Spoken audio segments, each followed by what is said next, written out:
Welcome, welcome, friends. I'm 2 minutes late.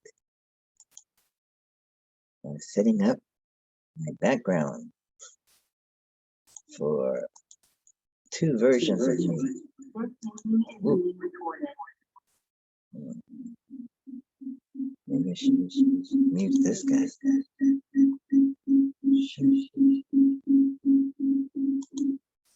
No,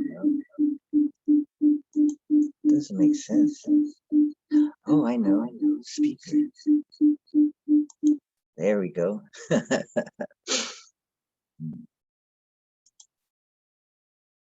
see, microphone. Okay. Welcome, friends, enemies, neutrals, and kind mothers, to Wake Up and Think Clearly. We've got a really good show tonight. I mean, not tonight, this morning. To morning. How do I feel? I have indigestion. Could it be caused by eating hummus, combining it with lentils, and eating late in the evening? That's what happened last night. Anyway, I'll put this guy over here. And the cheetah in the back.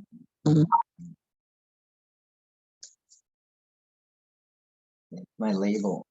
I'm labeling myself, imputing myself. Oh. Let's see. Oh. Okay. I'll find here. Oh, there it is. Okay. I'm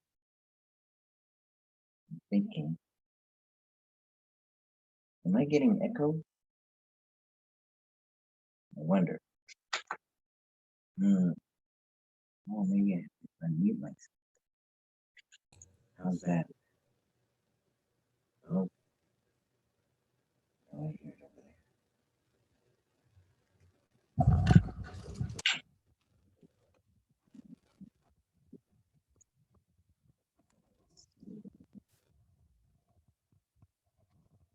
There we go. Well. Oh.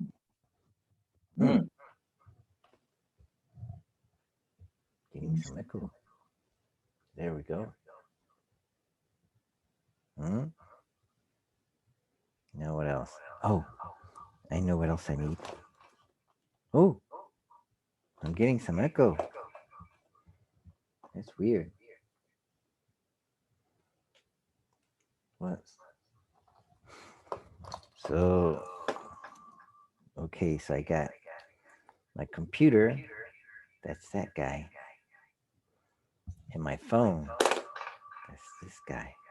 Okay. And this mic, the Samsung, not Samsung. And here's a headset. Let's see if I can plug it in. It's got an option for USB-C with its own DAC amp for super clear sound. The USB-C can be plugged into my phone. And it does give a little bit more loudness and more high pitch. Oh shit. My thingy came off on this side. Yeah, I need to order some of those. Amazon.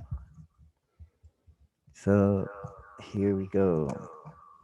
I get this and plug it in.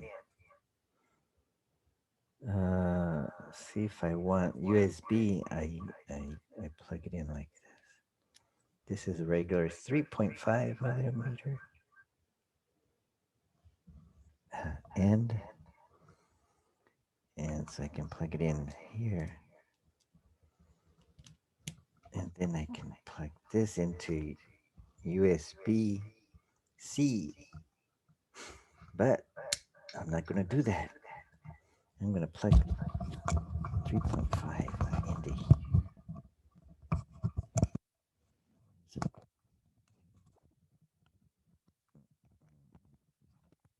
Oh, oh yes, I get echo. Now, how do I eliminate the echo? Let's see if I got everything set up right. Well, maybe if I... No, that wouldn't work. Well, let's try it. No. Same as system. This. Let's try this microphone. No. Let's try this one. Okay. Hmm. No. Yes. Oh, I think there's no echo. A little bit. Oh, I know where the echo's coming from. Oh, what is that? Whoa. Hmm. Whoa. Let's see. Security, meeting settings. Hmm. No, where can I change the audio? Disconnect audio? How's that? Hmm. Yes. All right. Hmm. Okay, I disconnected audio from my phone. Hmm. But I have to remember to reconnect it. Oh, what is that sound? Hmm.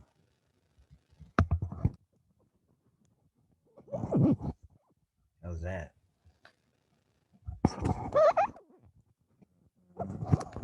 Okay.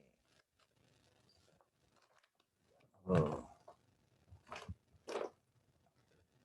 welcome, friends. Let's see. Uh, I'm hoping someone shows up. Maybe I can get Luis on here.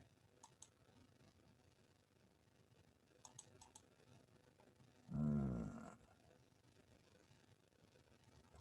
I can send Luis. Oh man. Hmm.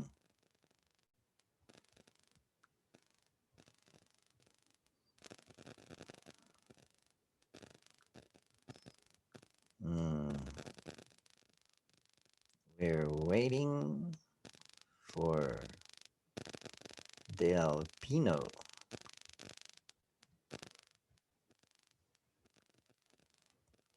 Let's see. And go over here and look for Robbie. Mm, let's see. Mm, wake up.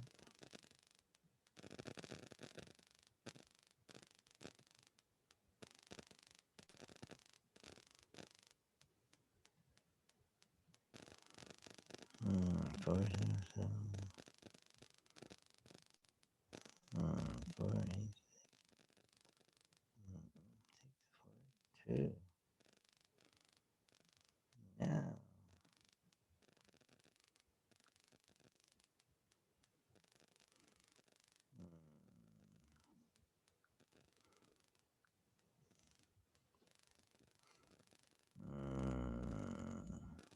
see. Peter Domino.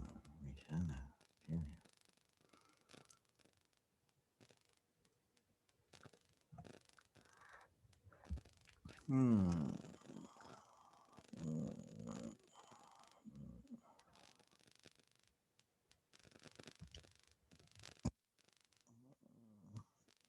Excuse me. Mm. Hmm.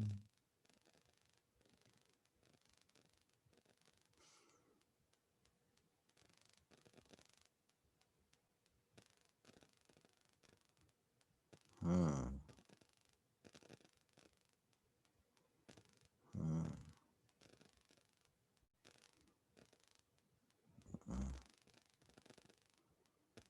Hmm.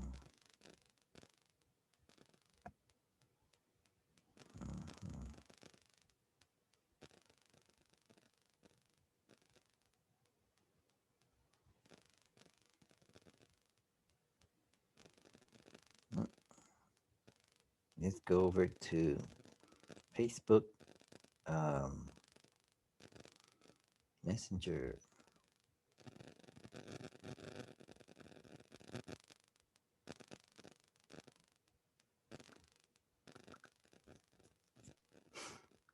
Hmm.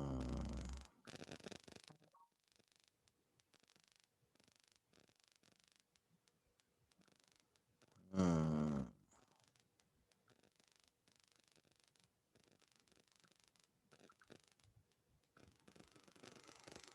Hmm.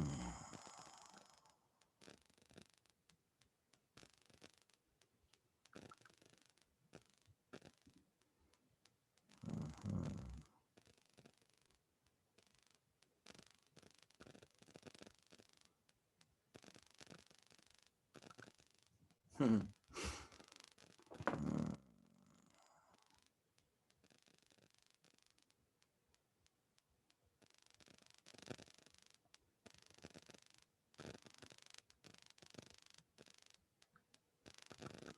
Let's go back to this one and look for David.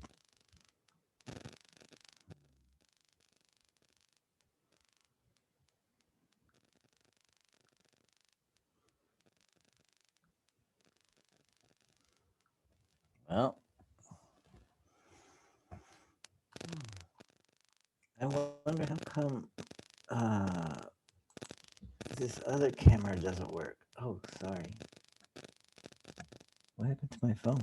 Oh, I gotta go back over here. There we go. Ow. The cheetah in the background. Oh, it's delayed? Yeah, my phone zoom is delayed a bit. Let's see. I wonder. Oh, Mike. Mike Taylor is in the house. Welcome, friend and enemy and kind mother and neutral, Mike Taylor. Hello. Am I all of those? Yes, all and none. And And how is Hyro doing? well, I have in indigestion or burping. Maybe it's Okay. I'm eating a combination of foods that cause that, like uh, hummus combined with lentils. Eating them late at night with rice, a little rice. Well, I thought maybe you were trying to solve our national gas shortage. Hmm. That's that would work. Hmm.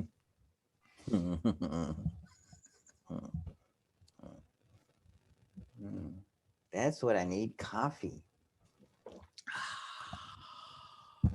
Oh, I got water. You have a very interesting background, or maybe I should say a very interesting foreground the foreground consisting of a disembodied head. Okay. Oh, yes. So I am promptly led to wonder whether or not I have blundered into some mad scientist laboratory. Let's see. How about this one? How about this one? Oh, Oh, I feel okay. green. All right. So now we're in the green world.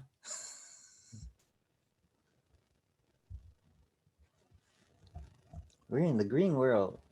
In the Yes. go green. Mm. All right. Mm. Mm. Mm. So, you know, we have discussed a number of problems at your meetings.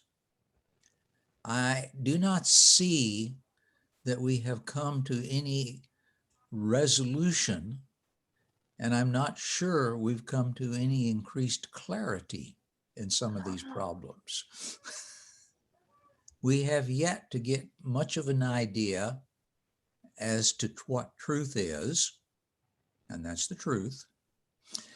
And we have yet to decide whether or not we have things like souls or even what they are. Ah, you've got another visitor. My favorite. Oh, Rami. Good morning, Mike. Good morning, Daryl. Rami, good day. Hello, thank you, Mike. We have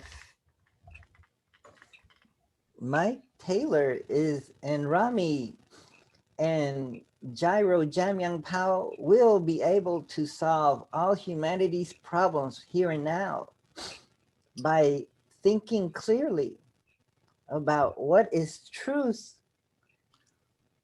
Do we have a soul on our feet? No. Do we have a soul here or here? And what other problems have we not solved yet? Or come to a conclusion or resolved? What is reality? What is the nature of reality? What is absolute reality? What is ultimate reality? One of those, or all of them, or none of them. And does absolute reality trump ultimate reality or the other way around? Which one is more better? More beyond. Oh. More real. Oh. I think a lot of these questions sound like, is reality more like a cat or more like a dog? What? Having trouble hearing you. I think these questions are like asking, is reality more like a cat or more like a dog? Oh. Cat reality and dog reality are both true, but they express different aspects of the truth. And I'm sorry, Mike. I'm having trouble hearing you. I'm going to try and experiment just a minute. Okay. Oh, yes. If you approach the camera, maybe that picks up your sound waves out of your mouth better. Testing 1 2 1 2. Testing 1 2 1 Yes, 2 it 3. sounds very good there. Okay. So now, but now the top of your head is being cut off. Well, it's still there. But, oh, okay. But if you duck down, then we'll see the top of your head, but the bottom of your beard will be cut off. So Yes. which ones should we cut off? Well, how about we accept that it's never actually cut off? The framing is just blocking our ability to view the full actuality, and that's an important point in of itself, because the framing in which we apply our perceptions will tend to always give us an incomplete picture. So the framing is caused by the camera, and in our visual range, uh, or perspective, or what is that called? Yes. Oh, we get cut off too. I let's see. Uh, I can see up to here, and then Well, even more than that, there is a oh, up blind to here. spot floating Oh, blind. literally in front of your face. There's a blind spot in here too. How do I determine the Uh, blind spot? Well, by knowing that it's there because of the nature of the way that our eyes are designed, the point where our ocular nerve connects with the globular eye, there aren't actual receptors there, as at least I understand it, that allows you to perceive an area that exists uh, not so close to your face that you wouldn't see, but actually they're there somewhere. I'm not sure the actual size or the actual distance, or if you could place your hand there. But I've heard, or at least read, or had it visualized to Maybe me if that I it put exists. a And that mirror in front of me, street then I magicians know that it exists, and find it they can with a mirror. sometimes find that sweet spot and make things disappear by releasing them right in that area. Maybe if I read some text and I find a spot where I can't read the letter, that might be it. I don't I'd know. do some research more first. Maybe my eye is filling in Well, yeah, the that's what our brains hole. always are doing. They're filling in the Is missing it parts, interloping? No. or using our past models or our memory models to fill in the reality. Well, my eyes are bad enough. I can't read the letters anywhere. So half of the time. Yes. And so far as that blind spot goes, I prefer to think that's because I'm keeping my third eye closed. All right. There you go. Oh, that could be it. Maybe that's the location of the third eye in the blind spot. We just have to go inside and wake it up. Oh, that's amazing. The cheetah is in the background on my phone, and in the foreground is my head. If I choose the wake up and think clearly logo. Okay.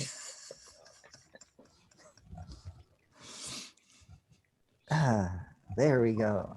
All right.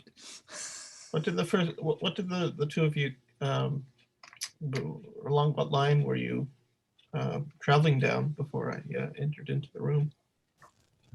About truth and Okay, let's stop right there. What about truth?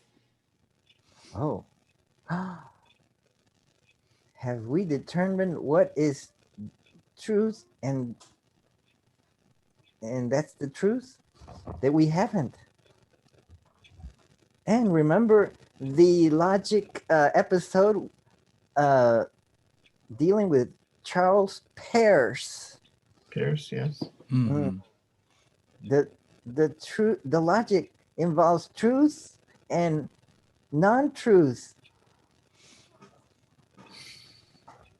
And is there the possibility of having both or neither?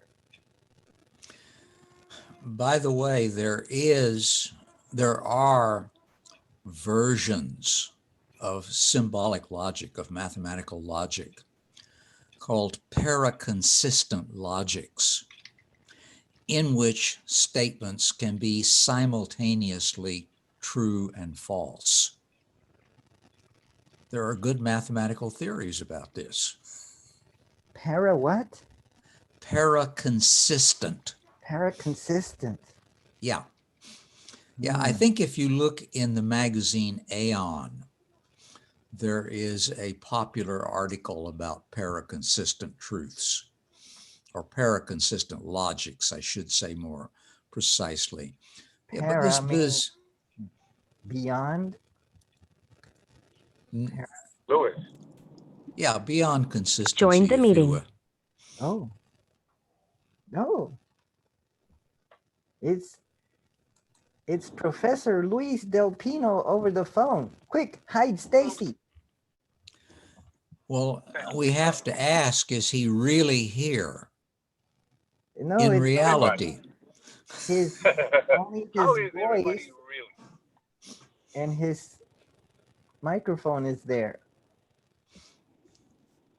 We have Rami in the house, Mike Taylor Hi. series in the house, Jaro Jamia Powell version 1 and version 2 in the house. And salutations to you all. Happy Saturday. Happy Saturday. Happy Saturday. We're talking about Driving truth. around, so I'm attending through the phone number that is available to get to the Zoom. So you can't see my ugly mug. Good thing. Hmm. I'm having trouble even hearing you. You have. You have to get closer to the phone maybe, or put it on speaker. Let's see. Hold on a second.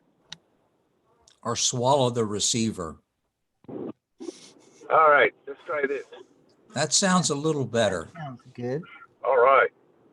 Hmm. Okie dokie.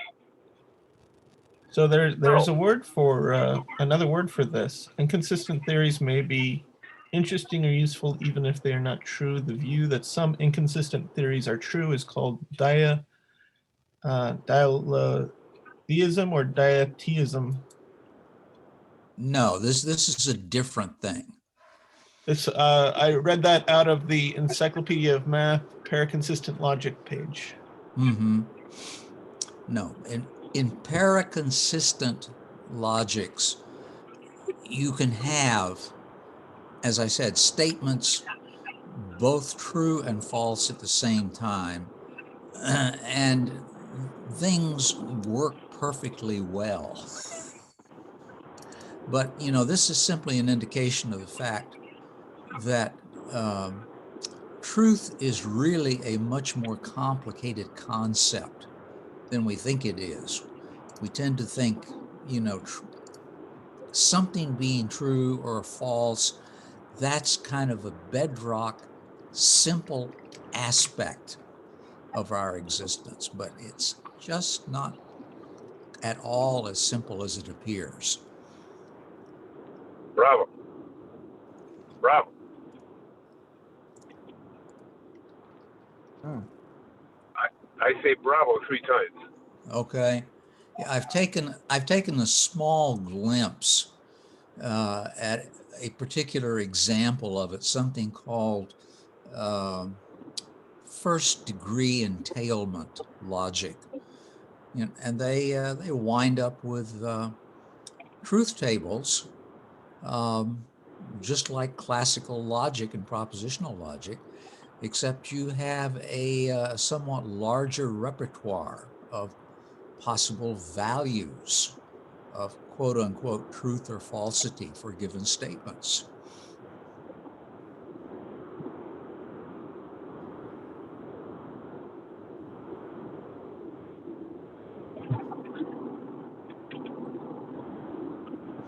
Dialetheia.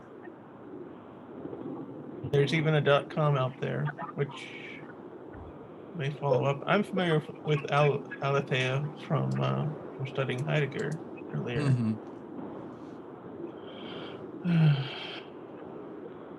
Hmm. There's 2. Dialetheia. Oh, aletheia is a Greek word for truth, which actually means unconcealedness.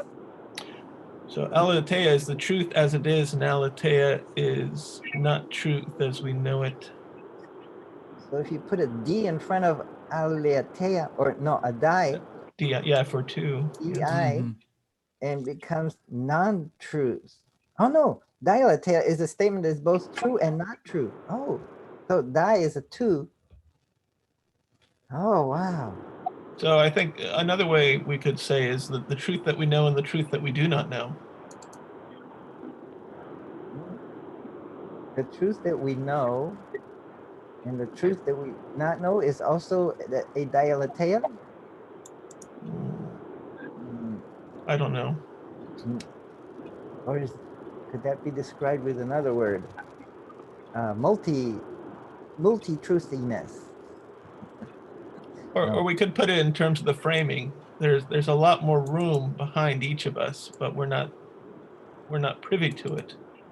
We just have this box This frame. subset of it when we're looking into each other's environments.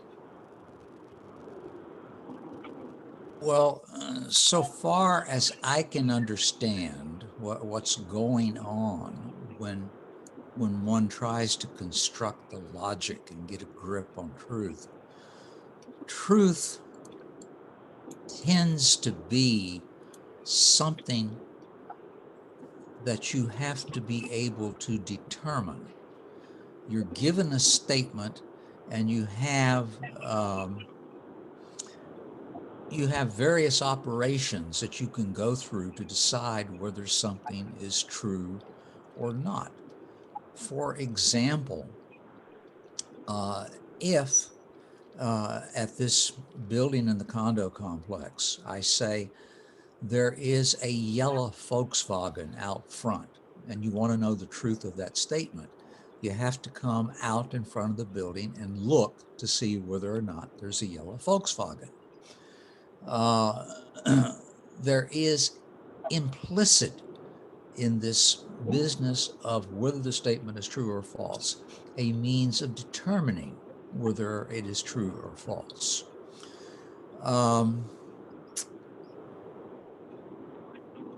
This, I think, is probably one of the things that tends to crop up when one is trying to do quantum mechanics, and is probably involved in what we think of as the paradoxes of quantum mechanics, because we have to take a given statement, such as the cat is alive or the cat is dead in the box, and then we have to think about what are the ways in which we determine the truth or the falsity of this.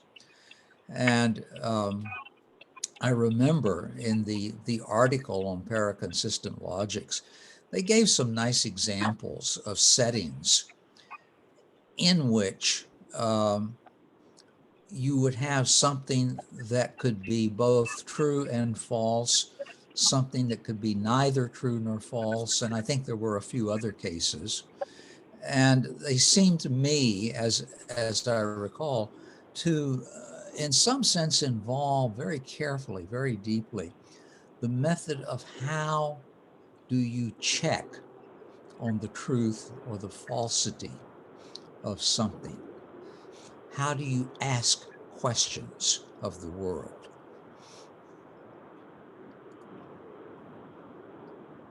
So, in the case of the cat, sure, in whether it's dead or alive, the, when you're not able to know, or during the time that you're not able to know whether it's dead or alive, what and you can't continue, like during that time, what state is it in, and you have to decide with what's given whether it's dead or alive. So in that case, you would use dialetheia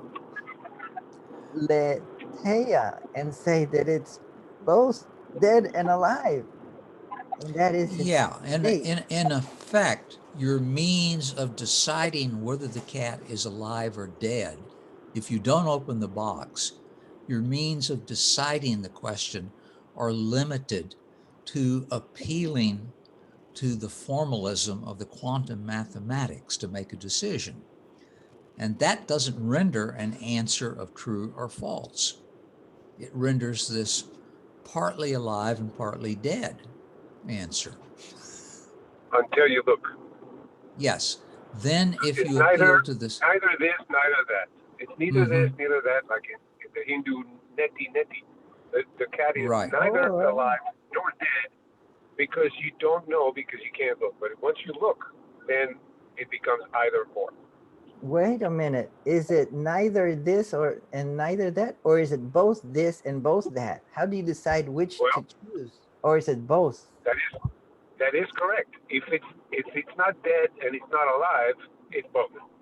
But in What? conventional terms, you don't know until you look. And that's the nature of quantum mechanics that says the electron is nowhere, is everywhere potentially, but you don't know until you look. So the electron is neither there, neither there, neither there, neither there. It could be anywhere. Actually, it's everywhere in all those places potentially. Look, once you look, it only can be in one place. Same for the cat. So in So order there's to ascertain, you have to look. In a sense, you can say that reality doesn't know itself. It's all potentially everywhere and everything until you look. And then, whoop, it is what it is. no, but I'm now asking. Jairo, I'm the, asking. the, the way that you ask the question implies, assumes that there is some sort of basic truth that you can get to, that the cat has to be in one of the two states, alive or dead. Yeah, And that, that's right. yeah, and that we simply don't have enough knowledge. No, But it may not be that way at all. It may be that the only way that you can really get a good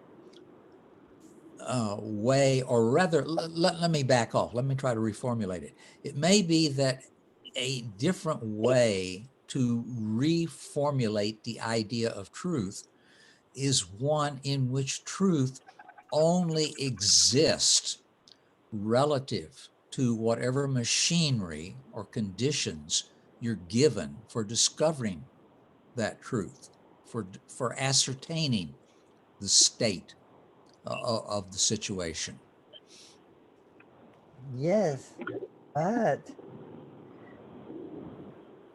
in our conventional logic, there's two possibilities that it's dead or alive, but then there's another possibility with dialetheia that says that it's both dead and alive, and there's another one. I don't know if it has its own word, that it's neither dead nor alive.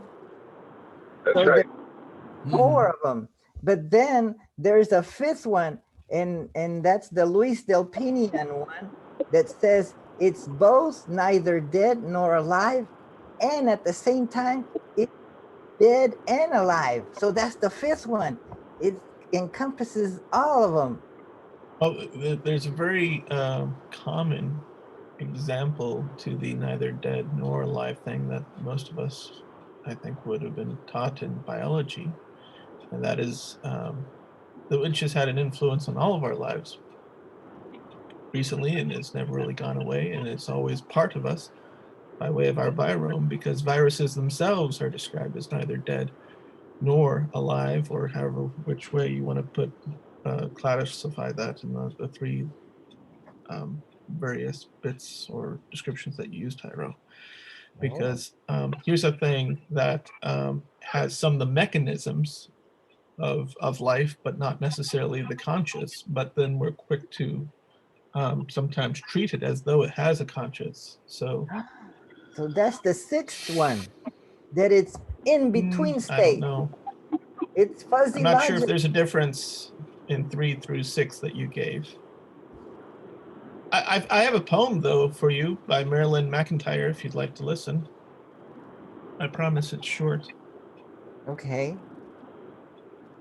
Truth is elusive.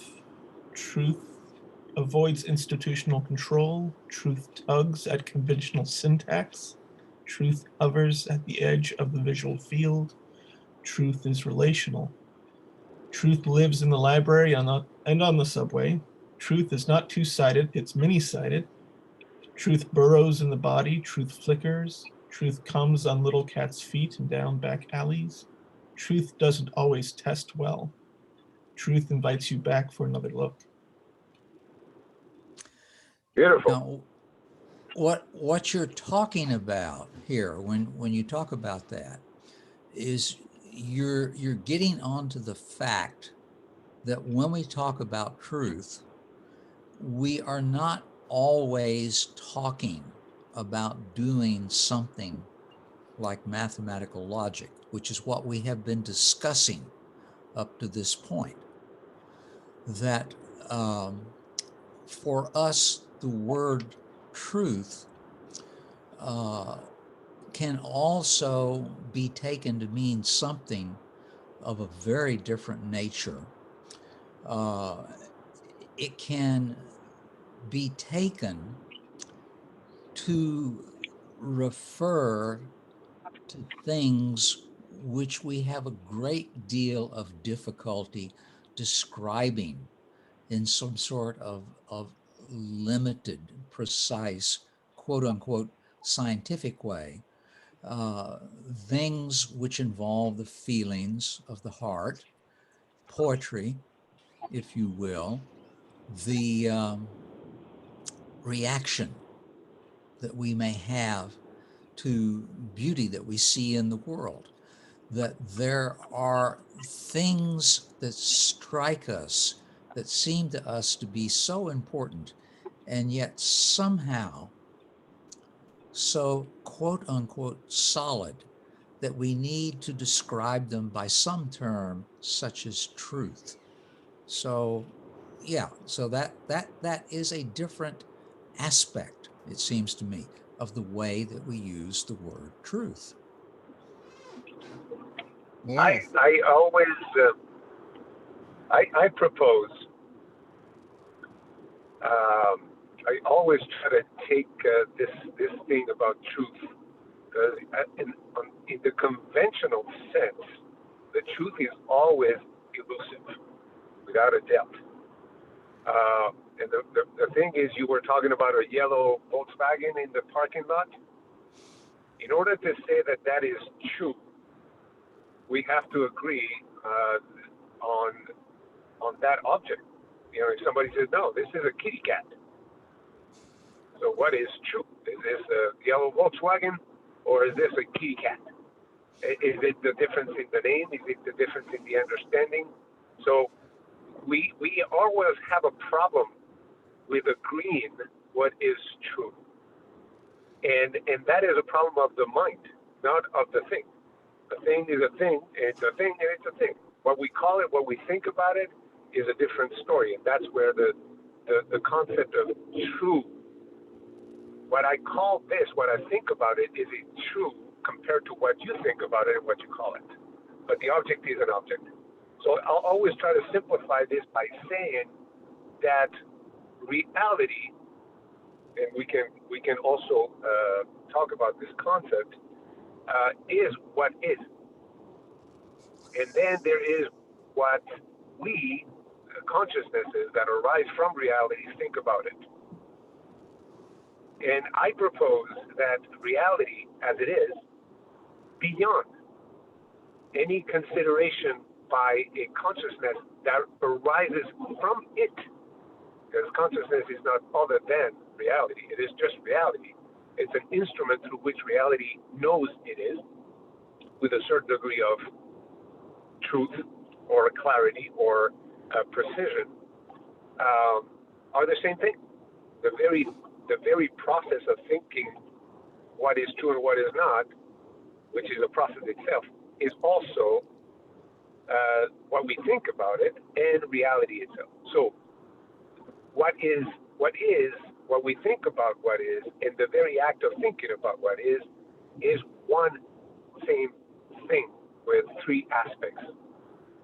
And in that case, then we can realize that what we call true or the truth is of the realm of the thinking, the consideration with regards to what is. And what is is, of course, transcendent of what it thinks about itself. So truth is always going to be a relative term, because it depends on which consciousness, and there are many, is looking at what is, which is one. There's one reality, because if there's more than one reality, then you cannot call it real or what is. I have a question. Is a virus conscious?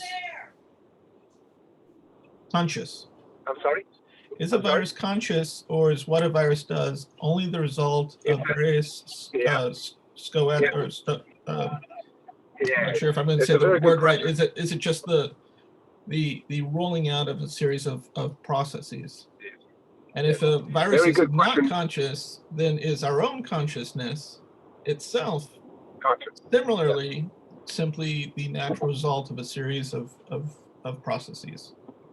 Absolutely, that's a fundamental question. Actually, we addressed that we did last week, Jairo, with Justin, and the question was, what is consciousness, and where is it? And of course, I had to come up. I'll give you the gist of my answer. Is that consciousness is a process.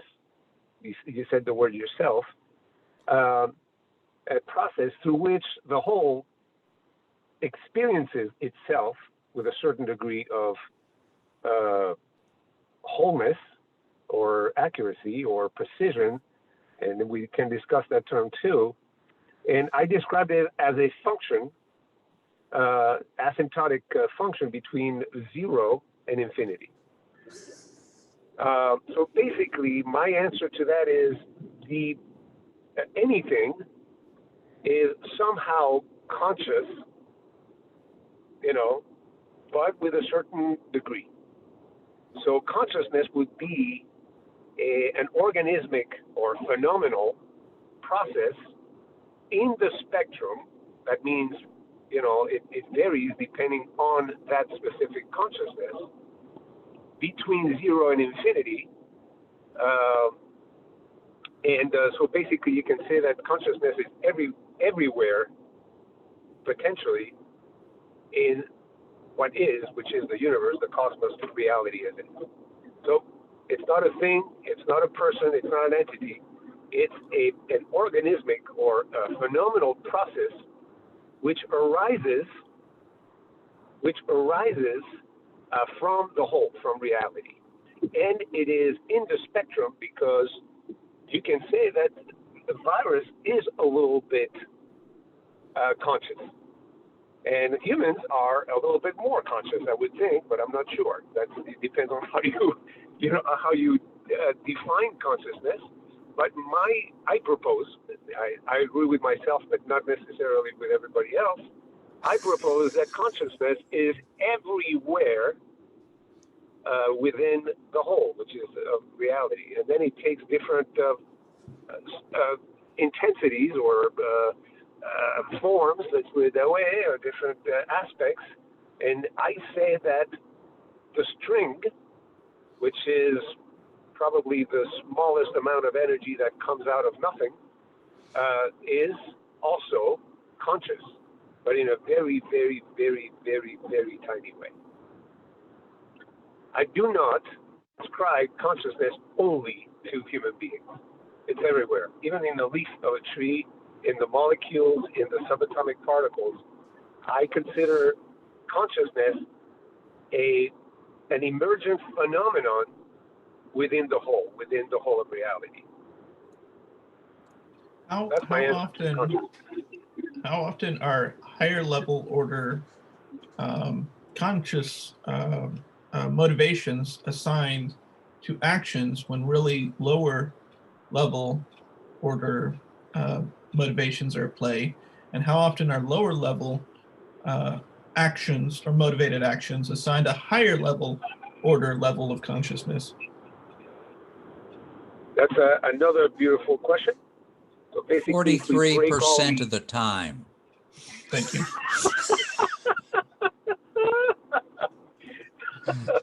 You're too good. if we break all the mind-made fences, we can say that we cannot answer that question because everything is interrelated. I will refer you to the Paticca Samuppada that says that everything is interdependent. So who decides what is within the whole. So it has to do with bacteria that we're made of, the viruses that we're made of, the environment, our history, the family we grew up in, our personal history, and the collective history, which Carl Jung calls the collective unconscious. So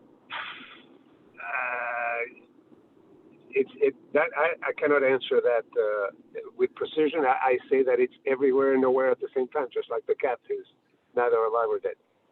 Rami, are you satisfied with Luis Del Pino's answer?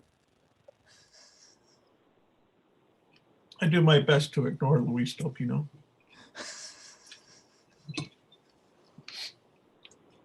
You asked a question and Luis answered it, and you did not evaluate the answer? Well, if you start evaluating his answers, you'll fall into his madness. How you doing? I've Doing great, Luis, noticed thanks. I've noticed Saturday. that about most of the participants at any philosophical discussion.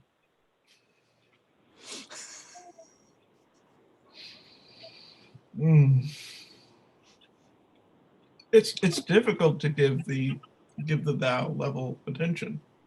I know Luis Del Pino has within him the light of the divine. We all have that to some degree, and then we have a desire to engage with that. But some of us have greater its than.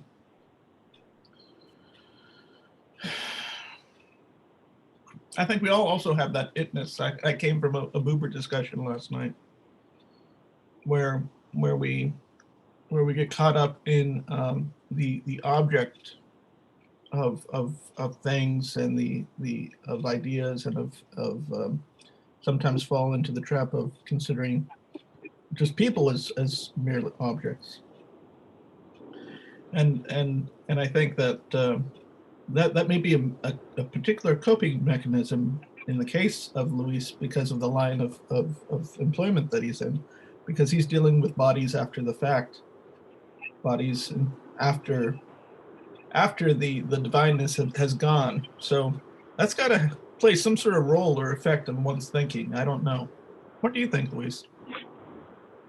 My take is I don't think about the divine and the a posteriori, what happens after the divine, because I have dispelled that line of separation.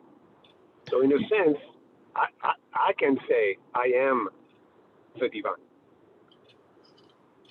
and the after the divine. So I am the potential, I am the actualized. I don't see a difference anywhere. Any line of demarcation, any line of separation is mind constructed. Well, there's got to be derived. There's got to be a tremendous loneliness there.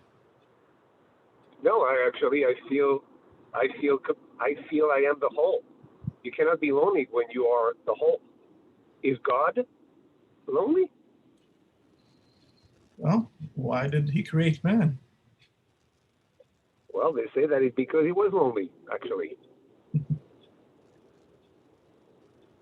So I believe that this is me talking, that the concept of the divine, the concept of God, is precisely implanted by the mind that it feels lonely when it alienates itself from the whole. So the mind kind of invented itself a creator for itself, because he cannot conceive that it is the whole. But, and this is something that I've picked up pretty much from every deep thinking process out there, philosophies or whatever they have, that indeed we are the whole thinking about itself. So we are the the post-divine, the things after the fact, thinking, of the divine. So divine thinking about itself through its parts. So Is there we are God thinking about itself through its creation. is there such a thing as thinking too highly of oneself or thinking too highly of one's own thoughts? Well, Jung calls that the ego inflation. And that's just something that we've been driven, through the hammer in the Bible. Actually, our original sin was precisely that. What is the big idea of biting into the apple of knowledge of good and evil? How can you be so narcissistic, so psychopathic in wanting to be God? Well, and that's the original sin. You're too big for yourself, buddy. what's meant by good and I don't evil? believe in that. When I don't believe in that. May I share a different perspective with regard to good and evil? Yeah. Good and evil is an enframing. It's a way to see the world and not see the world at the same time. In other words, once you move from the open, childlike awe of the entire universe and seeing it as it is, to then seeing it through the frame of good and evil, it both blinds us to that original reality and then sets us on a course, the ultimate course of which is death. My question is, why was it described as a chastisement? We were penalized because we bit of the apple that gave us understanding of the nature of reality as it is. I don't know that it was a chastisement, and I think that the idea of seeing things as good and evil itself was a process that took us away from the actual reality. Okay, yeah. And the natural consequence of that is eventual death. Yeah. I refer you to the text that talks about the first time we became self-aware, and it's the words are very clear. I'm not making them up. If you read them, they are. It's like, hey, dude, you messed up. You should have never become self-aware. Hold on. When I think of the text in question, and I think of self-awareness, I think there was a groaning prior to the division of mankind into male and female. Guys, let me put you on on hold for a second. I'm sorry.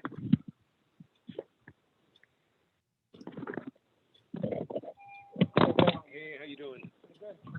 I have an appointment at 8:20. What's your name, sir? Delpino, Delpino. Thank you.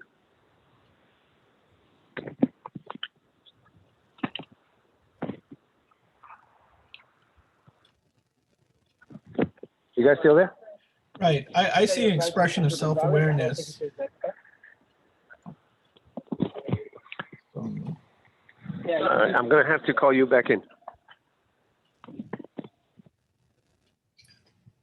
I guess all I was trying to say was I see the expression.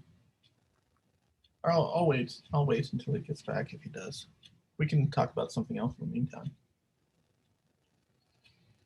What are you eating?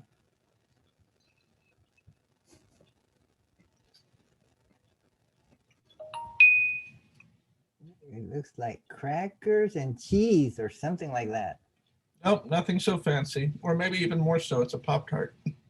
We have kids in the house and we have so many of these things. Oh, Pop-Tarts. Sticking it into my somata. That's a go-to kid food. They're handy, they're convenient, and the parent takes over their food. Like a dog owner eating dog food. No, not that bad. It's still edible for humans consumption. So that's the best market to go into. Would be food for children, because then you can also hook the parents. Right. Yeah, lifelong customers.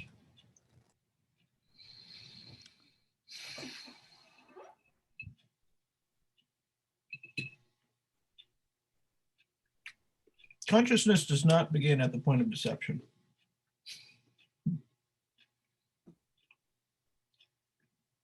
that make any sense?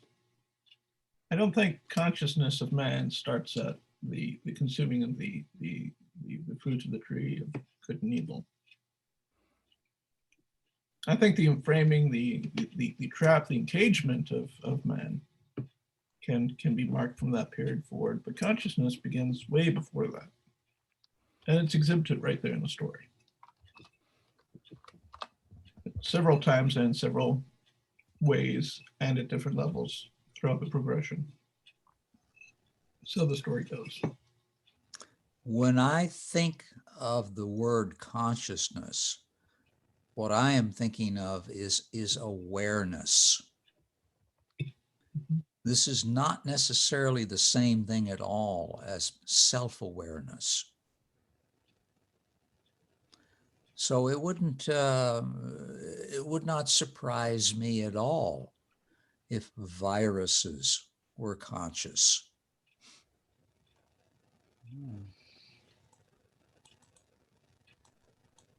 Now, it's not, unfortunately, at this point, to ask whether or not viruses are conscious is not a very productive question, because we have no setting in which we know how to determine consciousness in such an object.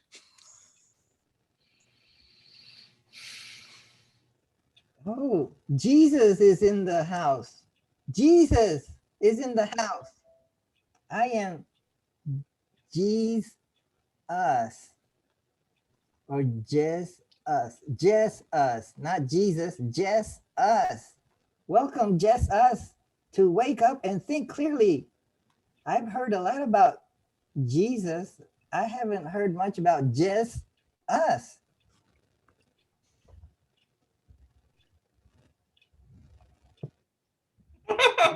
It scared him away. I can't do He's that. outside beating the dust off his sandals.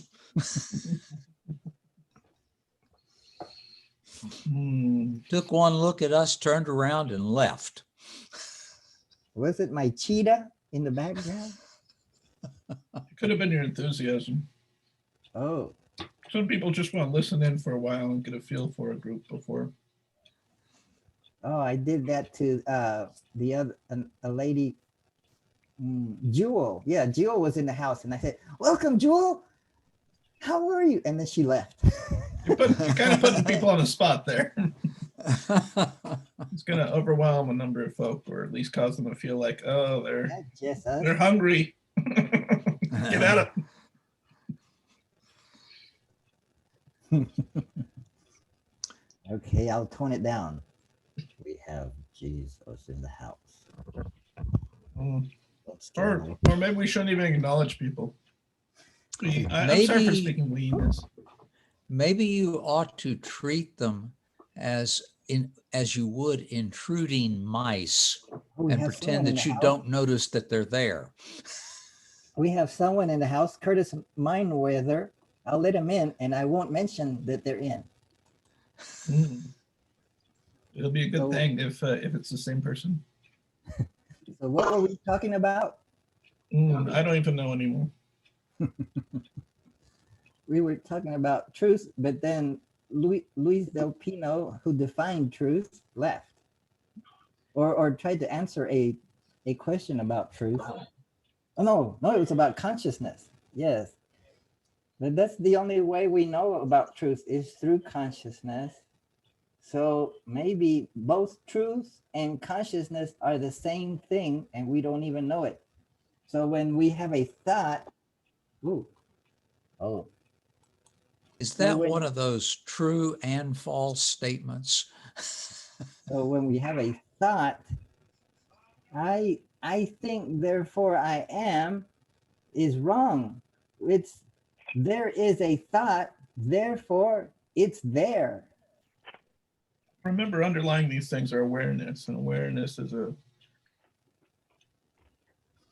not the same for everyone. Peace. Hey, Hello, how are you? greetings. I am fantastic. All right. Where are you coming in from? What part of the world? Right now I'm in Florida, as far as the location concerned, but I'm everywhere at the same time.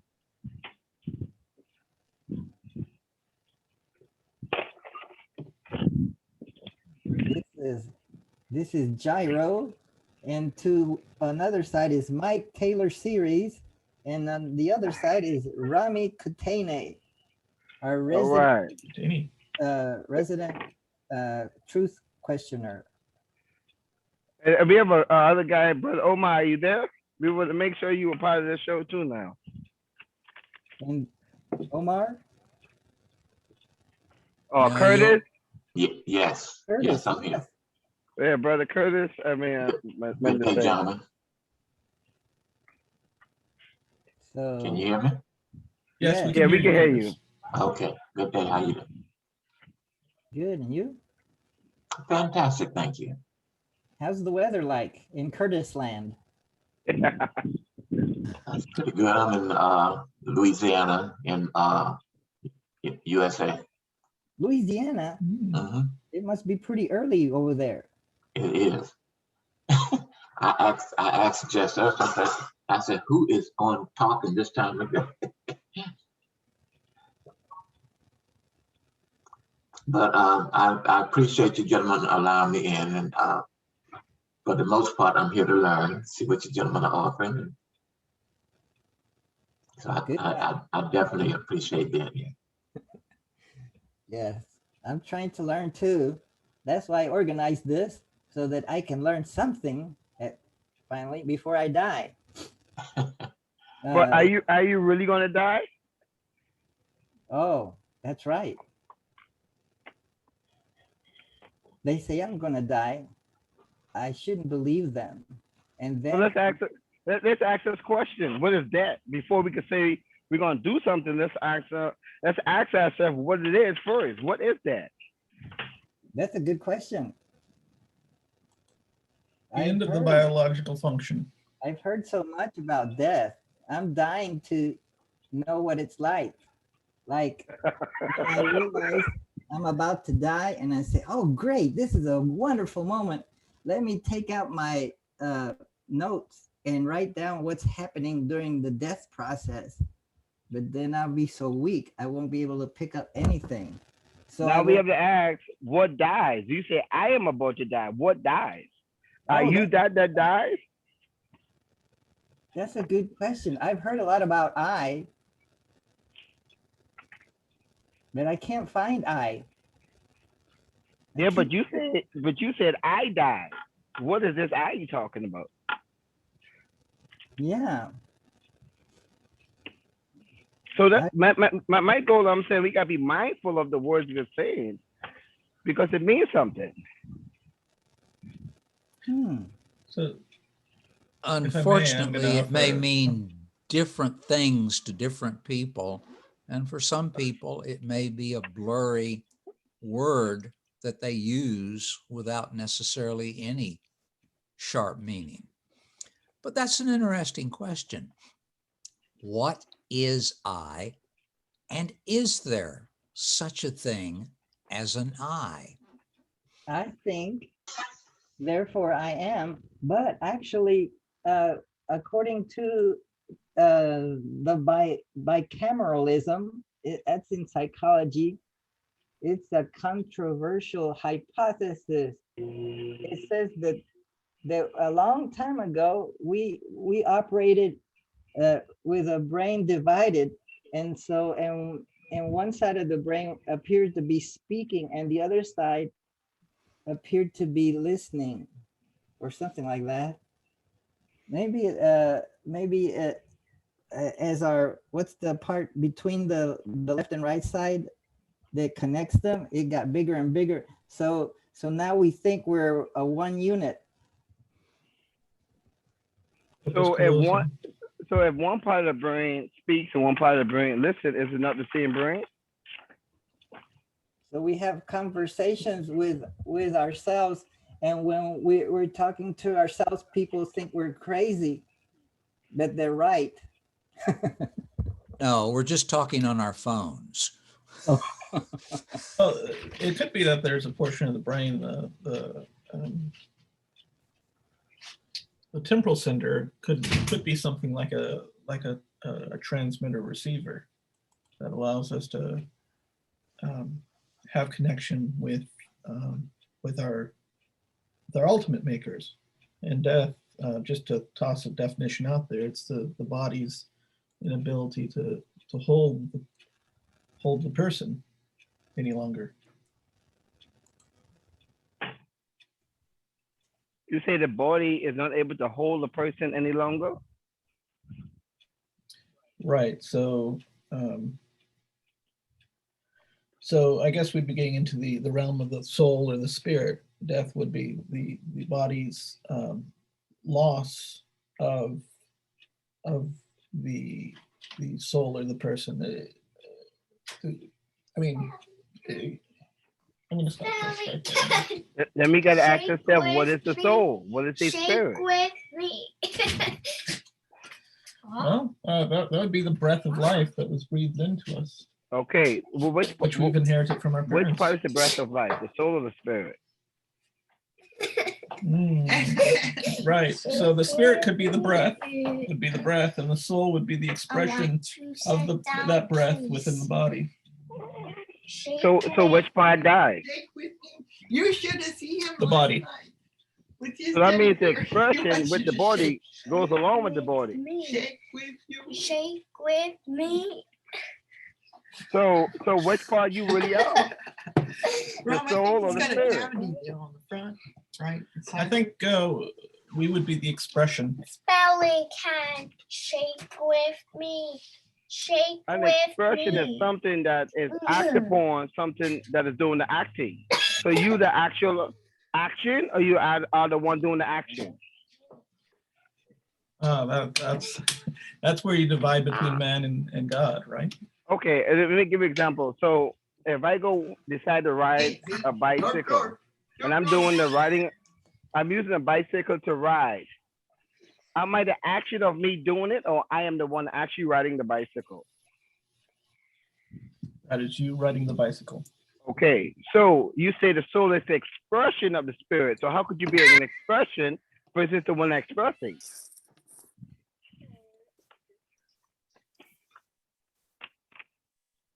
Sorry. You see what I'm saying, brother?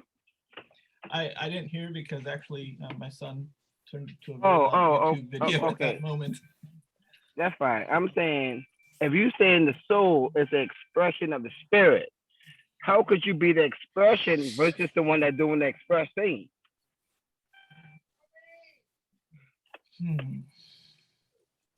I don't know what the difference is between soul and spirit. I've certainly seen the two words used throughout my life and occasionally used as though they meant different things, but I have not heard any clear distinction between the terms. We are trying to get somewhere with the distinction. So he mentioned that the soul is the expression. Expression is something you bring to life in this physical world, some type of action. You know, you're expressing what's inside you in the spirit. He said was the breath, right? That expressed through the body, uses the body to create an expression of the soul. So what I was asking the brother is if he was saying with the soul, do the action, you telling me you are the expressing of something, or you are the one that does the expression? I've just joined this conversation, so very sorry for not coming earlier. But I'm also intrigued in maybe hearing a definition of the terms being used, soul and expression. If the soul, the soul and the spirit, if the spirit is breath, does that mean I don't have a soul a spirit if I hold my breath? Like a party hat. Party hat. And then the expression of breath, it seems a little vague. Are you able to hold your breath and Yeah. never breathe again? No, but like, does a ventilator have a spirit because it breathes? I don't know. It's a little, or Okay. or then plants, for example, they breathe. Does that mean they have a spirit? Then if we find living organisms that don't breathe, then does that, is this the soul? Is this the definitive characteristic of a spirit?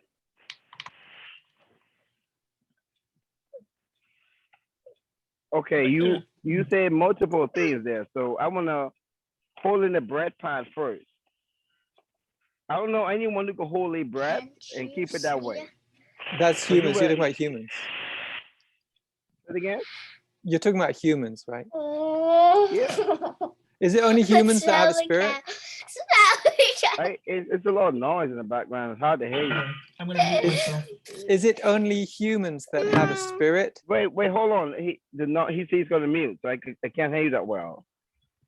Is it Like- only humans that have a spirit? I'm unfamiliar with your worldview, so sorry. Okay, all right. Okay, I can hear you now. That's way much better. And thank you, brother, for taking the time out to mute the mic. Okay, as far as he asking if there's only human that have a spirit. Anything that possesses a soul have a spirit. Ah, so you only- have a only soul, so the human- soul and spirit. Okay, so the soul is the more So fundamental only thing. human do not have spirit. More than human is alive. So okay, so then animals have souls? Anything that's alive have a spirit, and anything that alive has a soul. Does a virus have a soul? Is it alive? Well, that depends on your definition. It replicates. Okay, so Yeah. I like what you say. So let's go back. What is alive then? What Yeah. it means to be alive? Yeah, well then this question would be synonymous with the question of what, what is it to have a soul? If you're saying that everything that's alive has a soul. So Okay, I would the be interested in your reason why I'm answer. saying this is the meaning of a soul. Soul expresses the characteristic of the one that's housing it. So you ask, do a virus have a soul? Yes, it's expressing something. A soul is just an expression. So that virus dies. There's Does a no more stone have a expression. soul? Because a stone is, well, it depends what you mean by expressing, but does a stone have a soul? So let me give example. My thing is, I don't want to run over words.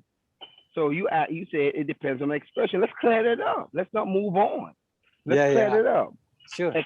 Expression means if I go to a game and I saw a basketball dunk, yes, I shout. I'm expressing. Or if I decide to go out and build a house, I'm expressing what's inside me. I have a desire, and I'm expressing it. Okay. It's expressing a desire. Okay. Is it possible to express with no desire? Yes, of course. I'm just using that for example. Does a stone express? You tell me. I never seen it, so I can't answer that.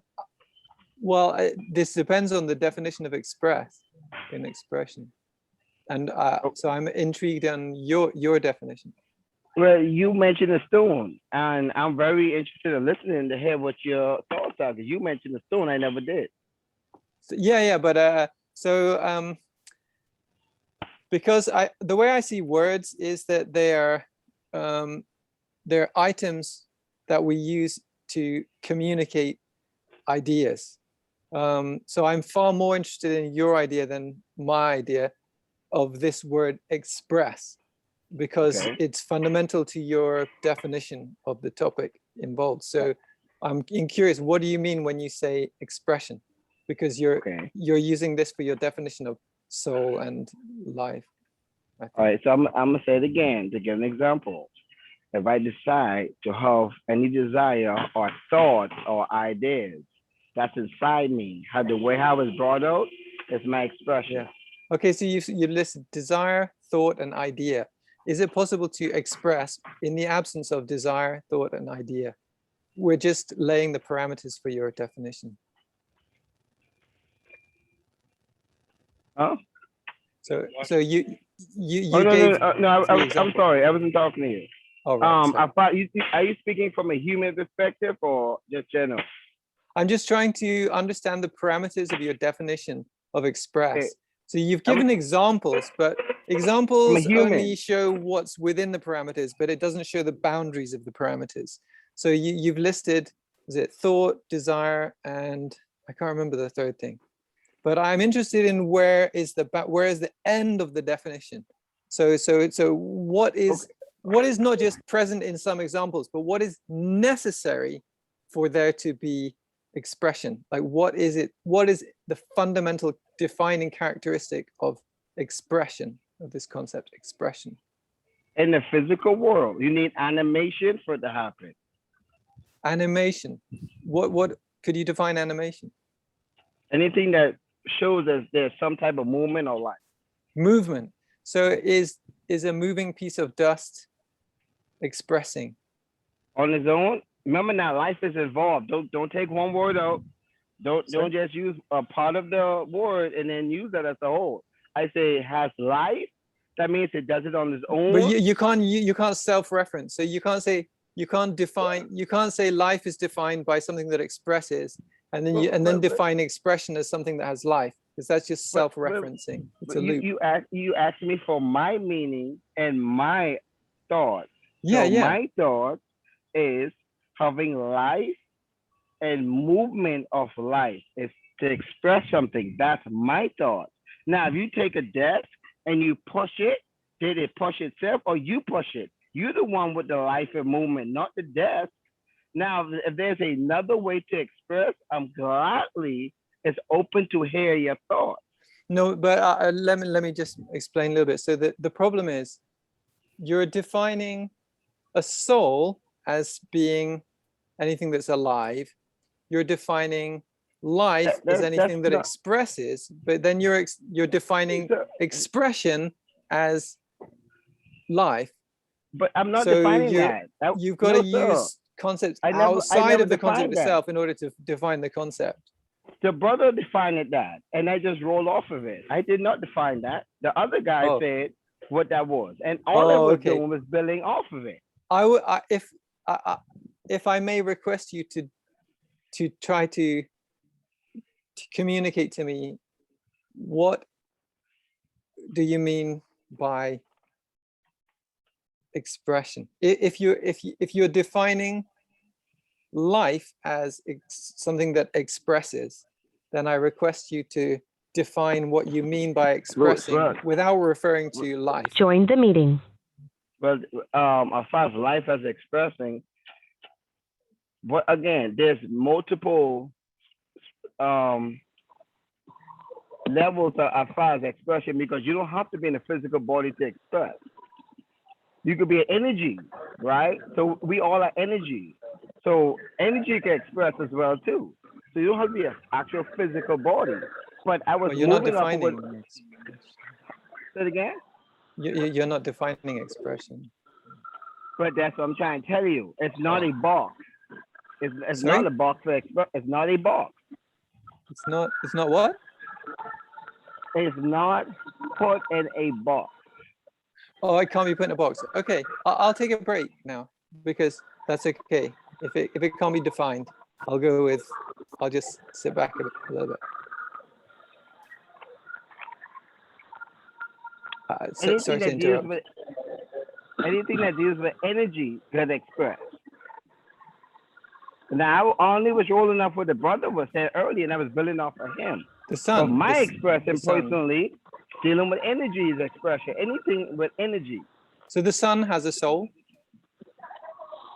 I don't, brother, okay, I'm going to make it clear again. I did not use soul as expression. There's another brother did that. Oh, right. I was building off of what he was saying. Oh, now, you asked me personally what's expression. That's what you asked me. So I'm telling you what's expression me personally. Right. Yeah, that was in reference to your definition of soul. I never had a definition of the soul. The brother, again, I'm going to say this thing the third time. Another guy said the definition of a soul. I was only building off of what he was saying. Okay, thanks for explaining.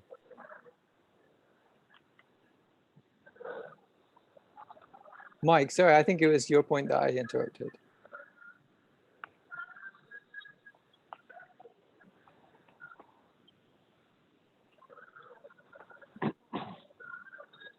Mike, so can you hear me? Yeah. Yes. Sorry, I think it was what you were asking him, but then I interrupted. I just wanted to be able to follow the conversation by understanding the terms that were being used. So sorry for that. Well, yeah. I heard the term soul and spirit brought in. I don't remember precisely who used them, and I was curious as to what the difference was between them. All I have gotten at this point is that somehow or other we know about soul or spirit because of some sort of expression being made by us, that the expression that we may make, words that we may speak, acts that we may carry out, is perhaps somehow or other evidence of this soul or spirit. But this in itself still doesn't give me a feeling for what is the difference between the soul and the spirit. Now, again, I have the vague impression that some of the people in the discussion think of the spirit as arising from the soul or the other way around. But again, I don't know whether or not this is a true impression. So I was just curious about this. But let me also tell you, I am also getting ready to leave the discussion. I can linger a few minutes if somebody has a response, I'll but I answer your need to go do question. some other things. I'll answer your question. And then when you leave, you will be more knowledgeable about soul versus spirit, and you will have a nicer breakfast. So, well, according to Allan Kardec, who was a French guy, a scientist, and he was in the time of when spiritualism was prominent, and he didn't think too much about it, but he got involved in it and picked up some mediums, and he asked them questions. What is soul and what is spirit? And those spirits answered him through the medium by saying a soul is an embodied spirit. That means that when the spirit enters and animates a body, it becomes the soul of that entity. And then when it's disembodied through death and it's bodiless, it is considered a spirit. So isn't that a wonderful definition for soul and spirit? What do you think? I think that gives us a nice, clear picture, or at least a partial picture of how one should be using these words. Mike, out of interest, can I ask? Listen,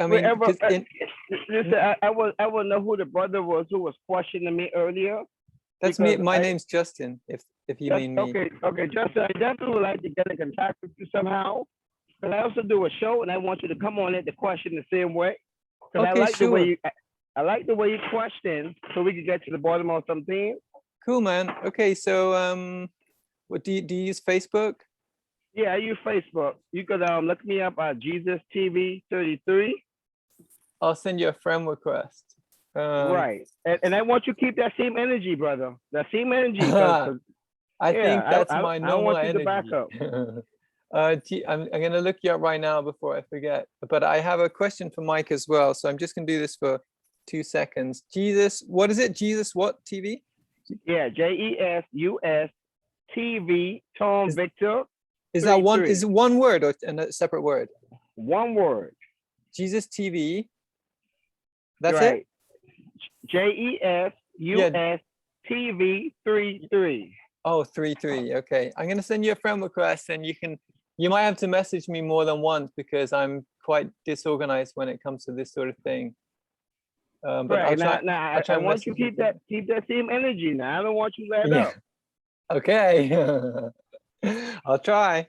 And Mike, if I could ask you a question before you Go go. ahead. So in my worldview, the concept spirit and the separate concept soul do not feature.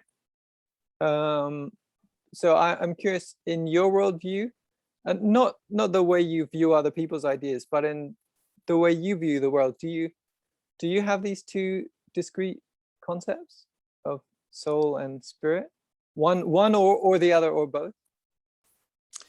Well, let me put it this way. In my personal worldview, I lean fairly strongly in the direction that there is something that might be called a soul or a spirit. And that this is not necessarily physical. I don't know what the distinction might be between the terms other than what Jairo has put forward at this point. But this is a matter of word usage. Yes, definitely.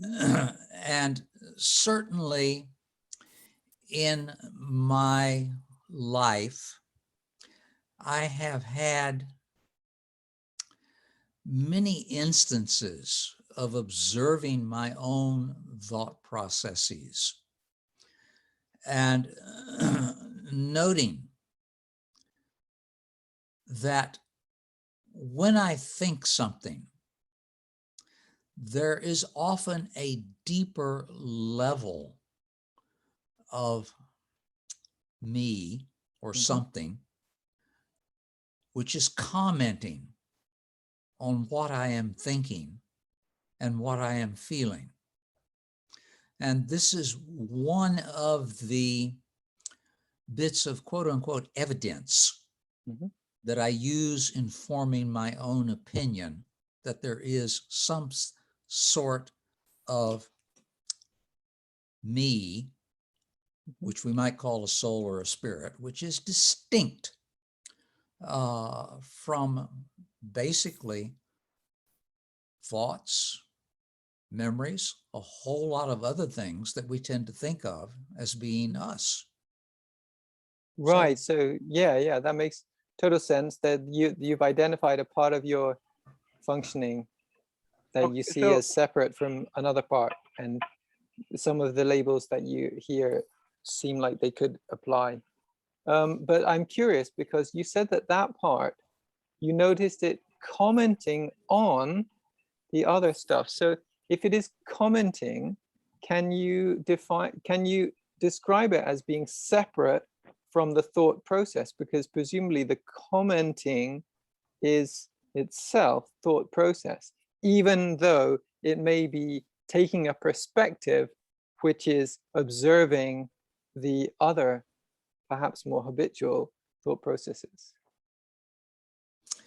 Well, let me put it to you this way. Okay. I have many times in my life encountered moments when I would start thinking to myself, oh, I am such a wonderful person. Or other instances in which I would think, oh, I am a complete blot on the world. I do not deserve to exist. And as these things happened, I would simultaneously experience a thought on what seemed to me to be a deeper level, which was discounting what I was thinking and was saying, this is simply the judgment of the moment. Yeah. You don't really have a strong case or good evidence for what you're saying. And I will recount to you also one other instance that I experienced, a very peculiar instance for just a few seconds. I remember lying in bed one night and my thoughts were running, and I realized at that moment, thoughts were running through my mind and I was observing them and not thinking them. Mhm. It was a peculiar experience. And as I say, this happened to me clearly only once. How did that feel, Mike? But interesting. Was I made a there mental note. unpleasantness? I made a mental note about that. Yeah, It was like standing to one side and watching yeah, a process going on. yeah. But I have tended to take the stand that a lot of the thoughts that go through my head have the same character as the weather that occurs outside my room. They are things that happen to me. Yeah. They are not necessarily me. Oh, I think it would Now, be very foolish to think that they were oneself. yes. And part of the use to which I have put that point of view is if I find myself in a situation where I am depressed, or maybe I have a point of view that I don't trust, it permits me to stand aside from my feelings and think about them and work with them and sometimes modify them. Yeah, And this I find to be very useful. definitely. Mike, may I suggest a third level? So, for example, in the first example you gave, might I suggest that there was a more habitual generation of thought, chains of thoughts happening that, you know, often runs even unnoticed. We can be having lengthy chains of thoughts, and that can be generating various emotional processes, and we can be effectively unaware that we're even thinking those thoughts, or we can be lost in the middle of the storm of them, you know, as if there's some greater reality to them than there is.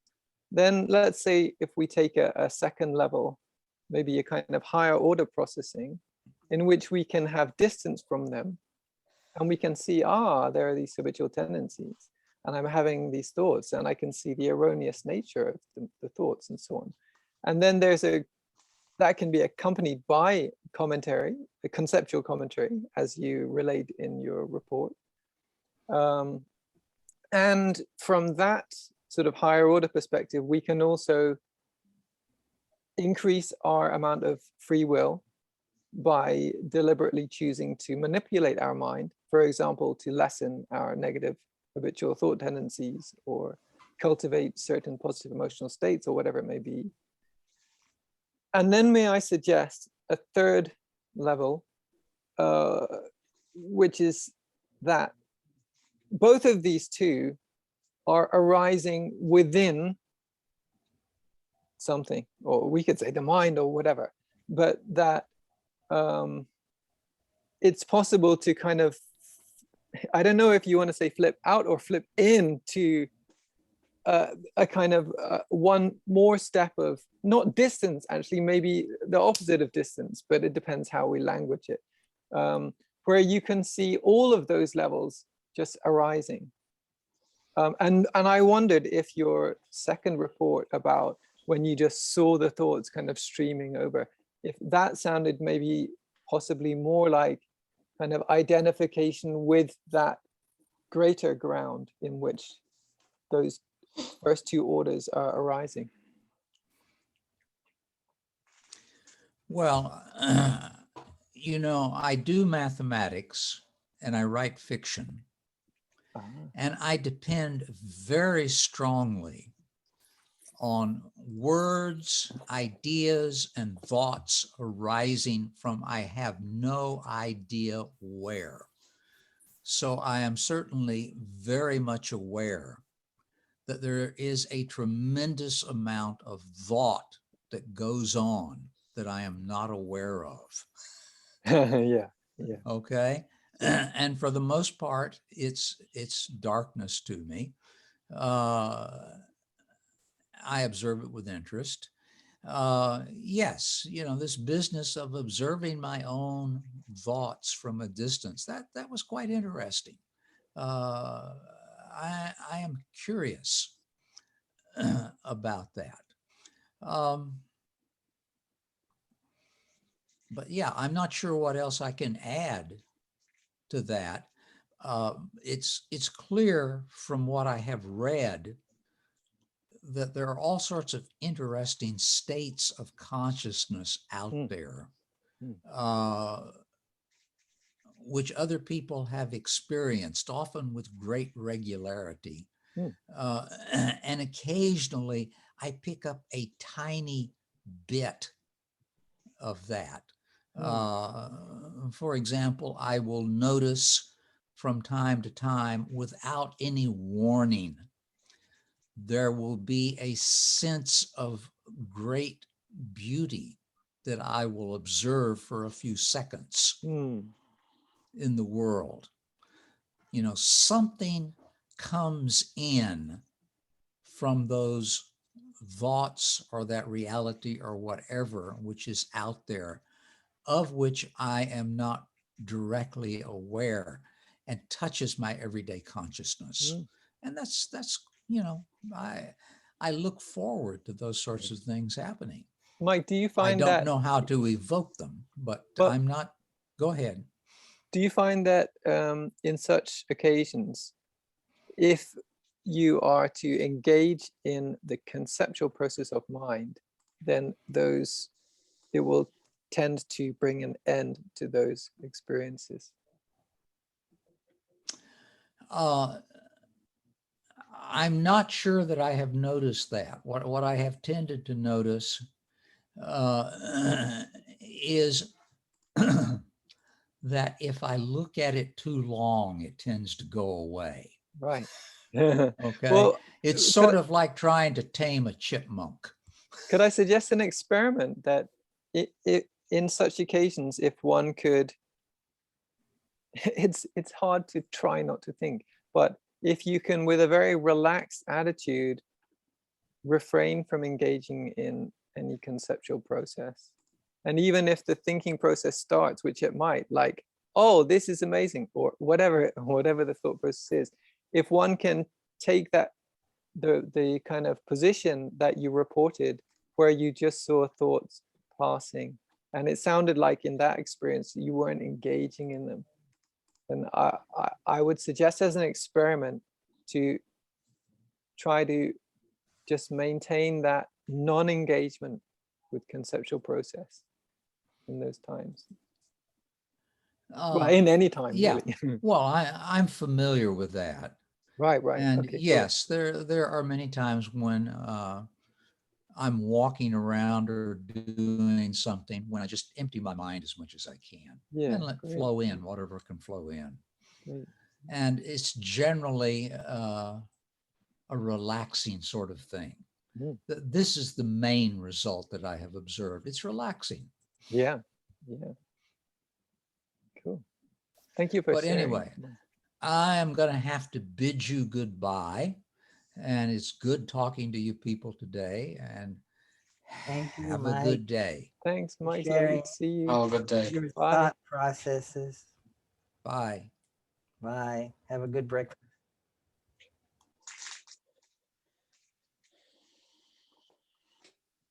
Hi, Jairo. Hi, Rami's son, Dominic and Ismail. Oh, yeah. Lovely to see you. Oh yeah, and Curtis. I think we were speaking. No, Curtis, and there's someone else with a number. I don't know who that is. But That's hello probably to you Louise. guys too. Oh really? It's probably Louise. Louise guess- Moshi Moshi. Yeah. Oh. Jesus TV left the room. I guess I'm hearing you guys earlier talking about the soul and the spirit. You know, talking from one of its effects, meaning that you're talking from the language that a lot of us never become aware, like it's a meaningful language. So I put a couple of the definitions of what maybe other people might interpret as the spirit and the soul.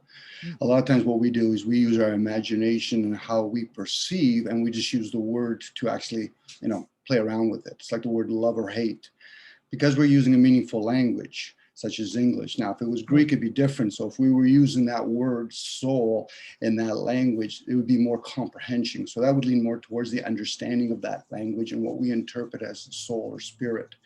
But because we're using a meaningful language, knowing meaning has many interpretations. There is no right or wrong in it.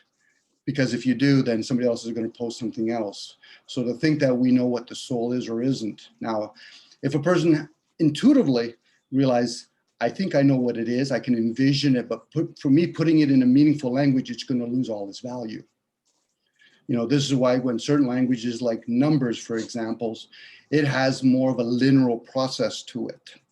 So if I was to use the number 9, it's number 9. This is why symbology plays a major role in describing things to each other. You know what a line is, like literally the visual of the line, not the word line. Because again, when I use it in a meaningful language, line has many interpretations to it. So even yourself, Justin, when you're trying to break it down, you're actually going very conceptual too. You just don't see it because no, that's very deliberate. But it's let's say. Okay. Well, if you're doing it deliberately, but the thing is, you're using a language. So when Jes was explaining it, he was kind of explaining from a personal point of view, but based somebody else was saying something else. So it took him a couple of times to explain it to you, because in your mind, you're playing this, you're in your own little world playing this, but not realizing, how can I go that much more inwards and realize, but what about the language I'm using in itself? Well, Dominic, let's say if I say to you the word shakuhachi, what is a shakuhachi? Well, first of all, I would hear the sound. I've never been across that particular word, so I wouldn't know what to go with it. Exactly. I could ask questions. So then if I wanted you to understand what I'm talking about, I would have to explain what this word means to me, and it happens to be a kind of bamboo flute. Let me talk to him for a minute. All right. So, because technically, he did jump in the conversation. So now I want the conversation to be fresh, just between me and him. So this is how we're gonna do this. I'm in the 3D world. You understand what is a 3D world? My world is 4D.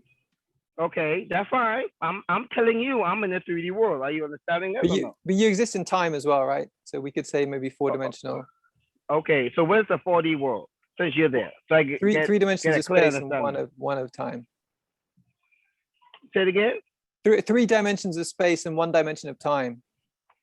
Okay, how you communicate from a 4D world into a 3D world? How you doing that right now? Since you said that's where you living in. Well, 3D world. Well, I don't think I've ever experienced only 3 dimensions. But that's not what I'm asking. I'm asking, since you in a 4D world, how are you communicating directly in the 3D world without being 3D? What 3D world? Where is it 3D world? So let's do this. I'm in the physical world of matter. What world are you in? I'm in a physical world, but there's also the time. Like now we're taking time to communicate. If there were no time, there would be no communication, for example. Okay, what world are you in? A physical matter world with me, with time and space, or in a different world? Yeah. I'm in space-time. Okay, so to make sure we can see a world now before we go forward. Yeah. So I can agree with that. So I'm going to tell you, I'm going to explain stuff based upon a physical time and space world. Now, anything above that, you got to let me know when you're jumping into these different worlds. Yeah, sure. Okay, because then I need to know how to answer the questions. I'm answering from time and space. Yeah, okay. Now, are you asking about spirit? Spirit is a construct that man made up. Yeah. That's what the word spirit is to me. That's a construct. So I don't even know what the hell that is. Really going to go into the essence of it. I do not know, because people made it up. What is the soul? Exact same thing. They made it up. You can go that route. Yeah. So any other questions? No, not really. But I totally agree, and shakuhachi, the concept shakuhachi, is also made up. Also, this made up concept is used to reference things in the real world, like these flutes, these bamboo flutes. So we have two things. We have phenomena in the world, and we have concepts that we use to reference these real phenomena.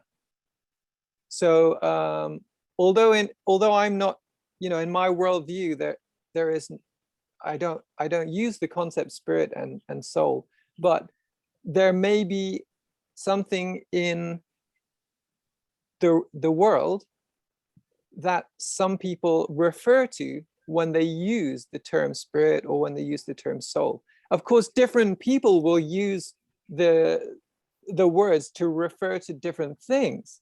And some of those things they refer to may not exist in the physical world, but then some other people may use them to refer to something that does exist.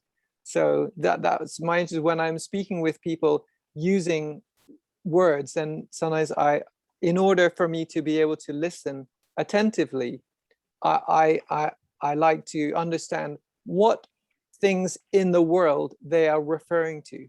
Does that make sense? Share something with you? Is it okay for me to ask you some questions in your 4D world? Yeah, for me, that's fine. If it's fine for others. Okay. So what's the difference between your 4D world and your beyond physical world and the actual physical time and space world? Beyond? Yeah, you say 4D, so I'll say it's beyond it. I mean, you gotta let me know. Beyond. You're asking me about beyond which world? What does your 4D world make of, and how you communicate in the physical while you're in the 4D at the same time? Well, so there's 4 dimensions of space and 1 dimension of time. So together we call space-time 4-dimensional. That's what I call it anyway, because like we were speaking minutes ago, we're still speaking now. We have been traveling through time or continuing to exist through time. So those are the 4 dimensions I was referring to. No, it's nothing particularly is there mystical. really a time? Do time really exist? Is there really time? Well, to answer that question, then we would need a definition of what we mean by time. And that can get a little complicated, of course. Brother, what I want to do, let's go to the essence. I don't believe in the existence of the past, for example, but I believe in the present. Okay, so do you believe in time? Because see, you're an essence guy. You like to go directly to the essence.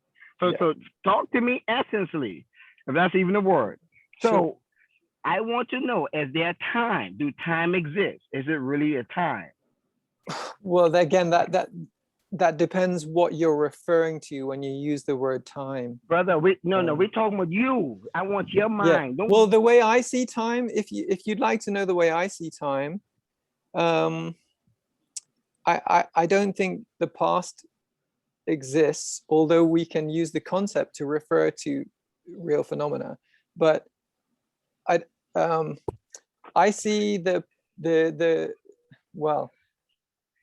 way I see time is a little bit strange, and it's hard to language. But if I could try, and I will fail to whatever extent, but I see the future.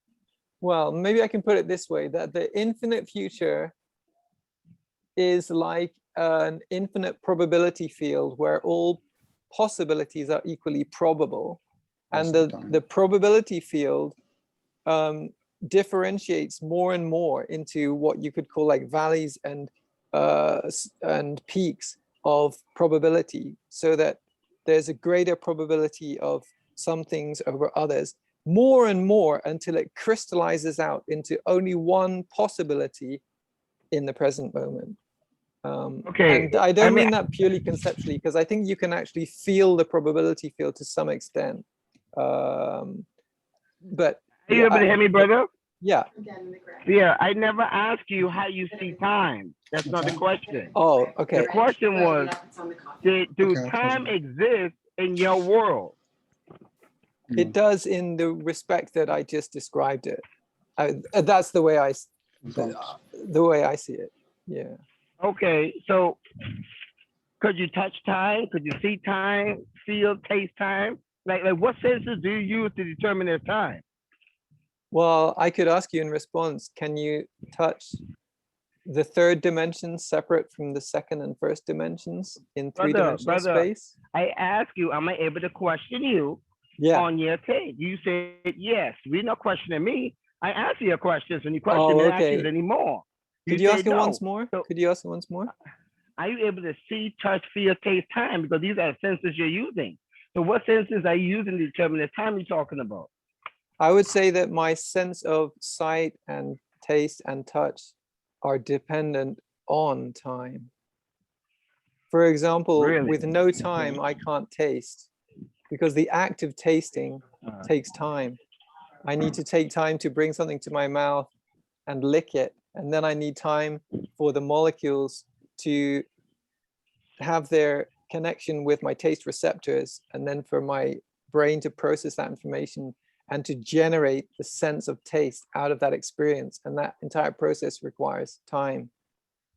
Okay, so let me ask you this, since you went that route, do you live in the past, present, or future? I live absolutely in the present, although that does not exclude me dwelling in thoughts of the past and future. Okay, so you live in the present, right? Yes. But you dwell in the future, and you say you dwell in the past. I don't dwell in the future, but I have thoughts about the future, which there's a difference. So I don't live in the past, for example. Even if I dwell in thoughts about the past, those thoughts are being experienced in the present. So actually, even if one's totally lost in thoughts of the past, one is still technically totally in the present. Although I can understand how people could language it differently. So you're always in the present? Yes, I don't think there's any possibility for anyone to be anywhere other than the present. So how time takes place with that, since you're always in the present at all times? Well, you could think of it as like we're riding a wave of continuous presence through time. Do time consist of past, present, and future, or time consists of only present? I think it consists of present and potential future. Okay, since you add future in it and you live in time, do you live in the future? Notice that I was very careful to say potential future. That's fine. Do you live in the potential future? I live in the present, which which doesn't really exclude potential future. Future is only ever in a potential state. All right, brother, you said time is the potential future. My question is, do you live in the potential future? You have not answered that. I live in the present, but potential means something that is not here, right? It's something. But you have an answer. Either you do live in the potential future or you don't live in the potential future. I'm not sure which one. No, I live in the present. And you do not live in the potential future, you're saying? No. So do you live in time? Potential me is in the potential future. You say time consists of that. So I'm going by your words. Since time consists of a potential future and you live in time, why not add the potential future in it? Since that's a part of time that you live in. I don't think I said exactly what you're saying I said. Okay, just do it over again. It's time, past, present, and future. But I'm not convinced that past exists. I'm not sure if I'm answering your question or not, but I'm not convinced that past exists, but okay. Or at least I don't have experience of past existing. But okay. Yeah, I believe there is present and there is potential future. And that's time, right? That's the meaning of time. That's my very poor explanation of my understanding of time, although that's not, I'm not trying to make a complete explanation. No, we talking about you. Yeah. No, you personally. Now, you say you live in time, right?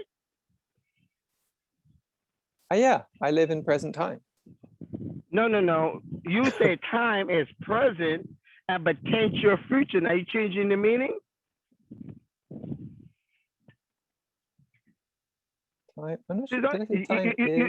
You can't flip-flop with the meaning. It's either it's present only or it's present and Well, I said potential that- future. Which one?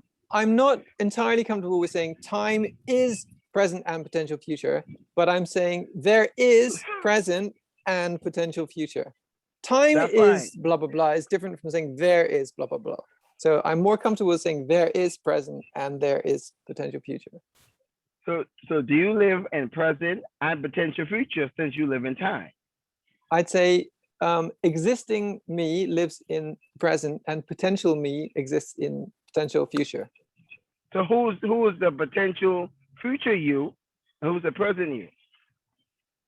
Well, the question who is a little strange, but I would have to say the answer who is potential me, then the answer would have to be potential me is potential me. Could you break it down a little more, brother, so we can understand? Well, you're saying in who is English potential, language? who is Okay, no, this potential I me know and the what I'm potential saying. future? No, Well, don't say what I'm saying. Okay. I'm trying to relate back to what you're saying. So forgive me if I come off as me who's saying it. You're the one who's saying this. You say there's a potential you and there's potential future. Well, there's and infinite there's potential you me's and in infinite future. okay, so what is this infinite part of you? You're saying it's not what I say. Don't take it as me. I'm not the one who's saying this stuff. I'm questioning it. Yeah. What's the question? So what is this infinite you? What is the infinite you? Well, sorry, infinite is an exaggeration. Infinite future has infinite possibilities, but I don't have the possibility of existing in the infinite future because all the possibilities I'm aware of limit my age. So brother, there's that's not, not the but question. there are many potential The question is, me what's the scenarios infinite you? in the future. No. I was exaggerating. So I withdraw infinite me. But okay. Yeah. Okay. But there's a very wide variety of potential me's in the future. Okay, is there anything you want to withdraw before we go forward? Not to my knowledge. Okay, and what is this potential you in the future you're talking about? There are multiple potential me's in the future. In the potential. That's fine. You already stated that. I'm asking, what is that? What do you mean when you say what is that? I don't understand the question. Okay, is this potential you in the future exist now in this moment? No. So how you know it's going to be there?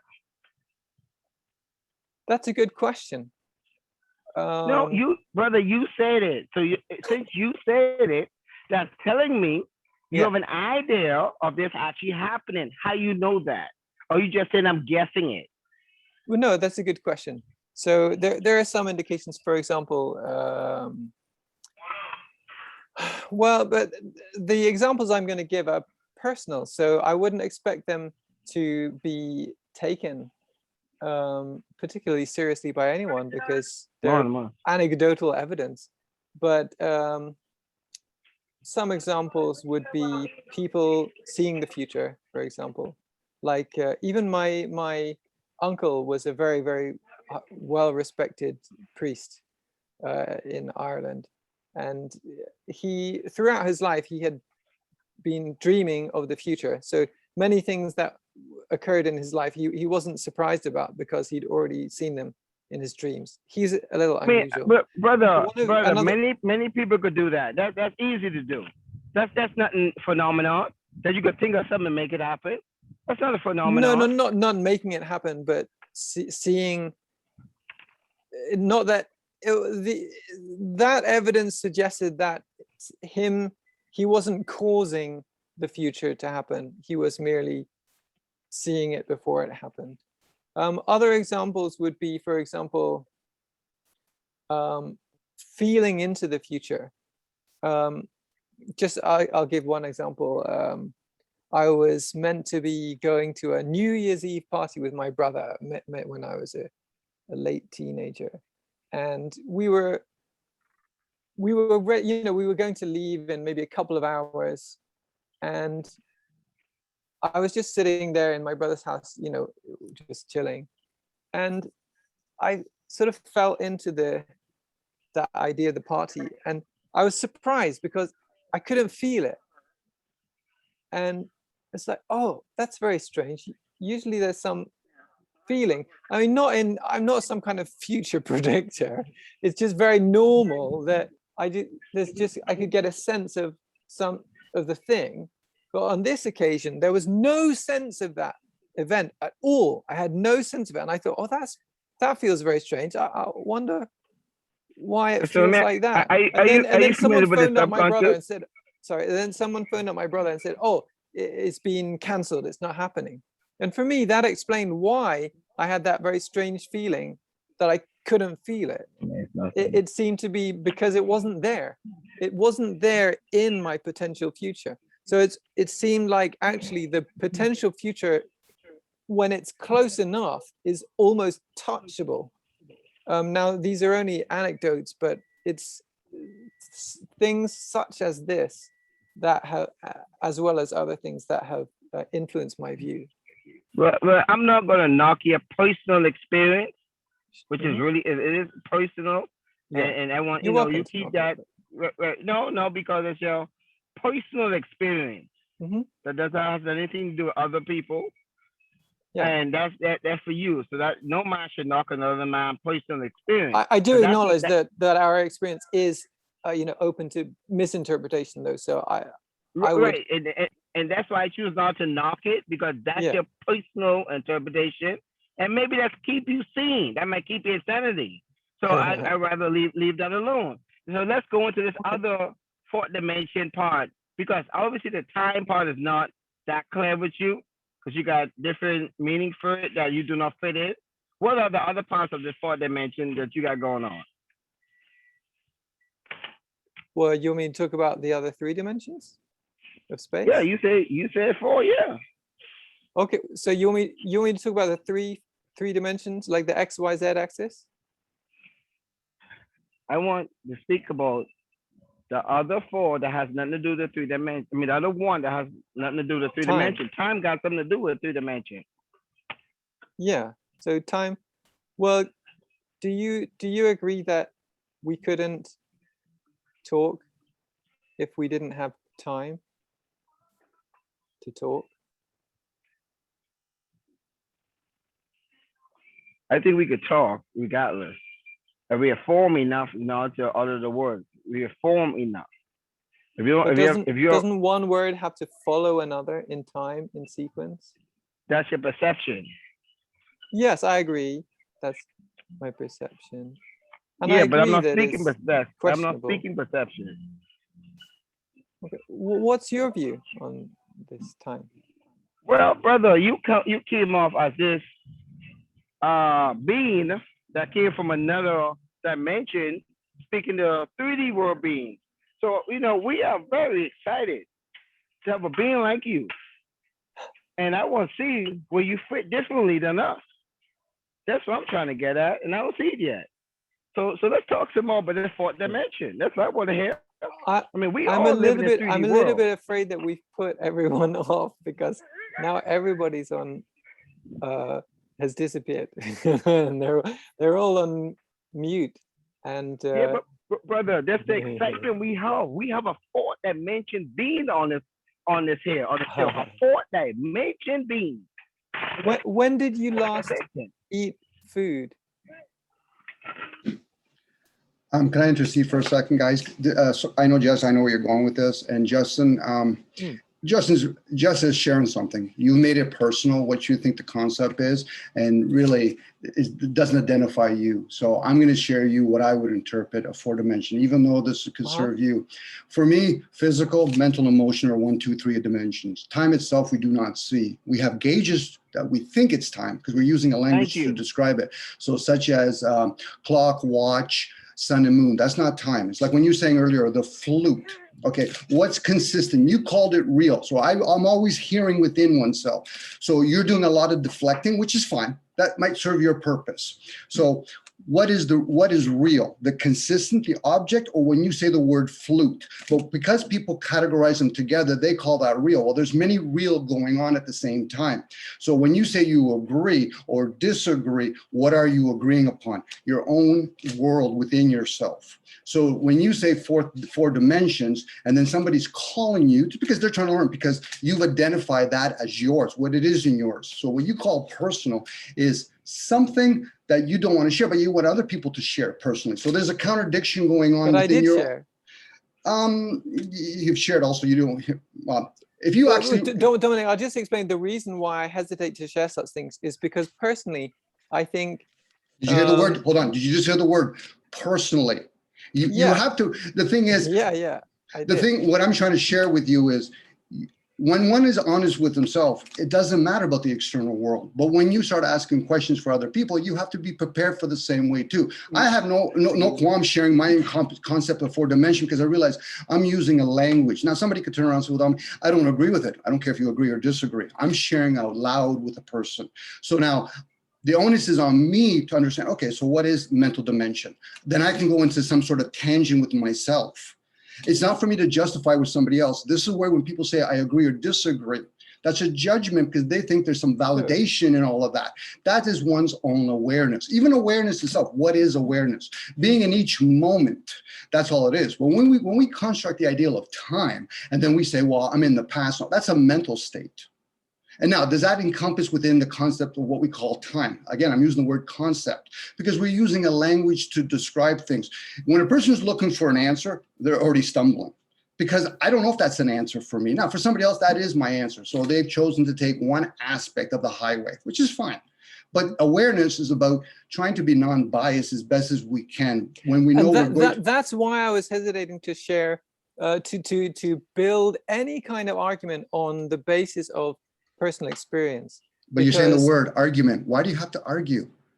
Do you think I don't see argue as a negative thing? I see argument as a very positive thing. So again, what I mean is I don't want to. I think it's a little bit unfair to build a case for a view merely on personal experience that is very easy to be misinterpreted by the person experiencing it, which in this case is me. Hold on, Justin, on top of that, I think people can be a bit unwilling to challenge someone if it means challenging their interpretation of their own experience. But then you made it personal.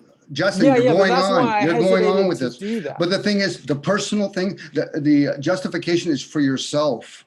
It's not about others. You're sharing with other people. I'm only interested because you're doing a lot of deflection, opposed to just saying, okay, these are my views. This is how it is. Now, if you're going to say the word soccer to you, whatever, that's somebody else's story. How did you interpret for yourself? Now, if you don't want to share personally, that's fine. But then you're sucking up other people into, but what's your view on this? And you play this game going on with yourself, which, hey, that's fine. If we all want to play this game, that's fine. I'm not concerned about the outcome personally, so I don't mind playing chess. But for some people, they want an outcome. What's the answer to everything, which is fine. But then you wonder why the conversation get hoarded. Now, I'm just doing this purposely. I could care less one way or another, as long as you understand it for yourself, whatever the self is to you. So now, by quickly interceding and saying, well, Dominic, this and that, I said, Justin, hear yourself. That's all I'm asking. Forget about listening to other people. Hear yourself. When you say the word argument, you're leaning towards something. If you want to debate, that's better done alone. Now, because when you do that, then you can share with other people. But when you're debating, you're setting people up. This is how we become smart, and then we become clever opposed to wise. And I only say that because I'm hearing you, and I'm like, okay, so he's going to go on and on and on about certain things. You can have all these defense mechanisms going on here because that's where the perpetual defense and attack is. I'm doing this purposely now, not because, well, I'm defending myself. No, I do that quite well on my own, and I do my own driving the bus over myself. So now, when somebody asks you, you brought in 4th dimension. Everybody is out of the equation now. Jesse was just keeping you on track by saying you brought it in. And then you did a lot of deflection. Now, whether or not you understand the shadow self and understand psychology, that's for you to figure out. I'm only telling you, I'm using a word to describe it. But I'm going to tell you one thing he did. When I asked him about the infinite him, he said, oh, I made a mistake. So he's switching. When I asked him about time, he said, well, it's present. I mean, it's a present and it's a potential future. I said, but do you live in that? He can't really answer that because he don't live in both of them. No, I did answer that very directly. The thing that I said was a mistake was when I said there are infinite. You said in the future. Hold on. You said you live in the present. Yes. But your time means present and potential future. That don't make any sense. Second, you say it's infinite in you. So I said, where's this infinite in you? You said I made a mistake. It's not there. So I'm saying you're not stable. So there was one point that I withdrew, and that was infinite potential means in the future, in the potential future. It was an exaggeration, which I took several seconds to But brother, who is withdraw. to say you exaggerate the other ones? You're welcome to accuse me of exaggerating anything, but this was something that I freely No, I'm not accusing said was you. an You exaggeration, admit and to I it. explained why. You admit to the exaggeration. So I'm just saying, what's the possibility you're not exaggerating on the other ones? That's all. Yes, there is possibility. I would suggest there is possibility. This guy telling on himself. Huh? So, what? I'm freely willing to admit any mistake that I make if I'm aware of it. Is there a mistake in all of that? Like there's the judgment there. You're just sharing. That's all it is. But if you already have an ongoing program within yourself, that's a mistake. That's how you're going to project outwards, opposed to, oh, those are just possibilities. Catch yourself saying your own story. It doesn't mean if it's right or wrong, but somewhere in that program, because I don't know you, Justin, I would have to dig deep enough to find out your psychology, understand where you were in your womb and all that kind of stuff. But when we present certain things, like I do it too, I do it on a constant basis. Okay, hold on. The thing is about this, right? You question someone get to the bottom of it. When you question him, he started making mistakes. See, we're not making that I admitted. Okay, I may have made others as well that I'm not aware of. Brother, I don't think I should be penalized for admitting that I exaggerated several seconds after I made an exaggeration. We are being honest with ourselves. You admit you're exaggerating with yourself. We want you to be honest, not exaggerate. That's all. I am. That's all we're getting at. Yeah. But you said you exaggerate. Yes, all that's an honest statement to it. To say that I exaggerated is honesty. Okay. but listen to what I'm saying to you. Let's don't exaggerate and let's be honest straight up. That's all we're asking. Yeah. Huh? My exaggeration was to say infinite, where I should have said extraordinarily large. There's a subtle difference. All right, brother. We already understand you exaggerate, so I mean, I don't know. I don't really have much questions on that because I don't want to get back into exaggerating mood. I'd rather us to be honest and straightforward. Do you think I'm not honest? Given. Brother, I'm only going by what you said, not what I said. I don't have to think you said that. Yeah. So why would you ask me a question you have an answer to? Sorry? So my thing is, the goal on this show, I'm not trying to speak for everyone, but the reason why I come on this show is not for someone to feel they're a little more intelligent or they know a little more. We all need to build on each other information. That's the goal to me, to build. So the exaggerate is not building. Yeah, so if you want, I can explain more in detail what the nature of my exaggeration was. So my view would be that there are, let's say, in excess of 10 billion potential me's in the potential future. And I characterized a number such as in excess of 10 billion.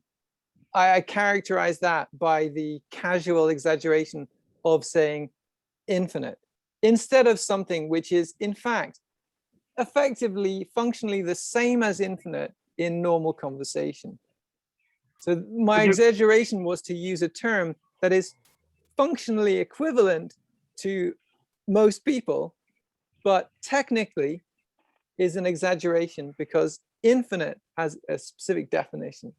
So although it's functionally not, so I expressed in a way that was, for my own taste, too casual, but is actually for the purpose of conversation generally not different.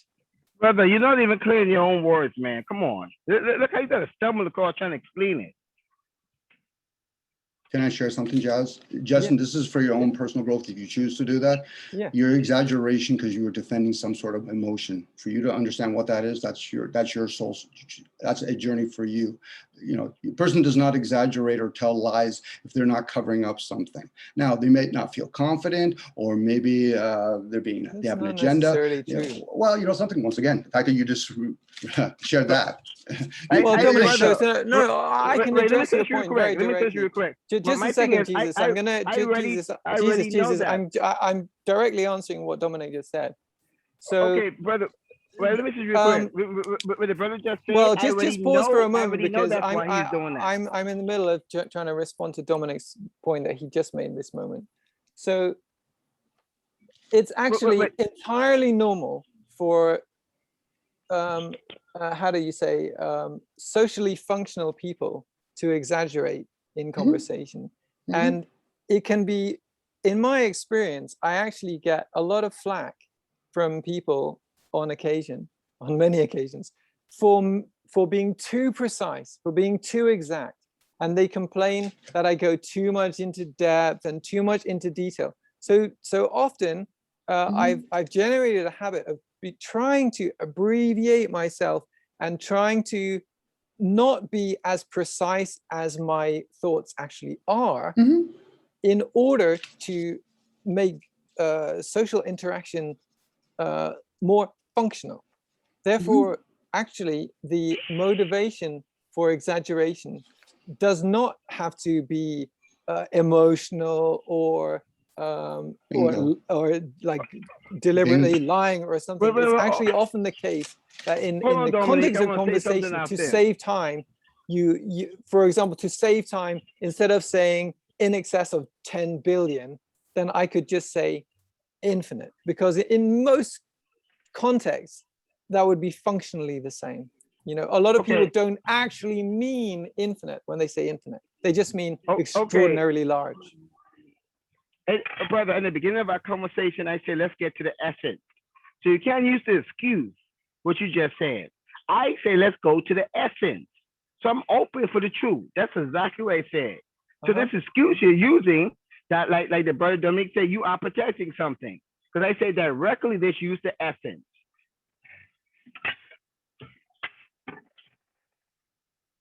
I don't quite get your point. Because Dominic, Justin, you're oh yeah. What I was going to say, because the defense and attack that I'm doing is you're defending and attacking with your emotions. You're using a lot of mental construct to actually hide the fact. Now, I'm not saying it's hide. It shouldn't even be hide. You're using it, which this is where a lot of people become very critical. They have critical thinking, but they have an underdeveloped emotion. So maybe a lot of common words that might come out of your mouth is thinking opposed to feeling, you know, or senses. So now when you're trying to use all these description for a person that's pretty balanced, they're going to see that you're missing other parts, not because it's right or wrong, you know. So when people are saying, well, Justin, you're sharing a lot of things, but you're not really sharing other things of you. So essence, one part of the essence is your emotions. And for a lot of people, they never really have a chance to develop that. A lot of people can become very smart and clever, and they can justify all their theories, but they're not really emotionally engaging also. And a lot of times that child, that's where usually the age between the 7 and 14 where you're developing emotions, is running the adult, the critical mind, ragged. So now when you intercede or I intercede, I know I'm using my emotions, but I can pull it back at any time. And I'm not going to justify the things I do and use all these elaborate stories of what I think time is or isn't, because I realize I don't know what time is. I know what the word is, but I really don't know what time is. Now, somebody else could turn around and say, well, Dominic, I do. I said, well, then I'm going to put all my questions to you, because I've openly admit I don't know what time is, but I'm prepared to ask questions. No different if somebody says to me, Dominic, but I know it, but I really don't know how to put it in the language that you understand. I'm like, now you're just being clever. And I know cleverness because I know me, because I know my emotion when I put up guards. I did try to communicate, actually. Mentally, you've been trying to communicate with us mentally. Not emotionally. And your emotion is leading you by pulling it. But you're asking me for emotional experience of trying to explain four-dimensional space. And I did relate to you, I mean, that it would already, I think, trying to define four-dimensional space, you know, there is a tendency for that to by itself, the question by itself, to generally initiate a conceptual answer to four-dimensional space. But I did, in fact, attempt to convey to you, at least very briefly, felt non-conceptual experience of what potentially of and Justin, future. I'm going to share something with you. Justin, I don't care what you justify to me. Personally, I don't. The thing is, honesty is for yourself, not for me. I could give two shits who you are. Personally, it makes room for you to realize who's responsible for you. The fact that you say that you're trying to, oh, I don't have answered it for you, tells me you're way off. Fucking means fuck all to me. Sorry my language, but it means nothing to me. You're in So your you're own saying little that I world. was only sort of using concepts, but I was trying to. You were trying to you see that I justify was your trying to, decisions. You're justifying your report- decisions. That's what you're doing. You're justifying. But external is justification. If you feel confident enough, you just share how me, Jess, or Curtis value it. So be it. You know, That's this is what I how people. did. That's what I did. No, I heard out of your mouth. Well, Dominic, I thought I've answered your question, or you just. I'm nobody in this equation. That opens up a question. Who am I? But really, I have no problem. No problem. If there's a word I'm a problem, little bit lost on what the problem is. So I included a report of a direct non-conceptual experience, but your complaint is that I'm only being analytical. Is that your complaint? Justin, you're only getting your own medicine. You like to break down words because you're conceptualizing them, which is fine, and it should be well done by yourself. Because you know, I post a lot of stuff on chat just to break down what the definition of spirit. You know, most people want something for nothing. We live in an age of information. So if a person says, "Well, Dominic, I don't really understand," well, then do your research. We can't be niscient. You know, like if somebody says to me the word spirit, and I'm on a chat, I could. Wait. Okay, I'm just gonna unplug this for a second. Just your point about research. Yeah. Sorry, guys. I even I've got caught up in this.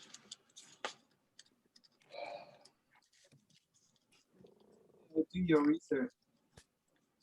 This is some of my research into time. It's somebody else's work. Yeah. Nice. Well done. Well done. Yeah. But I've also reported to you my again, some of my direct again, you're saying it to me. Investigation into time. But you're saying it again. You said it So out there's loud. two sides. There's non-conceptual experiential investigation. There is also shared experience with family, and then there is academic research. Okay. So I'm not sure exactly where the imbalance in with regard to investigation into time. I'm not sure where the imbalance is. Well, I don't know if everybody read that book. You know, it's like I tell my buddies all the time. I said, know everyone did. It's like I tell my buddies all the time. I said, you know something? It would be nice if you either did an audio or you wrote a book on your own biography. So I have a choice if I want to hear it or not. And if you want to present it and I'm in the mood, yeah, sure, please, sure, go ahead. But I'll know when somebody's trying to justify their story. And because I know that about myself, we're not I was asked to justify. No, no. Well, unless you identify those time or space as you, then it's hard to differentiate the difference and realize we're all going to play with the ideal of what time is. So therefore, it's not me. I was asked by someone who doesn't believe in time to justify. Do you know he doesn't believe in time? How do you know he doesn't believe in time? I never say that. He never said it. Exactly. That's so you believe in four-dimensional space, Jesus? Break it down. Does he even have beliefs? Maybe he doesn't value. Do you believe in the existence of four-dimensional space, time? I asked you to break it down so I can know if that's something I do or not. I never heard it. That's why I asked you that. Could you answer yes or no? Do you believe in the time out? You just said it there. You're doing what Lewis does. We said, can we all agree? You narrowed down there. I never said, can we all agree? No, you just said, give me yes or no. Hear yourself. Yeah. Hear yourself. You're trying to tell another human being, I'm going to narrow down your choices, but I'm going to give you the impression of a choice. Well, then we talk about would you be willing to give me a yes or no answer to the question? Brother, do you believe in the existence of four-dimensional space-time? I have never heard of that, so I need you to define it. That's why I question it, so I can give you an answer. Okay, well, do you believe in time? May I ask you that? I said time is a construct. I said that earlier. But do you believe that the construct time refers to something that exists? You gotta explain what that means, bro. I'm not 100% what that means. You gotta break that down to me. Mm-hmm. And that's why I was questioning you. And that's that at that point, if the person that's asking the question is leading, and the person that should follow is the same person that's asking the question. Hence Socrates. Okay. So I can respond and say, "Oh, hi. I don't know who that is." There. Because you believe what is time. That's why I asked you what is time. Well, Lewis, so I mean, Jesus, we have Jesus on the line, Lewis. Jesus, do you believe that there is a potential future? Allow me to ask the question. This gentleman that said that time is a construct, what is your name, if I may ask? Oh, not Jesus. I don't know. Wait, hey, Jeff, I just got. I'm curious. I'm trying to introduce myself. Jessup is your name? Yeah, correct. Well, nice to meet you. I think this is the first time I see you in our Hyros Zoom on Saturday. You said you answered the question, and you said time is a construct. I agree with you. I would add that it is a mental construct, so we know what we're talking about. So, But I was asking him a question. Justin, yeah, I was go asking ahead, him a ask question. me. No, I was asking, how do I pronounce it? Jes Us, is it? Yeah. Jesus TV, how do I pronounce your name? You can say Jes Us. Just keep it Jes Us. Jes Us. Jes Us. Jes Us. Okay. Jes Us. Do you believe that the construct of time refers to something that exists, or that it refers to something that doesn't exist? You'll have to explain to me what time is so I can answer that. Right. Well, okay, no. So I okay. So do you Justin, believe are that you asking whether? No, I'm not asking you, Justin. Lewis. Jesus, do you believe that there is a potential future? That potential future exists? You gotta, what is a potential future? I know we live in the present. Yeah. Well, can you get a rough understanding from what I previously described in our discussion?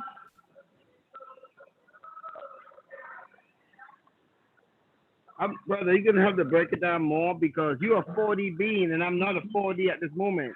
Until you teach me how to Oh do yeah, that. so you're not 4-dimensional. So you don't believe that you exist in 4 dimensions. That's why I need your help to make me understand. Brother, I need your information so I can understand that I do. You are the 4D now. So I need your help. But you're at least acknowledging that you don't believe that you do exist. I never said I don't believe. I said I don't have enough information to make the determination. So I need your help. Right. Well, could I ask you, what is your view of time? Not of the concept of time, but of the phenomena it refers to. I said it already. It's a construct. It just told you. It over and over. No, yeah, I understand that time is a construct, but you know, shakuhachi, the word shakuhachi is a construct, and yet it refers to phenomena in reality.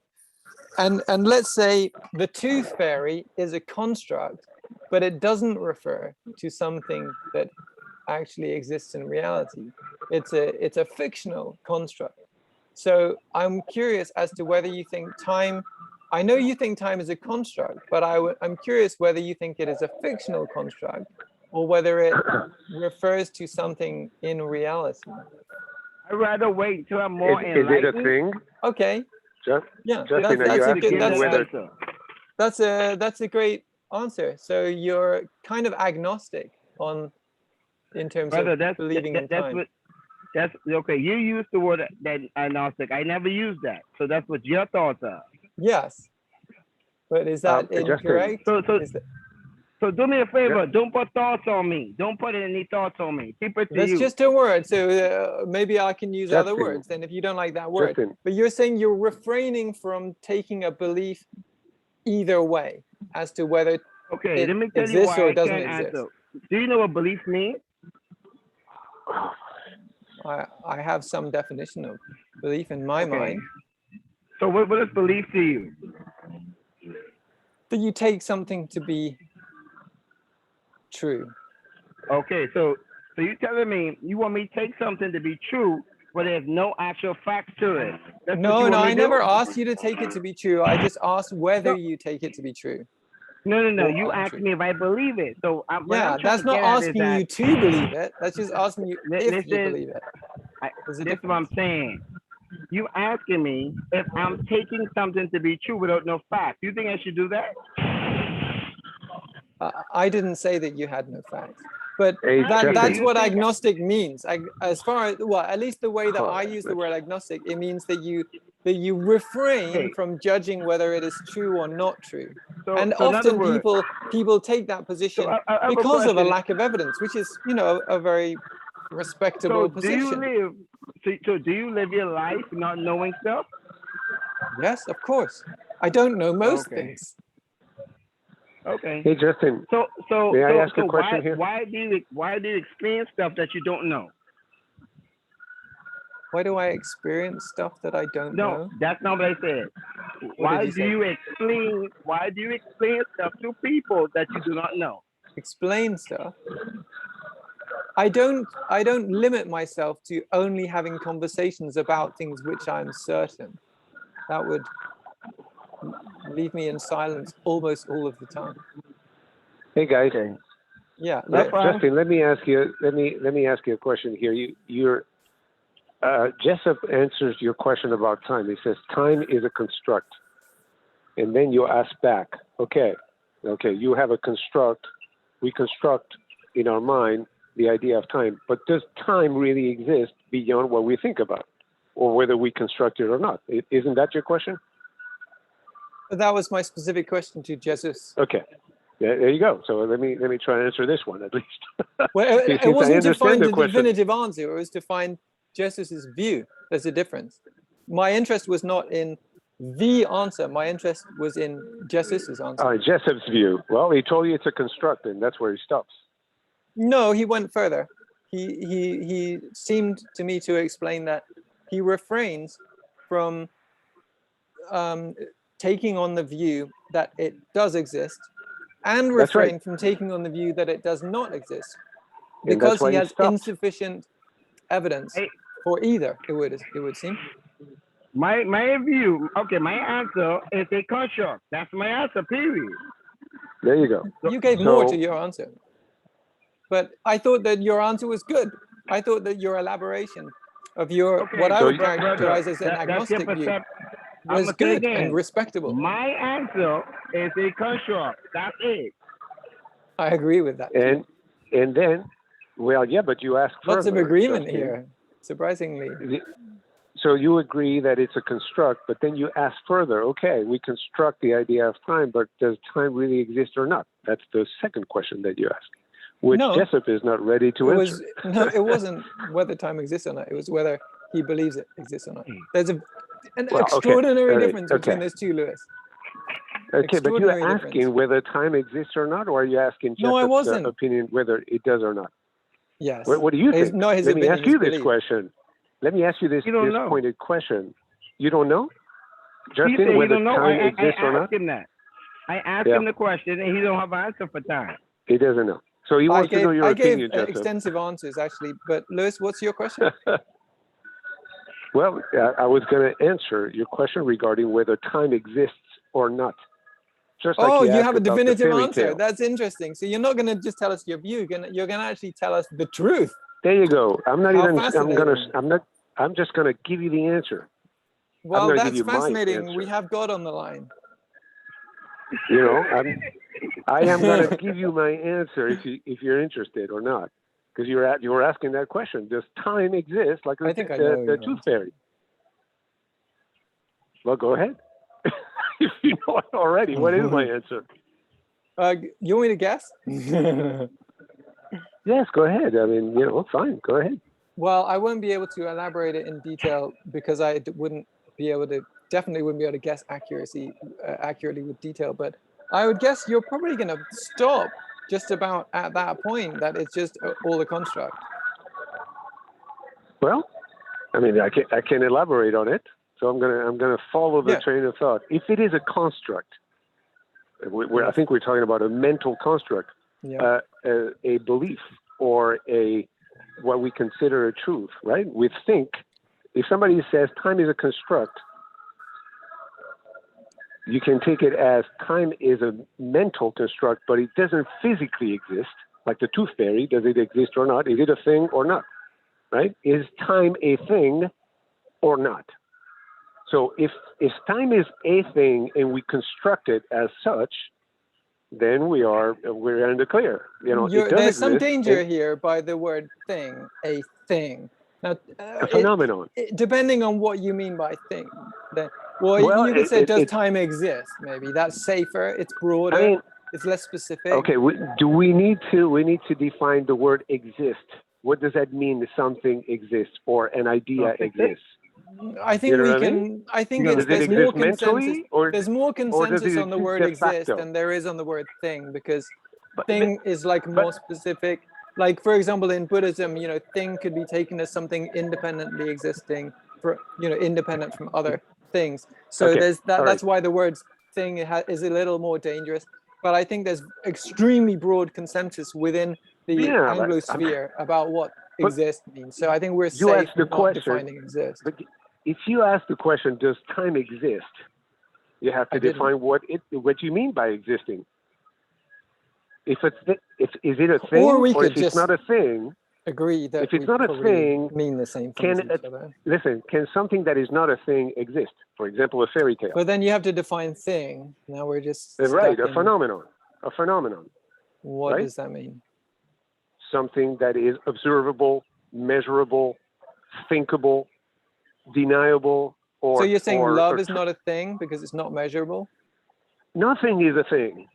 That's why Nothing everything is a is a thing. construct. If you're already saying nothing is a thing, then you already automatically time does say not time exist. doesn't exist. Yeah. So Time does again, not so, exist, and I yeah. agree with Jessup that it is a mental construct. As a matter of fact, if there was no question, if there was no consciousness to ask the question. So you also believe that food doesn't exist, even though you eat it? In conventional terms, yes. In transcendental terms, no. That's why I always use this double perspective, this stereoscopic perspective, because if not, we're always in the same thing. So Does time your exist? view was Well, predictable. if it exists, is it a thing? What is a thing? And who's looking at it? If no one is there looking at that thing, does it exist really? So that you have to. Well, use maybe these I two can limit perspectives. this to you said to conventional and ultimate or whatever you Guys, said. So within the conventional, in as much as I exist, or there's some kind of phenomena this side of the internet exists, and Yes. your dinner Yes. or your breakfast this morning exists. Yes. In Yes. that sense of the term It does exist, conventionally. does time exist? In conventionally, yes. Conventionally, Okay. you and I have spent 5 minutes and we can define it and Okay, measure it and so agree with conventionally it. you do But believe in transcendentally, four-dimensional space-time, not just three dimensions. Transcendentally, it does not. That's why Jessup is right. It's a mental construct. Because Well, if there is no line to Jesus measure, actually seemed to accept 3 dimensions of space, but not the dimension of time. He said that he existed in 3-dimensional time, which implies that he believes in 3 dimensions. But he was shocked when I said I exist in 4-dimensional space-time. Hold on, So brother, stop. I never said that. I said we're speaking in the 3 dimension right now, and when you choose to move dimension, somebody has you music let in the me background. So Jesus, it's hard for me to hear you. No. Does someone have music playing in the background? I do, and it's because I'm at the dealership. Do you have So, earphones I'll move with outside. it? Do you have earphones? Yeah, Okay, no. listen. Okay, listen. This is what I said. I said right now I'm speaking in 3-dimensional, and if you choose to get out of 3-dimensional, let me know so I can know how to adjust myself. I never said I believe only in 3-dimensional. But no, I didn't say that. But you accepted 3 dimensions, but you seem to not have the same acceptance for the 4th dimension. Again, brother, and I you think are that assuming. Lewis's view on all 4 dimensions would probably be the same. Is that right, Lewis? Brother, you probably say you both are all 4 dimensions assuming. exist relatively, but none of them exist ultimately. I would guess that would be your view, Lewis. You are assuming. If you ask me, if you ask me, I will tell you that all 4 dimensions are constructed by the mind. Otherwise, there's nothing there. Yeah, you see them all as equal. So in conventional terms, we are 3 dimensions of space and 1 dimension of time.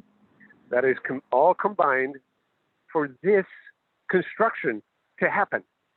If you don't have anything to build on, what are you gonna think? Is you're the making mind purpose. floating You're bringing around? in purpose. Teleology, perhaps. If the mind was not built on the 3 dimensions and the 4th, which is time, what is there? Do you see a mind floating around? Do you see your mind floating around between 2 or 3 galaxies out there? You're always here in between the 2 ears that you see there in the mirror. that consciousness is building on the three dimensions, your physicality and the construction of time. In this Without respect, that, Lewis, you don't the exist. common ground between the two of us is that we see the 4 dimensions sort of equally. Like we see them as existing as much as each other exist, not differentiating the 3 space from the 1 time dimension. We see them on an equal level. We might have subtle disagreements, perhaps, about how we characterize their existence, but we see them equally. There's no time without space. There's no space without time. Yeah, yeah. It's all So together. this is our common ground. You know, Lewis. so you know, it's a one thing. Reality is one thing. It's everything and nothing at the same time. And any construction regarding reality is based on the 3 dimensions and the time. Without those 4 things, there is no thinking, there is no knowledge. Reality doesn't know it is, although it still is. I mean, have you guys not figure out what he's doing? He wants to be the guru. Y'all guys don't see that yet? No, I am a guru.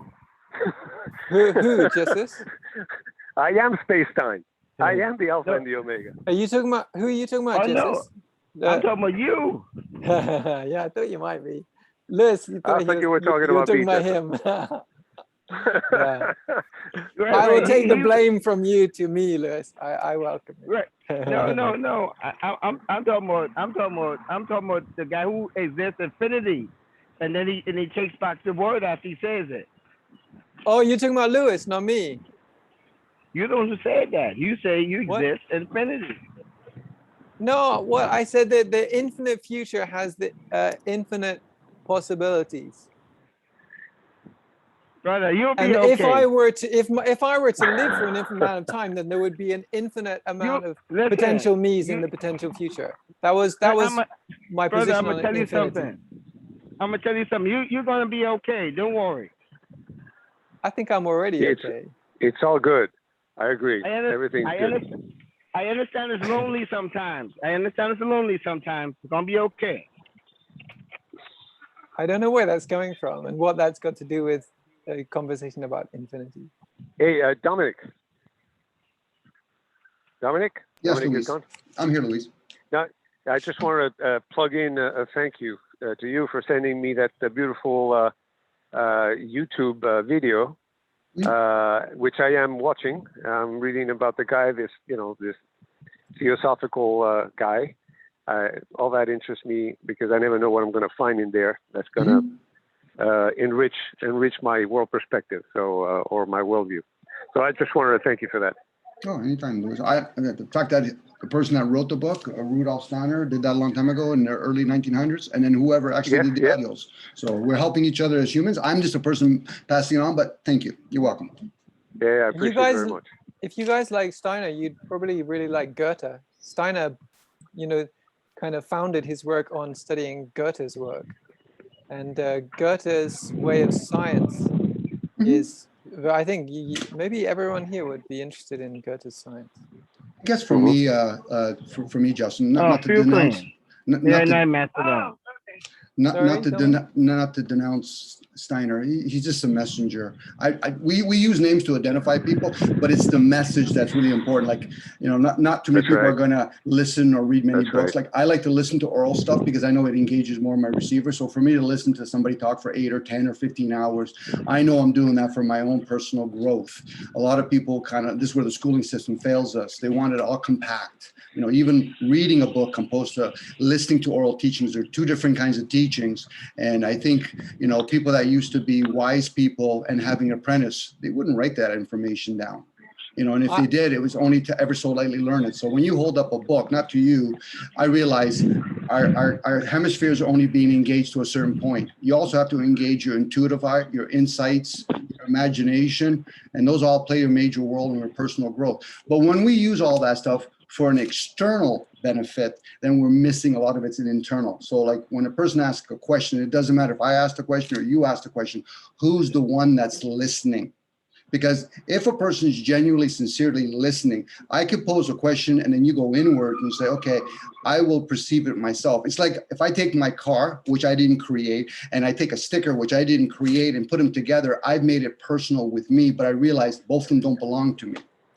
So now when you share things, because I realized to a certain point, we all get led by our emotions, and that's why the emotion runs the mental, the senses, our feelings, all those different things. If it's not in place, then you're going to have, words like belief systems, like these are my beliefs. Okay, so when are you going to go towards knowledge? When are you going to go towards wisdom and understanding? Because a belief system has its value to a certain point. Same with knowledge. I can know of things, but it doesn't mean I have wisdom or understanding to it. So a guy like Steiner, I don't know his story, but I hear some of his outcome, and it resonates with me because I'm doing the same thing too. So I don't put value to the individual. We're too insignificant as individual, but as a collective, we could probably do things. But I also lean towards, as a collective, we're pretty unaware. But individually, go ahead. You mentioned the benefit of oral, so just to maybe mention, so I learned about Goethe through oral teachings.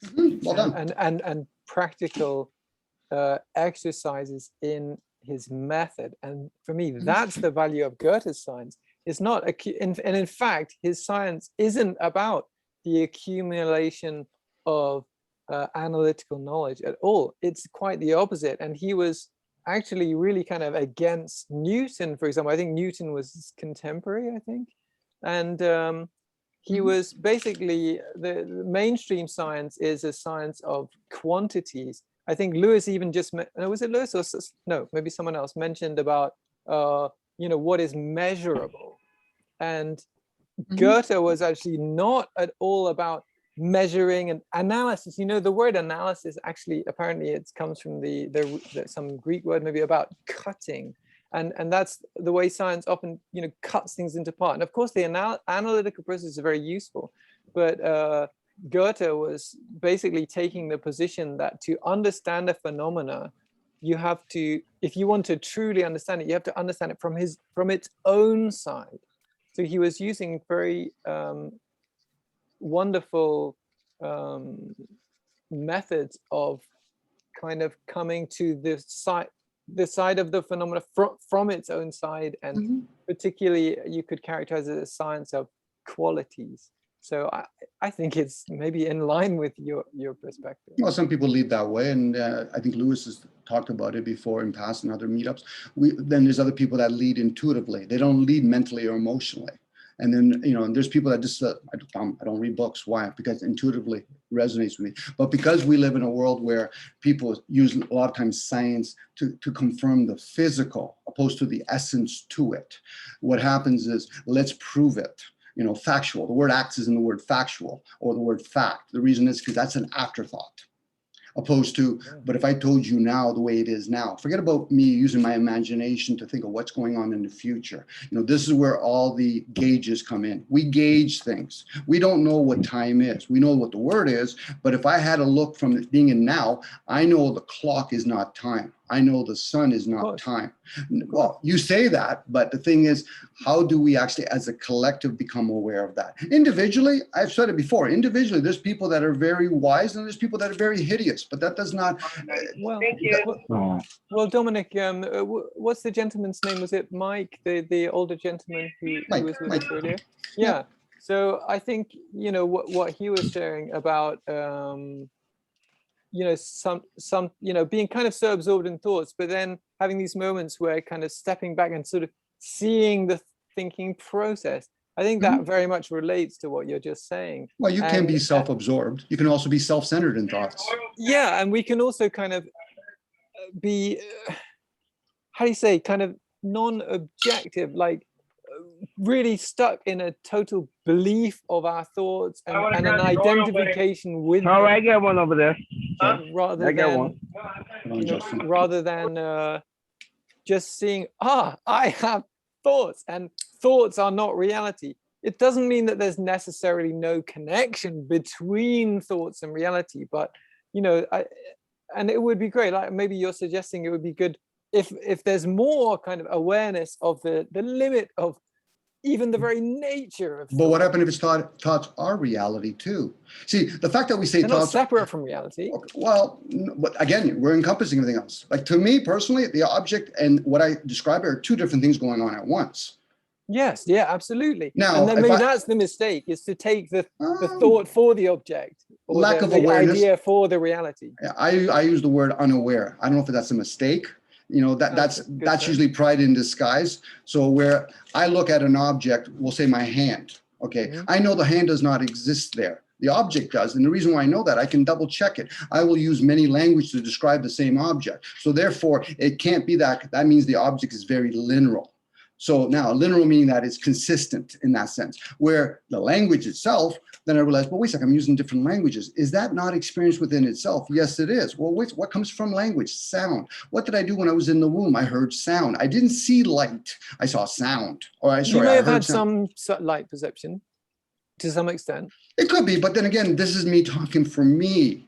You know, I can't speak Oh, from for your you. memory. So, well, From your memory. and then again, where does memory stored? You know, I play with the ideal it's in the blood and the water. But are So you now- saying you remember hearing sounds in the womb, but you don't remember any visual experience? Is that what you're saying? Intuitively. Okay. Now, for me to prove it to somebody else, No, how? I would just No, I'm accept just that. saying, but this is how when we write stories or we write them or we talk about it, we have to become aware for ourselves. That's their story. It might resonate in certain aspects because we're using we have so many different languages, so we can't even say it's a common language. There is so many variations of it. We have so many different religions. We have so many different currency. So to think that for some reason one way is better than another, that is a construct. And then everything you go from there is a construct. Time, space, dimensions. Like to me, when I talk about three-dimensional, I'm sharing it out loud because I'm hoping that it's going to grow. Now, could I be misled in my growth? Yes, very much so. That's why I do double checking or triple checking. And then I hear other people, I'm like, Very oh, that's healthy, it. very healthy. Oh, it could be healthy. It could be very destructive. This is why when people Yeah, say, that's true. We could become neurotic. yeah, But, no different. but your attitude of not assuming that everything you believe is true is, maybe I worded that But that's too honesty now. vaguely, but yeah, that's a very fundamentally healthy approach. That's I would say honesty. when not taken to an extreme. See, that's honestly the guy got to learn today. You got to learn that same thing. Sorry? No. Honesty. Jess was saying honesty. But sometimes what could be missed here, Jess, is we don't actually hear ourselves. And if we do, we really don't listen to ourselves. Listening is always constantly going in an internal world. So if you're the kind of person that does re-examine one's thought or you question reason, you're always double checking, because when you start questioning reasons, then you realize your habits, your patterns. Then you realize, well, then what's running both of those? Could be your emotions. And for most people, it is their emotions. Now, the reason why, just look around. Why do you think we have so many wars on this plane? The reason why we have so many wars is because it's being led by their emotions and it's underdeveloped. I'm fighting for my country. Oh my God, my mate just got killed. Really? Dominic, could I suggest actually that a kind of feedback loop, not a linear process, but more of a circular process? So definitely many of our thoughts and actions, of course, are triggered by our emotions, but in turn, and for example, we can generate a racist worldview built upon fear and fear of the unknown or whatever, so emotions can definitely lead to thoughts, but in turn thoughts can lead to emotions. For example, if you keep thinking, oh, it's so unfair, my neighbor got a new car and I can't afford a new car, you could repeat that thought cycle more and more, and you could generate more and more emotional frustration and anger, whereas it's possible to actually cut that chain of thoughts, and then the emotions, because emotions, when they're naturally triggered, if the thought process doesn't sustain them, then very often they dissipate within, I don't know, maybe 20 seconds or something. So I would see it as a kind of two-way loop, not just a linear process. It's actually many ways. A person can use that same emotion to say, oh, my neighbor's got a nice car, so I'm actually going to work that much more harder. But the thing is, the emotion development I'm talking about, that actually is developed before the mental mind.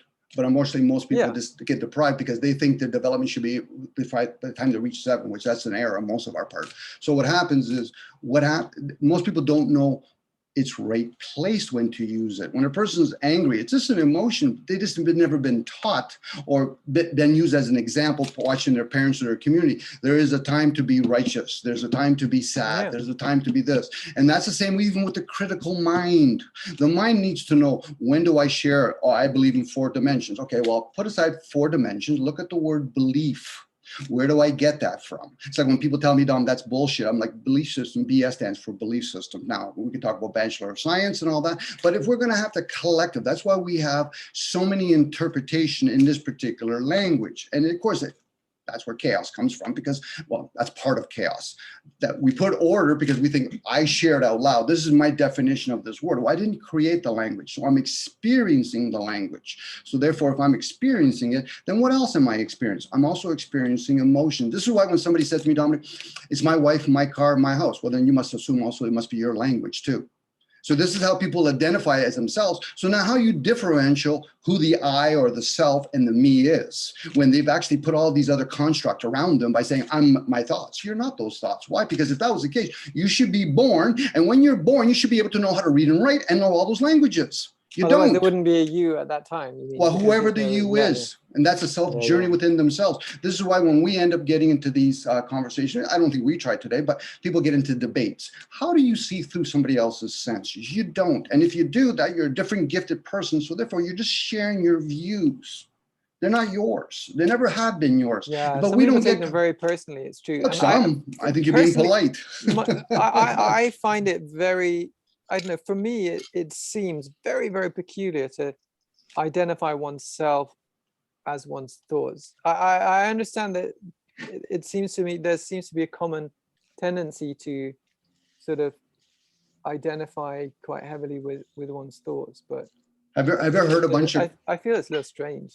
Maybe You're- I'm strange for feeling that. Well, we all are to a certain point. Well, it's strange to feeling it here, the word that you're saying. You don't say strange to think that way, you say strange to feeling it. So that tells you where you lead or don't lead. So think about when Christians, their trump card is I'm a Christian, or a person that's getting to philosophy with a biased mind opposed to a non-biased mind. Well, Socrates said this. Well, what are you saying? Because he's no longer with us. And if he's been rebooted, that's another story all by itself. Who's Kant? Does it matter? It's like people badgering Hitler or Jesus. What's your story that you got from hearing this story? Does it matter whose mouth it came out of? And this is where we get indoctrinated and cognitive dissonance, that we think that for some reason I'm representing it. And we make it our story by saying it's Jesus, Muhammad. Who cares about those characters? I say that out loud. Who cares? I put it in a question form. I'm not putting it in like, I don't care. I wouldn't exist if I didn't care. You know what I mean? Because really, when people say to me they don't care, what they're really saying is they don't care for others. Well, luckily we have a safety net where it does says, know thyself. It never said about knowing others, let alone debating others. That's a childlike mentality. I don't care how old they are, how tall they are, how many degrees they have. It tells me within, you're dealing with a child, which is fine. And if you get agitated by them, they're showing me my mirror. I know I'm dealing with an underdeveloped emotion. At least I'm honest with it. Now, whether or not it's like I've shared with other people, I even shared with Jes a while back. I understand help. It doesn't mean I practice it. I think everyone is underdeveloped in, To a certain point. in multiple ways. To a certain point. Yeah, to varying degrees. Yeah, I think that's okay. If you think so, like some people say, it's not okay. Yeah, it depends is what on you them. mean by okay, but or maybe I should say I think it's acceptable. Well, that's where the pleasantry comes in. We say the word agree or disagree, thumbs up, thumbs down, but we really don't put the contents to it. Like we don't really put meat to it. It doesn't serve me any good if I went on for 3 hours and the person said at the end, I agree or disagree. You better off just to shut the fuck up personally, because I realize I've just put so much effort, preparing all this meal, and then you just give me this compliment. Oh, that was nice, or that was terrible. Like really, there's the door. Yeah, Don't I be think shy. it is. I think it can be sometimes Dominic. Yes. Better to disagree at least to some extent. So the thing is, right? So the brother used a lot of his subconscious thinking. Okay. So who's the brother? What I did, you. Your brother. We're all brothers here. I didn't know who he was referring to.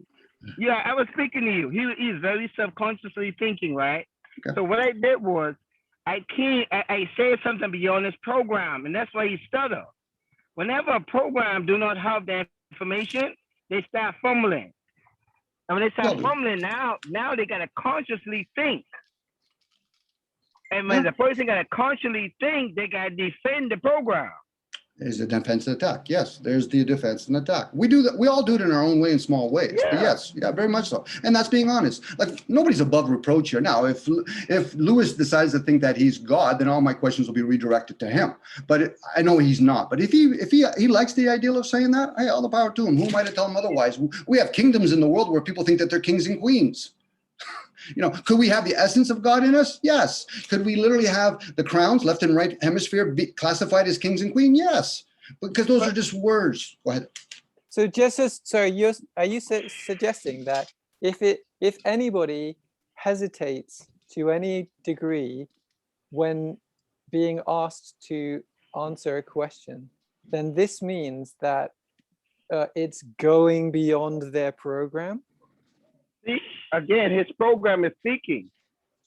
The reason why I say his program is speaking again, because he does not even comprehend or take time out to consciously listen to what I'm saying. So he's programmingly speaking based on what I'm saying. Because I said earlier, Are you speaking from a program now? No, because I'm aware of what you're saying. I'm going to explain to you why I said that. Because I said earlier, right? Clearly, that once I ask a question that's beyond your program, then a stumbling most likely start to happen. I didn't say because you stumble, it's not in their program.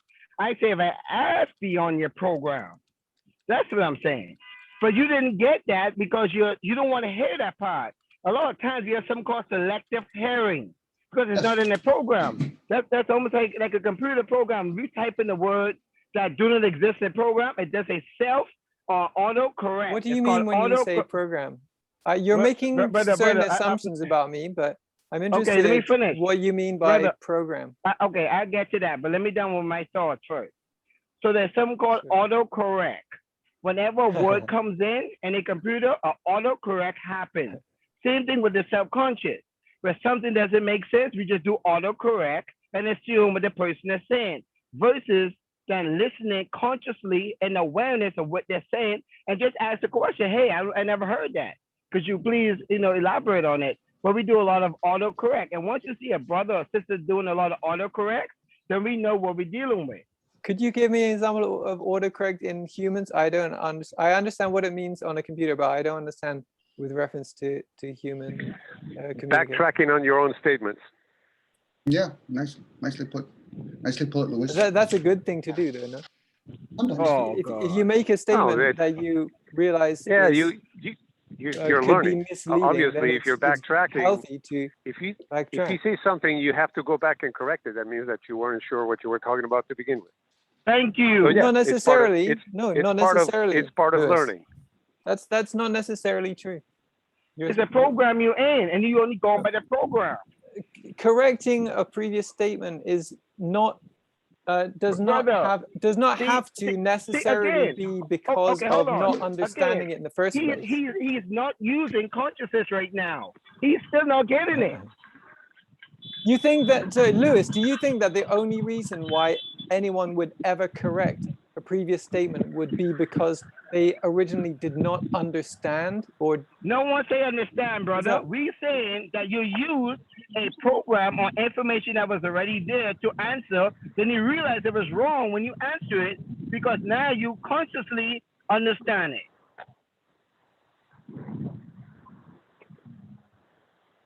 I think you guys are kind of tripping. If you think that the only reason why anyone would ever correct a statement is because they didn't understand what they were saying originally, then I have to thoroughly disagree with you. I would say you can correct the formality of what you said. So like, okay, I'm going to explain this from a different form so I can make myself clear because there seems to be some misunderstanding. But essentially, in the essence of the thought, if you have to correct that, that means that, essentially you are not sure what you were talking about. So the only reason why you would ever correct a statement is because you weren't sure of what you were saying originally. No. You don't think you don't think there could be any case of somebody having multiple possibilities of expressing a thought depending on different audience and different circumstances, and then they would never correct something on that basis. Right now. He's defending the program, so be careful. He's a defense mode. Yeah, So- because what you're saying is irrational. What And I'm saying is, you disprovable by can evidence. reformalize. You can restate something in a different formal way, different words, different blah blah blah. Yes. But if essentially you're changing what fundamentally you change what you said essentially, not beyond Yeah, I words, didn't do that. let's I put it never this did way, that. I never did that. Then that's so. Yeah. When you're talking I to totally. somebody, This you is have a being recorded, so conversation. you can check. I didn't do that. Yeah. But in I any merely case, changed the terms I used to express the same thing, because the way I first expressed it had greater potential to be misunderstood. Mhm. And I'm not saying I was communicating truth anyway. I don't tend to do that. I was communicating I think we my can all opinion. agree. And I I think we can all corrected agree. to a way that was more less susceptible to misunderstanding. Yes. But I think we all agree when we are in conversation, exchanging views, sharing our views or whatever we think is our knowledge, it becomes apparent. Luis, you did it When again. Sorry, Luis, you did it again. You say things maybe unconsciously when you say, "Can we all agree?" It's kind of like you do that. Yeah. You do that unconsciously. We're trying, right? Until I actually say something or Jes says something, or if you want to share. But by telling people the premise, guys, this is the way it's going to be, and then I have no say in the matter. Then I don't even need to be there. Okay. So you're saying that unconsciously. You say that all the time. I'm just making you aware. I guess it's because I am so clear with regard to myself that I agree with myself all the time. Well, then say it that way. But you're telling us. My program has no autocorrect. It's already. Do you not see any perfect. danger of always agreeing with yourself, Louis? Do you not see that as an you can be completely state? crazy or completely sane. I'm okay with that. But the problem is, and there is a problem in that for me anyway, when he says, can we? Are you talking about we as the collective outside, or the we internally inside, where you have many other beings within yourself? I'm okay with that. I agree with you, Tom. Well, but again, to the question, I agree with you 100%. Now, 100%, to the question 100%. From Justin, is there a danger of always agreeing with oneself only if you're wrong all the time? No. If you're wrong if even you're right once, all the time, then and that's you a danger. agree with No. yourself, If you're wrong even once, but you agree with yourself all the time, then you're definitively susceptible to the error. I'll take that. Uncorrectable error, potentially. If I agree with myself all the time and I have it 99.99% right, hell, I'll take that anytime. Then it's impossible to improve. Well, potentially impossible. Well, yes. It depends. 0.0001%. It's gonna really it's gonna really limit your learning if you will never disagree with yourself. So now, quick question: if you learn it all, what else do you know?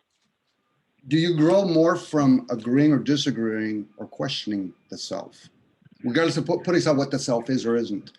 Where do you think growth is? When you challenge yourself or when you give yourself pleasantries? Agreeing and disagreeing is pleasantries. Now, whether or not a person says, well, Dom, I disagree. Some people actually feel good when they disagree with other people because it's a clever game they play with themselves and they're just not doing it externally. So for me, if a person wants to question, this is why when I tell people unexamined mind, question reason. Because most people are too busy using reason to justify themselves. And that's fine. But as long as when you're in your own private little world, you're going to question it because they're not ever meet somebody externally that's going to do it to you too. And this is where people do this perpetual defense and attack because that's already within oneself. Dominic, can I present a case for the benefit of disagreeing with others? If that works for you, Justin, go right ahead. But I just told you my story on it. Yeah, well, but I was listening to that and I found it interesting, which is why I wanted to contribute. So, for example, if I have a view that I'm pretty sure of, then if I would only ever agree with other people, let's say either I would listen to many different opinions and just agree with them all, and my opinion would change just depending on who I'm speaking to, and it would flitter from here to there. It would be totally in the wind. Or I would only listen to the people. Listen, I'm going to take a minute maybe to say what I'm saying. Or I could only listen to the people with whom who are saying what I already believe, and then I can just agree with them. But I propose that it's actually, for me, I feel a very valuable experience to disagree with people in order, for example, in some cases, because it can strengthen my understanding of my view. Because if people give, let's say, wrong views, I know that's a charged term, but let's say if people give wrong views, if they give them in a very simple way, it's easy to disagree with them. But if they give them in a very refined way, I can actually get a better understanding of my own view and why it is right and why the opposing view is wrong, because of the strength of their argument. Now, another case is supposing I have a wrong view, but I don't know that it's wrong. Then it's very valuable to disagree with people. But instead of just, anytime, just okay, anytime someone disagrees with me, and I just throw away my view and I take their view, and then of course your view will go here, there, and everywhere. Instead, if I only get rid of my view when I establish it to be false, then disagreement is very useful. Because supposing someone says, no, your view's wrong, this is the right view, then I need to defend this view. I need to defend my view to be able to see why it is wrong. So I can say, well, I don't agree with your view because of this. Can you just, oh no, they can't destroy this. Well, let them try and destroy something else. And basically inviting you to try and destroy in any way. And if you succeed, then this is an occasion for celebration. Because through that disagreement, your own false view can be destroyed, which should be celebrated, because then you can get rid of some of your ignorance. Now, and then eventually, maybe even you get get a to better view or whatever. Justin, you made your point very, very clearly. So basically, you started with a premise that you were not really sure of your view. You were not sure, so you had doubt. Are you talking about me, or are you talking about a new hypothesis? No, I'm talking about you. You just said that when you're not really true about something, you want to discuss with others. No, my last example was holding a wrong view, but not even necessarily knowing that it's wrong. So you could still fully believe, you could be sure that it's the right view, but even then, I think then it's even more important to have disagreement with other views, but to accept all challenge and open-mindedness to the challenge, and to really honestly analyze all the challenges and test them. And okay, if the challenges truly do not defeat the logic, then those challenges are insufficient. But if your view is incorrect, then what you should really wish for is those challenges that are sufficient to destroy your view. Can I share something? Those are like gold. But Justin, let me finish the argument here. Yeah. If you are, whether you're right or wrong, whether you are accurate or inaccurate about reality and the nature of being, let's say on a that's your particular problem. view. That's your problem. Yeah. So, but the problem it can become is, society's problems as well. Let's say if you're in a position of power, for example. Wait a minute. Wait a minute. Or for your children. Are you sure or are you not sure? That's the first thing. About what? Whether I'm right or wrong. So basically, it's your problem. If you're not sure about your beliefs. I'm absolutely sure. Yeah. I'm absolutely sure. Yeah, I mean, that's the beauty of this. I think it's a sickness. I question myself and reality as a whole, deep and wide, and I came to conclusions that satisfy all questions. Because precisely, I view that as I can think into. Lewis. Oh, you do. Listen, I'm just telling you. You don't have to agree with me. I'm just telling you. I'm absolutely sure that this stereoscopic perspective on reality, which means a conventional way of looking at things as things, and the transcendent way of looking at things as constructs, mental constructs, to use Jessup expression. Thank you very much. Is the liberation. Is okay, I got this all. It answers my questions, these questions about this consciousness, about I've come to a conclusion that this is not my consciousness or my views. This is views that reality is using to look at itself through this single consciousness. So some aspects of that, Lewis, like you said, us as seeing kind of like relative and ultimate. So I think there's great value and validity in some of that. But I think what you've done is you've built a network of beliefs on the basis of that. And I think that there are some fundamental flaws in your Hold on, time network. out, Justin, time out right there, Justin, right there. You're doing it again. You're doing it. He's sharing his views. Who are you to tell him otherwise? Like, I'll give you an example. Whether you're aware of this, I'm doing this because this is being recorded and there's probably other fellow beings that are going to watch this. When we say we agree or disagree, most of us never allow in the unconscious to come to the consciousness, meaning that what are you agreeing upon? The language? Are you agreeing upon this tonality? Are you agreeing about how a person looks like? Those so many different little subdirectories going on. So you're putting on these boundaries, and I'm hearing you. I hope you watch this whole recording because you're going to have to hear yourself. Don't worry about how you respond. Hear you, meaning that you're playing this, well, Lewis or whoever it is, I don't agree with it by this saying, you would do this and that. The thing is, you're putting a parameter around yourself, like a man saying, this is my house and everybody else, well, then live by yourself.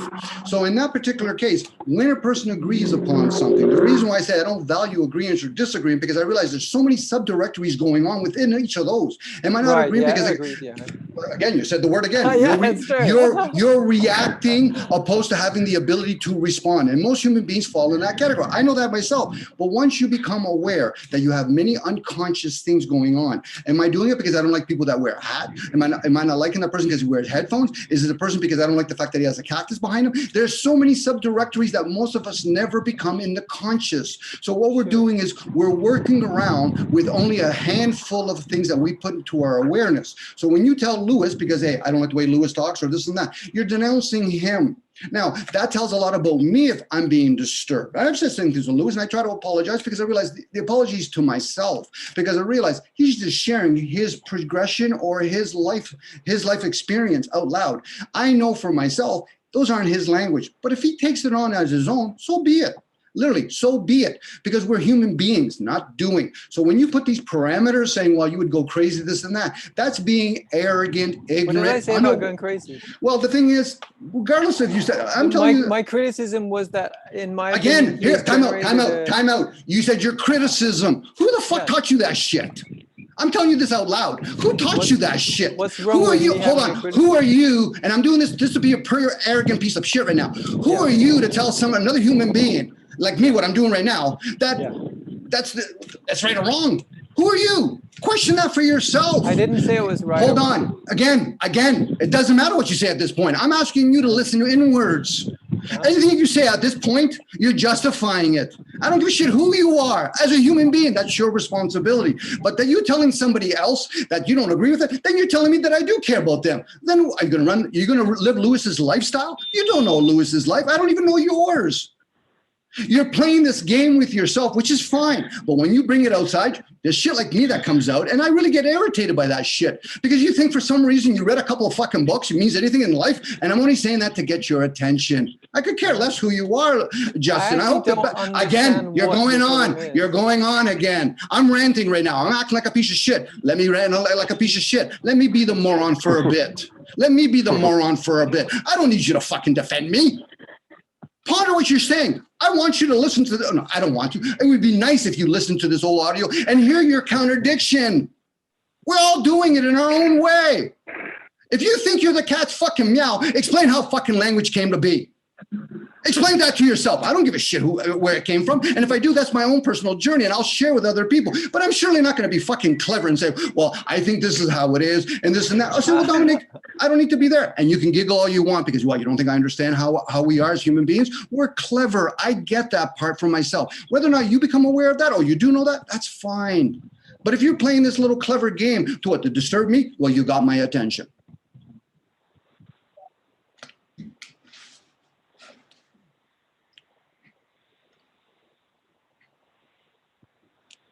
This is what we do with reason. I know I'm acting like an idiot. That's what we do with what? Sorry. With reason. I would disagree. I think you're being very clear. Well, that's me, Lewis. That's me talking about reason.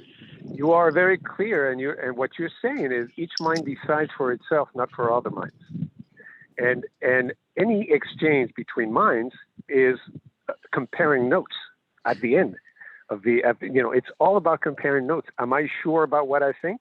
If I'm not, I'm just going to have to talk to other people and try to find out if I'm really sure or I'm wrong or I'm not right or whatever.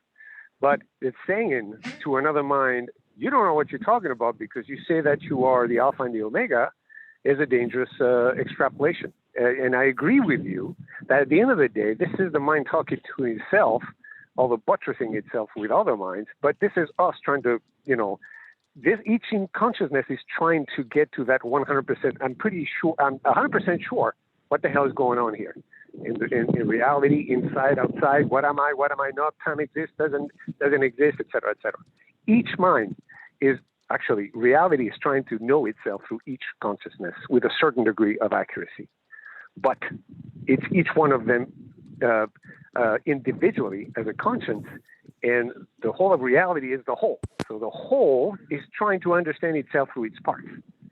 Of course, the knowledge is going to be relative to a certain degree as a function to infinity. In my case, this consciousness declares, Eureka, aha, I am the creator and the destroyer. I am transcendent in time. I am beyond good and evil. I am, I am the conventional view and the unconventional view. I am the whole looking at itself through its own part. And it feels really good. But hey, that's me.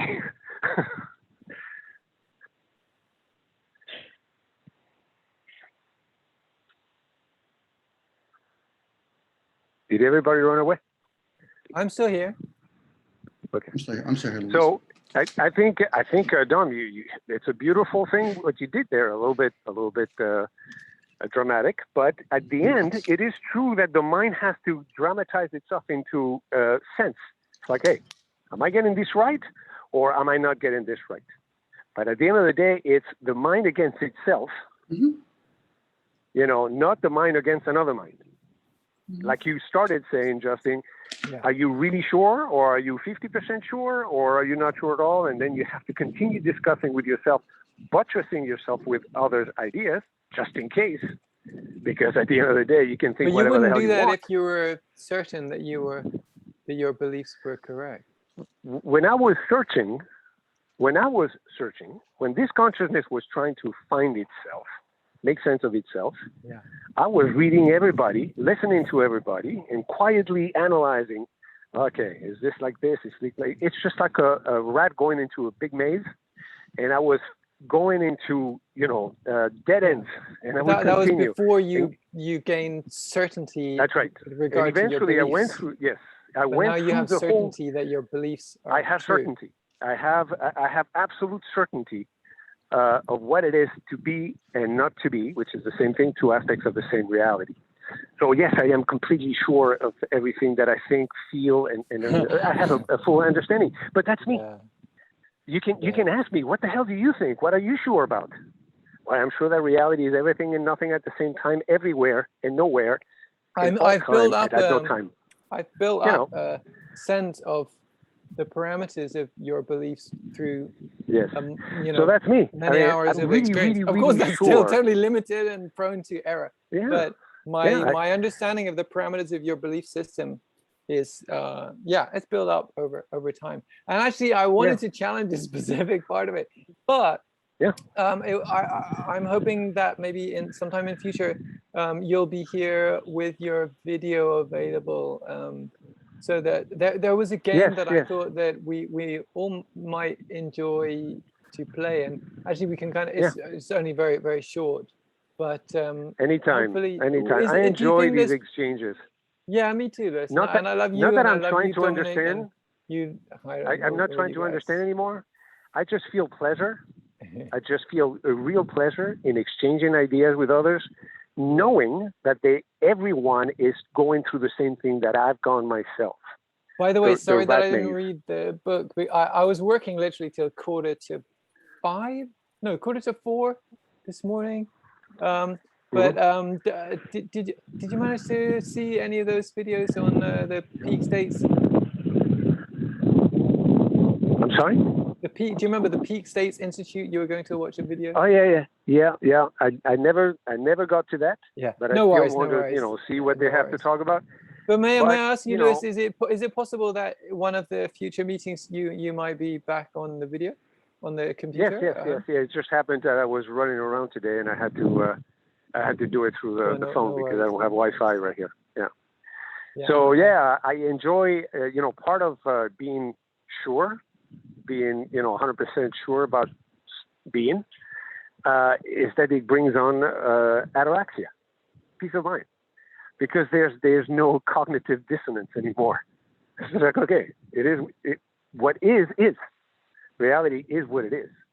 It is the mind that disagrees with what is. Sometimes we can have get in cognitive trouble. dissonance without being aware of it, Lewis. Well, of course, cognitive dissonance is the definition of ignorance, avidya. We look at something, we think it's one thing, and it's the other. So when you see things exactly the way they are, you experience reality as it is, of course it's going to bring on ataraxia. Do you know, but you don't have any... I guess one important point for me is that experiencing reality as it is, I would say that is a non-conceptual process. And I would say that when people have experiences that can potentially be characterized as experiencing reality as it is, then it happens, it seems to happen, I should say, I'm trying to word this very carefully. It seems to happen in a number of cases that people come down from that experience of, direct non-conceptual experience of reality, or however we might like to language that. And from that experience, they then re-engage with the conceptual mind, and then they can build a number of interpretations and belief systems on the basis of that experience. And that there is potential for danger there in constructing networks of beliefs that are, not in harmony with reality. We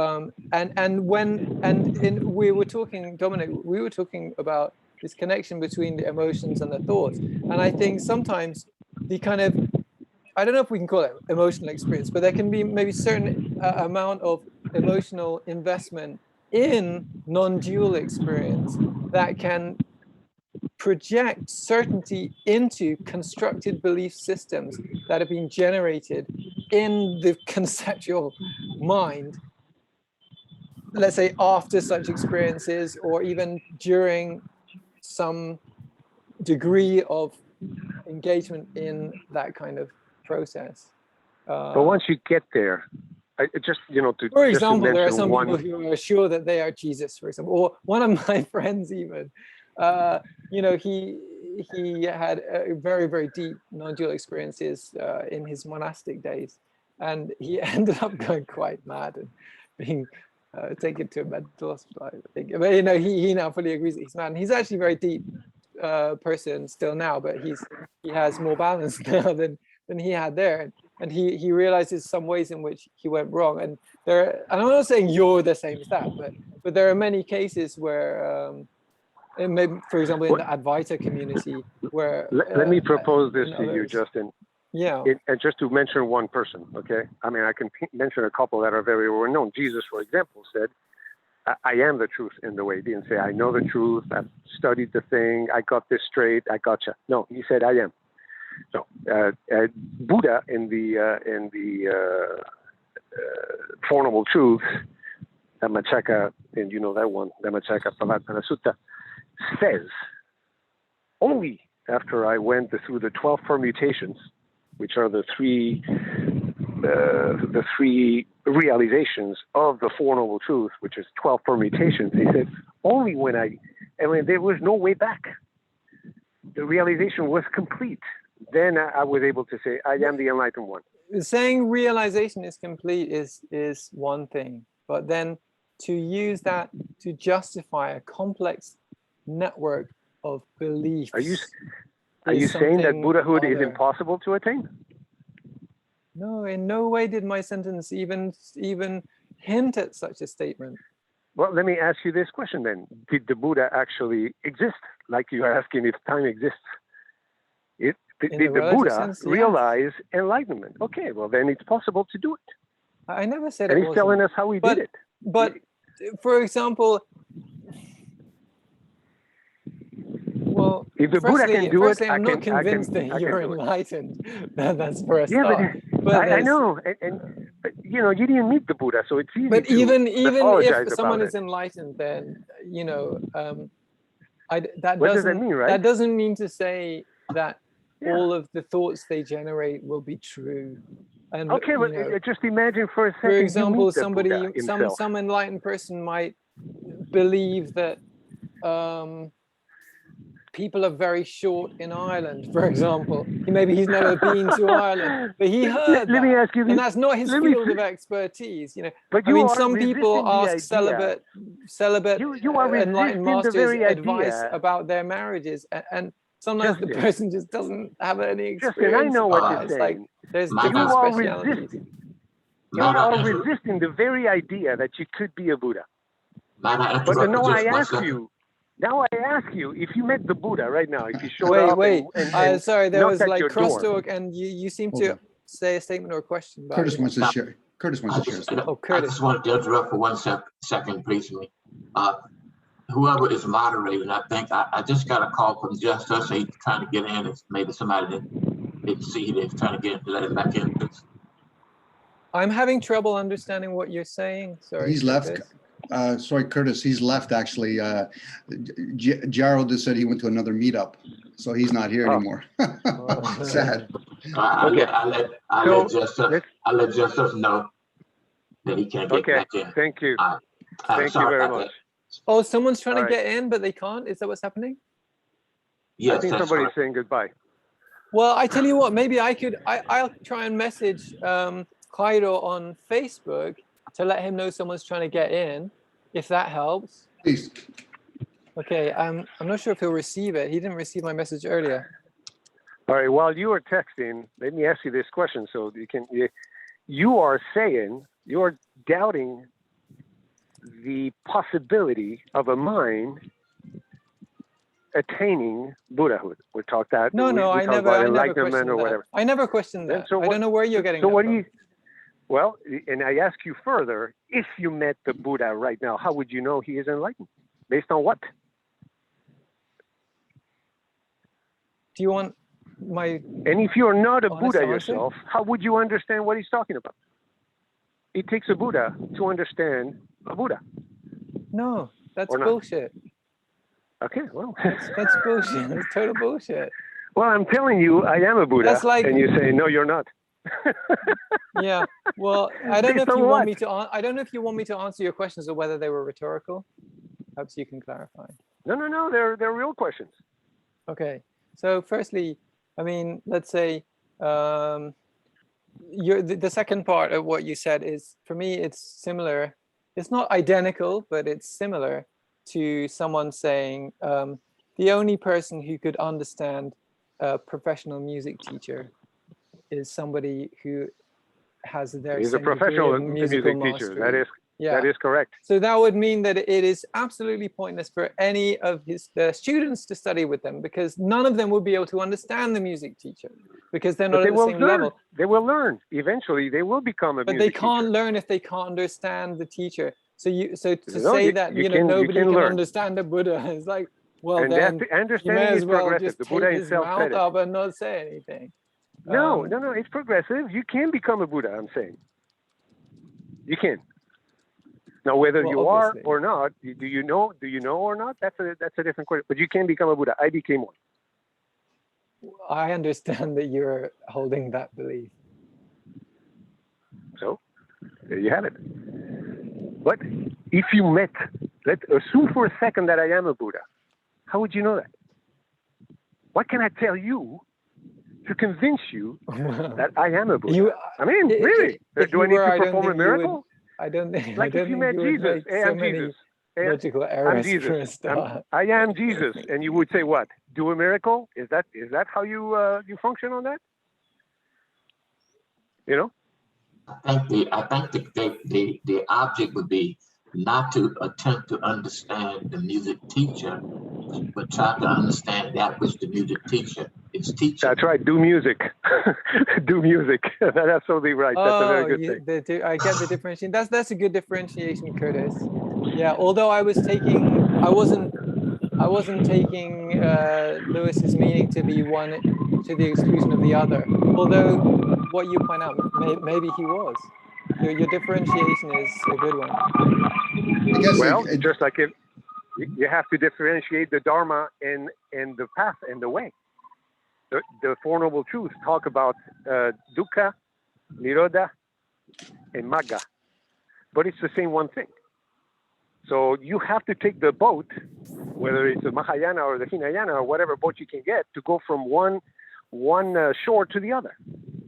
Dominic, what were you about to say?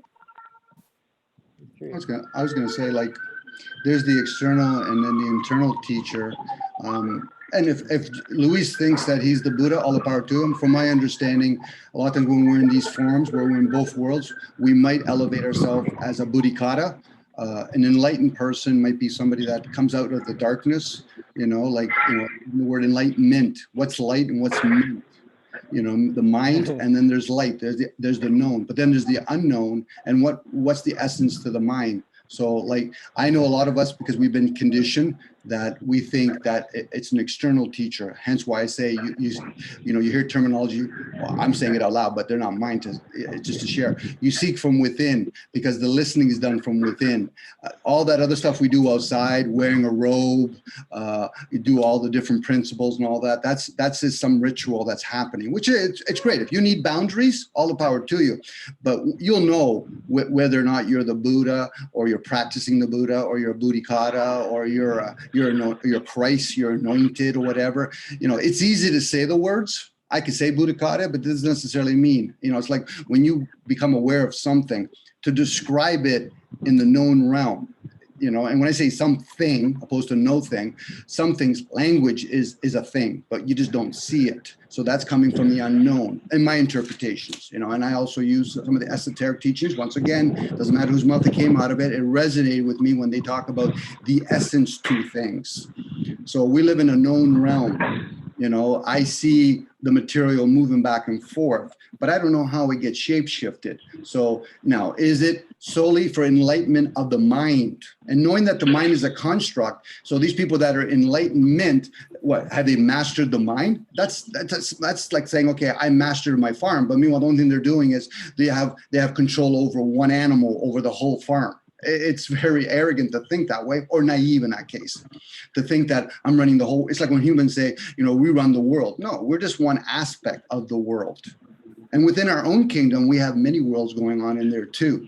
You know what I mean? Like, who's controlling the liver, who's controlling the spleen, who's controlling the leg. We have moments in time where we can say, listen, I'm going to move my right hand over here. But as I'm moving the right hand, what about the blood that's been going on and all of that, all the digits that we have? That's where the mind, it over focuses in on certain construct, but it doesn't entertain all the other ones. It's like me telling, I've said this before, where an atheist, they will justify their position by denouncing a particular dogma or religion. Well, why don't you question all the other dogmas?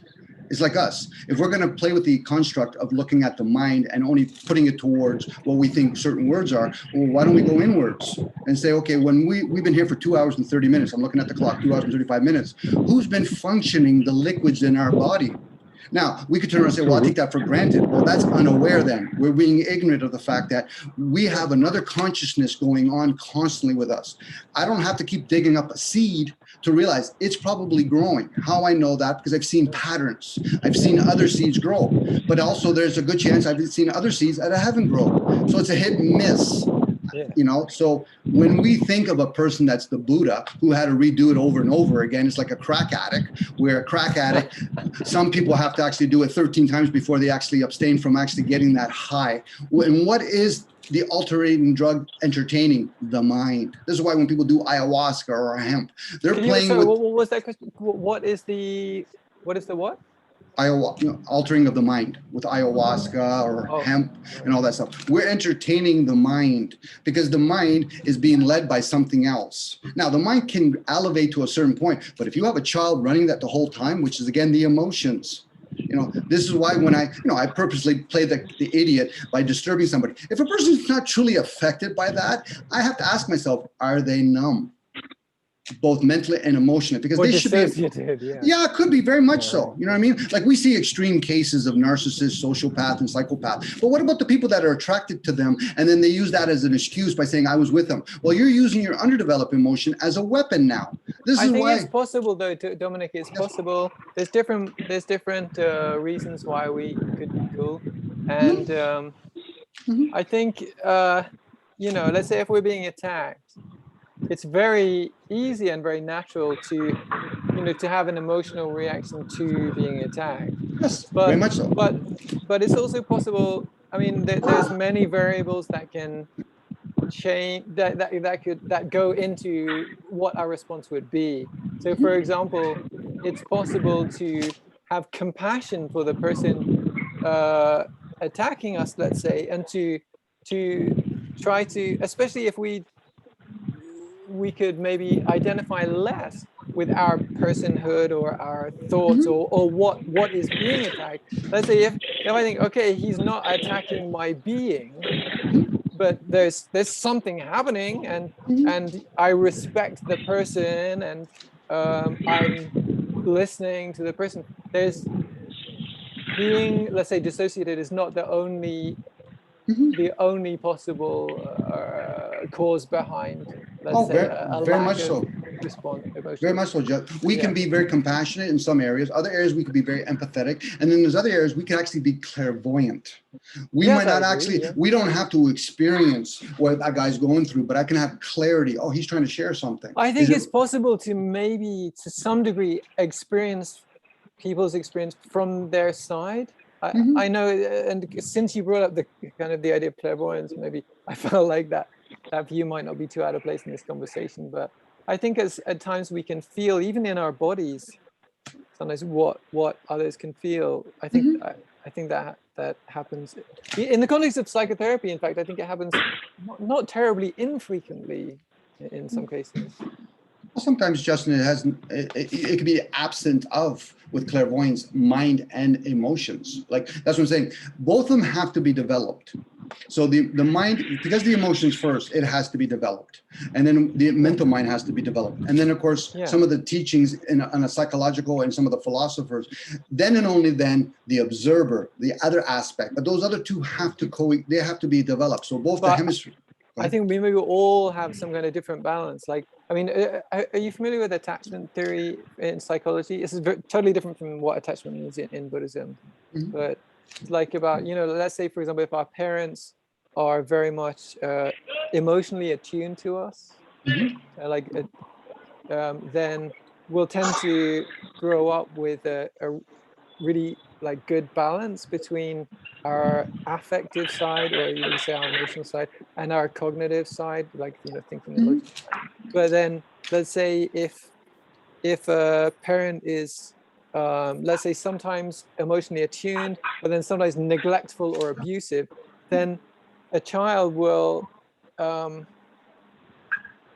basically the child has to adapt, so that like being kind of more logical and like predicting outcomes through logic doesn't really work in such a situation, because it's kind of an unpredictable situation. So then they become organized more emotionally, and they'll become kind of more kind of emotionally reactive, which is, it's not a bad thing. It's actually a good thing, because it's suited to that circumstance. Although, if we continue to be organized in that way as adults, then that can become a hindrance. So it's better to not to get rid of that. How do you say that? What's it called? Like this tool, let's say, or strategy. That's a good word. But not to get rid of it, but to acquire more strategies. And then conversely, let's say if the parents are emotionally unattuned, or suppressing certain emotions. Let's say you're forbidden from expressing anger or whatever it is, or they're just kind of cold, like some English parents are. Then the emotional communication being lacking, one will tend to organize more to the cognitive side, this kind of logical side. And that, one consequence of that can be, for example, higher IQ. but also like more emotional dysfunction. Well, I think Justin, you are describing the attachment theory. I mean, you have to read about that because I mean that's a 101 attachment theory in the child and in the adult, and how it once become securely attached or insecurely attached. And, all the, this is psychology 101. Yeah. I guess what happens, guys, if I can share, when you take blood out of a human being and put it on a petri dish, it loses its components. So because the air presents it to it. So where psychology is at right now, because it hasn't revealed a lot of the parts yet. So for example, what you're calling attachments and resistance, got to throw both of them, they're developed in the womb. So now, when I talk about emotional development, those are already been formulated within the womb. How it comes out later on, it's like a person even before that. There's karma. There's karma. There's previous lives and all that. When you say it also continues, the collective unconscious. This process of kind of being formed, let's say, by our environment or whatever in the womb. When you say it also kind of continues. It's through our life. Maybe it gets reinforced. At that point, Justin, it gets reinforced. Okay. But what happens? It's not even you. It's not even you, Justin. No, it's not even yours. It's reality that it contains all of that. Yeah, you could literally be picking up your mom's fears. Your mom could have had it in the womb. I agree. Or, like people that actually would read certain kinds of high-tech books to their children while they're in the womb. Either A, it shows that they're actually a smarter child or wiser child, or it shows that humanity is so dumbed down that a child that's just normal is actually deemed as higher. So now, when I talk about development of the physical, the mental, and emotional, those templates are already there. It's like a person that does crack cocaine or does a cigar. You will reveal your dependency skill sets. So now you're not creating anything new, you're revealing something about somebody. So a person that's more mental, a lot of it has to do, like even Luis added to it, our community, our collective, that plays a major role. This is why when Confucius talked about parents, when they have their child for the first 13 years, their sole responsibility or one of their major responsibilities for that child's development is to see what kind of gift it brought in, not bring it to some schooling system. And then after the 13th year, then you start introducing that child to the community. And then they'll all harness it. But unfortunately, we send our kids at the age of 5 years old to a schooling system. That messes us up. And this is why awareness, you can bypass a lot of those 7 or 9 year development years, because you can always correct it. It's like the cells always get changed over and over again. So now the Buddha was learning about trying to break the rebirth process over now. He formed an attachment. Regardless of where, and now his story, born into a wealthy family, his mother died in his birth. So he didn't. Who are we talking about? The Buddha. The Buddha. I can't remember how to chat, but I glanced there. So, okay, we're talking about the Buddha. I'm following. Okay, the Buddha, when he was born, he basically born into wealth. Okay, regardless of a wise man says he's going to pursue something else, he was just a seer. So now his mother died in his delivery, so he didn't understand death. He didn't understand loss. So when he finally did get presented, because he was isolated, no different than the elite being isolated. So how would most of us understand attachments when we're not princes? We're just learning small aspects of attachment. So when he started pursuing and then really couldn't understand what death was, he got caught up in what he already knew, his attachments to luxuries. So then when he started going to all these teachings, this is the whole rebirth process, because the emotion, we pursue pleasures. That's our major attachment. The mind. And what pulls the mind, the ment, the emotions. We always think it's the guy that's leading the band. What about all the people behind it? We put too much emphasis on the hero, but what about everybody else? This is when you start becoming aware of some of the pieces. A person says to me, he sees outside the box. I said, okay, I'll show you some of the pieces inside and tell me if you see the whole side of the box, because I'm going to ask questions because they might actually show me another aspect. Yeah, as a possibility. Now, I get the idea in the Buddhism teaching, there's principles. Same with the Torah. There's certain kinds of going to the Wailing Wall or commandments and all that, because we're looking for an external way to live opposed to an internal way. On that point, can I just say one thing that I find quite valuable, or a valuable perspective in Buddhism, like rather than there being a concept of like sin and, sort of, rather than kind of definitive, like right and wrong prescribed by an external entity, it's more about skillful and unskillful. So it's like there's there's actions that are skillful because they have certain consequences, and unskillful because they have certain consequences. I think that's maybe more healthy than, than some kind of like God-given arbitration. The word sin and a lot of its meanings just means miss. So when you say the word misunderstand, mislead, that's all it means. So now there is rewards and consequence. If I choose to miss a turn at a highway, it doesn't mean it's right or wrong. I just missed a turn. It's your own reward. It's when we make up the concept, these constructs where everybody's saying, well, I'm going to use the word miss, because see, the thing is, when we use language, there's ways to double check or triple check that language through its sounds and frequency. The mind only grasps it to a certain point, because if that was the case, then you're going to have to go through the word miss with many different languages and all the different sounds and frequency that comes from it. So when you miss a mark, miss a point, you're just misleading oneself. So who's to say that the whole teaching of the the Buddhism, Muslims, and they could all be missing the mark?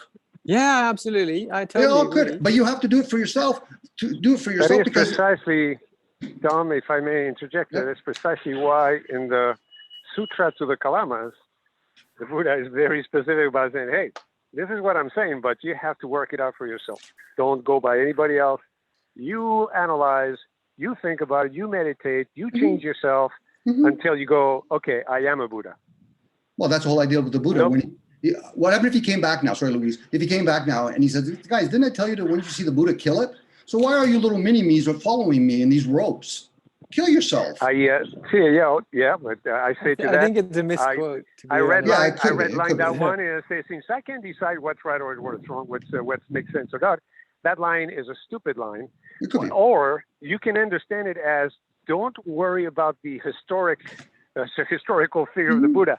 Just think about the wisdom of the message. Forget about the guy. There were not even images of the Buddha for, I don't know how long, maybe a couple of 100 years or more. The early Buddhist community was like so non-focused on holy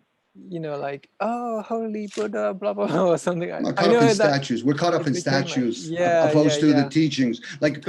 It's signifying the Buddha by just making an image of a wheel, for example, which just represents his teachings, or a tree, which just represents his enlightenment. That's maybe more healthy.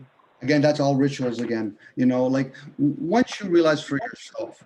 Well, it's similar to the image you have behind you of love. It's like it's just a kind of signal that helps us maybe tap into something wonderful. Love. Well, we've all been conditioned. How would I respond to you if I didn't call you Justin, opposed to just looking at you? You know what I mean? It would be that's the whole idea. That's the symbology. You know what I mean? Like I get it. That's why people like Socrates, Jesus, even Buddha, they never wrote nothing down. They understood the oral teachings. It's usually the guy after the fact that is a scribe. And typical human beings, if I say something to Justin, Justin says something to Curtis, Curtis says something to Louise, by the time he comes back to me, it's going to be distorted because we put our own opinions on it. That's why we always have to go internally and realize, I don't mind hearing externally, but I'm going to always double check internally. Does it bring any value to me? Now, if I'm a crooked person and I'm looking to be crooked, hey, it's going to bring value to me as long as I'm consistent. Hypocrisy is when a person says one thing and they do something else. Align them together. Now, the part is, are we more valuable in the action part? Are we more valuable in the illusion? Because the illusion is different than the karma. Karma is action. Illusion is in thoughts and emotions. That's why we have a play. That's where all our play happens, up here. Now, it gets resonated from within ourselves. So all the other different receivers in us, that's again me talking for myself. Other people can come to their own awareness of what works for them. So now, knowing that, then in the illusion, do I not need, like when you're in a play, do I not need scripts? Yes. Are they mine? No. Do I also need to express how I'm going to produce that? Yes. I'm going to have different kinds of emotion. So we are on the world of stage kind of mentality. Yeah. That's all it is. Now, I can't say that's all it is. That's parts of it. Yeah. Once we're aware of that, then can I play the role of a Buddhist? Yes. Can I play the role of a Muslim? Sure, I can. Curtis is here, and I've said before, I've never seen, in my lifespan anyway, we've ever worked collectively. I've never seen it. And the fact that we have so many different religions, so many different states, validates that. Sorry, you've never seen people working collectively? Is that I've what never you said? seen our species work as a collective. In groups, yes, but not collective. What do you mean when you say collective? Collective. Me and you go to the cafeteria. I see the whole cafeteria, but there's pockets within the cafeteria. There's the jocks in one corner, Oh, the right, intelligent. yeah. In this case, I'll just change the word. You have the Buddhists in one corner. You have the atheists in the other corner. You have the democracy people in the other corner. You have these other people out there being gangsters. We've never worked as a collective, so we wouldn't even know whether or not the system would or wouldn't work. Forget about the maintaining part of it. So who's to say any way is to what we call enlightenment? And even that, I question the whole idea. What's a light and what's mint? Mint's coming from Latin, which is another meaningful language for mind. So government, entertainment, amusement, aren't we all just basically playing with the mind, the king and queen, and are they even working together? You know, this is where we get the concept of king and queen. And if you do actually have your whole kingdom working well, you get rewarded because they give you a crown or a halo. So other beings can see you could be actually an example for us. If you don't have that halo, you haven't done much yet. I feel like the way the Buddha was working kind of relates back to this, almost in some way back to the attachment theory stuff about these, or I'm not exactly sure what you mean by the king and queen, but you know, in terms of, let's say, the affective and the cognitive side, I think the Buddha was working very interestingly. I mean, he was working with affect because his path to enlightenment was entirely focused around extremely deep states of absorbed concentration meditation called jhana. From within, exactly. Yeah, He was so listening from within. He didn't have to Yeah. take in all this other stuff. He did that searching and realized a lot of the stuff I'm going to get is either insightful or intuitive. Back to the king. Sorry, this is here. King and queen, feminine, masculine, positive and negative. What other? You can use all kinds. Yin and yang. Yin These and are yang. all. How about these- like affect and the affective side and the cognitive side? Could that You would could use that fit too. to your, okay. Yeah, you could use it's many variations to the same Yeah, yeah. description, but within those two receivers. This is why Yeah. when we learn how to read, you basically teach yourself to be like a typewriter. And in this part of the world, you read from left to right, up and down. In other parts, the opposite way. But when you start hearing teachings, you're engaging not just your receivers, you're engaging the other 10 receivers within the body. And I'm using the word receivers because we are antennas. But we've also introduced, not me and you and Luis and Curtis, we've introduced things like radio frequencies, electricity, Wi-Fi. That plays havoc in our message receiving. This is the game. Now, more times than not, our minds get diseased, not just from the physical, from the mental and emotional planes. Now, there's other words that we use like ether and auras. These are just words to describe things because how do I describe with one language, English, or if it was Mandarin or Greek or Sanskrit, how do you describe something that comes from within to an outside world, let alone explain it to another person? It's like when I tell people as an ology, how would me, you, Louise, and Curtis explain to somebody if we saw an alien to somebody else? How would I actually explain to somebody else if I had an alien thought to somebody else? Yeah, totally. I think the more common an experience is, I think the easier it is to describe. Because if it's common enough that it's like shared experience, and we've been talking about it not just as individuals but as a community for long enough, then I think the meanings get very easy to establish. Then the more uncommon an experience is, I think the more hard it is to and this is where language polarity it accurately or efficiently. And this is where polarity plays into it. When people talk about the law of attraction, well, that's a magnetic pull. So now if I actually don't know I'm dumbed down, I'm going to attract the same people as me to reinforce myself. Dare not bring somebody that's going to challenge me, because that should have been my role, to challenge me. Because who am I to say I understand reason? How do I not know I'm actually using reason to justify all my decisions? How many people would say, listen, Dominic, I'm a hitman, I kill people. Try to explain to him that that's wrong. That's his reason. So like the healthy way of maintaining at least some level of self-doubt. Could be healthy, or it could be an exploration. It could be a way to always recheck it, because we put too much value on health. Well, then you have to open up the idea, well, then what's unhealthy? Like I know what health is or isn't. It doesn't, again, like I say the word, I don't practice it because the word act is in the word practice. I don't practice it. And even that, there's so many things in life, I say the word literally, in life, that I can get involved in. But do I want to just do it physically? Do I want to do it mentally? Do I want to do it emotionally? Louise has been talking about recently, anorexia, sorry if I'm pronouncing correctly, calmness. Louise has learned how to be calm emotionally and mentally. Very calm. Now, at the same time, whether he says that to me and it could be foreign to me, from an outside person, fuck, Luis, you challenge me to no end. How dare you do that? You're gonna disenchant me? How dare you do that? But I respect the fact that he's doing it and he's not doing it. Again, that's why I question sometimes when he said, can we all agree? It would be nice if we all agree, but I've never seen us as a collective, let alone all of us agreeing. So what are we doing then? We're maybe peddling. maybe it's not in our nature. But also, Could be. sorry, I mean, trying to say for a little while. And actually, so this has got nothing to do with Lewis going, because I was already about to say this before he went, and who knows, he might come back. But I actually have like a ton of work to do. I'm making a font, and I've got about, I don't know, 12,000 different layers to remake and something like that. That's why I was up till like 3:45 this morning. And you don't have to justify, Justin. If you have to leave, thank you very much for sharing with us. But also, I'll just say that I messaged Fido on Facebook, but he didn't receive, even before I joined. I joined the chat. I messaged him. He didn't receive anything, which is unusual for Fido. And I messaged him privately on Zoom here, and you know, saying someone's trying to get in, but no reply. So. Did you get the information so you can hook up with Jes? Jes? So I found his page, and so I guess, I don't know, it looks like I'm not sure if it's a personal page, so I might just have to message the page or something, but yeah. Well, thanks for sharing, by the way, and I apologize if I made it personal, which you should never have been, but I did.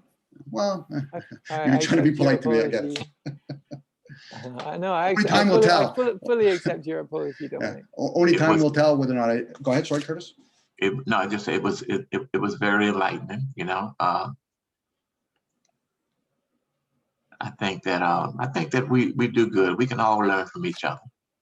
Yeah. You know, and that's really what it's all about. Because oftentimes we read, we listen, but there's one thing that oftentimes we tend to overlook, and that is to practice that which we read. Because only through practicing will we come into a greater understanding. If I can say, Curtis. Yes, sir. Individually, if I was an island to myself, that might not necessarily be that important to practice. But because we're walking examples to others, whether it's younger souls or older souls, practice plays a major role. It's like morale. Is morale an important thing when you're by yourself? Probably not. It would be nice to practice it. So if whatever decides to put you in the presence of another human being, then at least you have the heads up, or at least you practiced a little bit. So, but practicing is important. I'm not going to denounce the fact practice is not important. But when it comes to one's own journey, because if you don't have kids or you don't have a community that you're around and you're just a hunter by yourself, and you probably, you're going to be a practice for animals, which could be true. You know what I mean? Animals show in their own way how to help other people. By a bird will give you an indication, like, no, you're getting too close to my nest. You're just unaware of it. So their practice of trying to shoo you away would be an example or whatever. So, but yes, practice does make a value. And you said it earlier too, we are the example to each other. So we've talked before about this, about the elites, whoever they are or aren't. They are being an example of what not to do. So we got to be grateful that they do what they do. And hopefully people can become aware of what they do and what they want to do. Because I've heard you share before, let's give anything else another chance, Just before I go, Curtis, I didn't hear your voice until just now when you spoke. Your voice has such a beautiful melody. I'm a musician, and I don't often hear those melodies over here in England. So not only do you sound like the content of what you'll say, I want to listen to a lot more, but also the melody. So I hope that I see you in future. I hope you come back to this group, and I hope by coincidence I'll be here. How often do you gentlemen meet on this particular channel? Every Saturday morning. Every Saturday morning? Yeah. I don't personally come every Saturday, but I've come the last 2 or 3 weeks. Thank you. So thanks. I would definitely be back. Oh, great. When Jes called me and told me about your gathering, I said, "Who meets this time of day?" What time of day is it for you? He called me about 8 o'clock in the morning. All right, it's like 4 o'clock in the afternoon over Oh. here in England. So anyway, I have to love you and leave you. So Ciao, Justin. All right. Pleasure meeting you, Justin. thank you, you too, Curtis. All right. Dominique? I'm glad to see your face, my fellow being. Yeah, Jaro usually does this. He's from Florida. He does it for 7 in the morning because I think he tries to catch Louise on there too. Oh, okay. They've had many videos and all that. And like, again, I apologize to all the people that heard me. I went on a little bit way more than I should be. That's it was necessary. It hurts me more because I realize, I hear you and I hear your tone and your voice. You're a calm human being, and I'm really grateful. I can learn a lot. Same even Jes. I was listening to him and I'm like, he really knows how to keep on track. Yes. I go all over the map. You even admitted the other day, okay, sure, it's nice to know all my neurons are functioning, but how am I ever going to harness all of that? And that's me guessing to a certain point. Yeah, I might have served a purpose, and hopefully it served me more of a purpose because I realized, sometimes, I value the concept. You're my elder because an age where if I was being an idiot, you take me in the back 40 and say, listen, Dominic, you need to start talking. Oh, okay. You know what I mean? Same here because I mean, I think the young have a lot to teach us elderly people. Yes, we're always learning. Yes, and the young, and same with our elders. You know what I mean? Yeah. And when I say elders, I'm talking about elderman wisdom. They literally could be physically older, but my dad's told me many times, and hopefully one day I'll adhere to it. Oh, you talk a lot. I said, but Dad, I listen to a whole bunch of audios. I said, yeah, well, you're talking a lot. And then I wonder why I eat a lot because I'm generating this mind so much, and I heard myself say this out loud. Maybe there'll come a day where I'll just be silent. Maybe this is my role for now, be that small little voice for a while because I'm not that important as a whole, but I'm important individually. Right. So the world needs to hear you. Well, I think I like to hear some of the world, the birds, the cats, the mouses, but humans, yes, we do need to call each other out on our oneself. Like I know I was hearing Jes, he was calling out Justin to a certain point because Justin was saying, and I hope he really does listen to the audio because like sometimes, when people go to therapy, oh, it's my wife doing this. I said, well, you want me to record this? Because we get so caught up in our defense and attack that the other person has to mimic you or get caught up in your energy. And they say, well, it's like a bully at a bar. Right. If he knows how to pull your string, the person says, yeah, but he swung at me. I said, but he got your goat, didn't he? It's like you're doing violence now, but he was doing violence. I said, well, you see the two wrongs don't make a right here. If you value the concept as wrong. So yes, that's for sure. Yeah, but that's it's a good thing, I hope so. I really hope so. Because oftentimes you sit back and like you said, you do your own internal thing, and then you come out and you say, okay, well, let me see what other people think.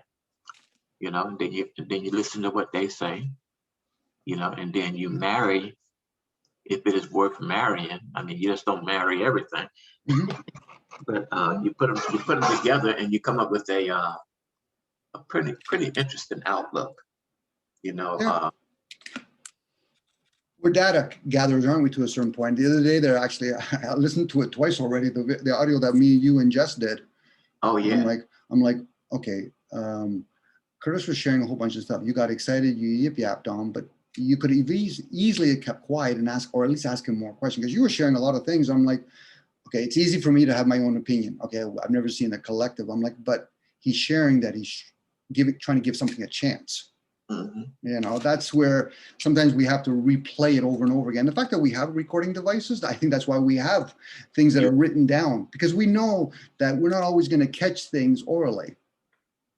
And that's why I tell a lot of times when just us and I communicate, I tell them, I said, why don't you just hang up and let's put this on video because I hate to waste wisdom, because I mean, like when you talk stuff and if it's not captured, then it just goes back out, and nobody's really benefiting other than you and the individual that you're talking to.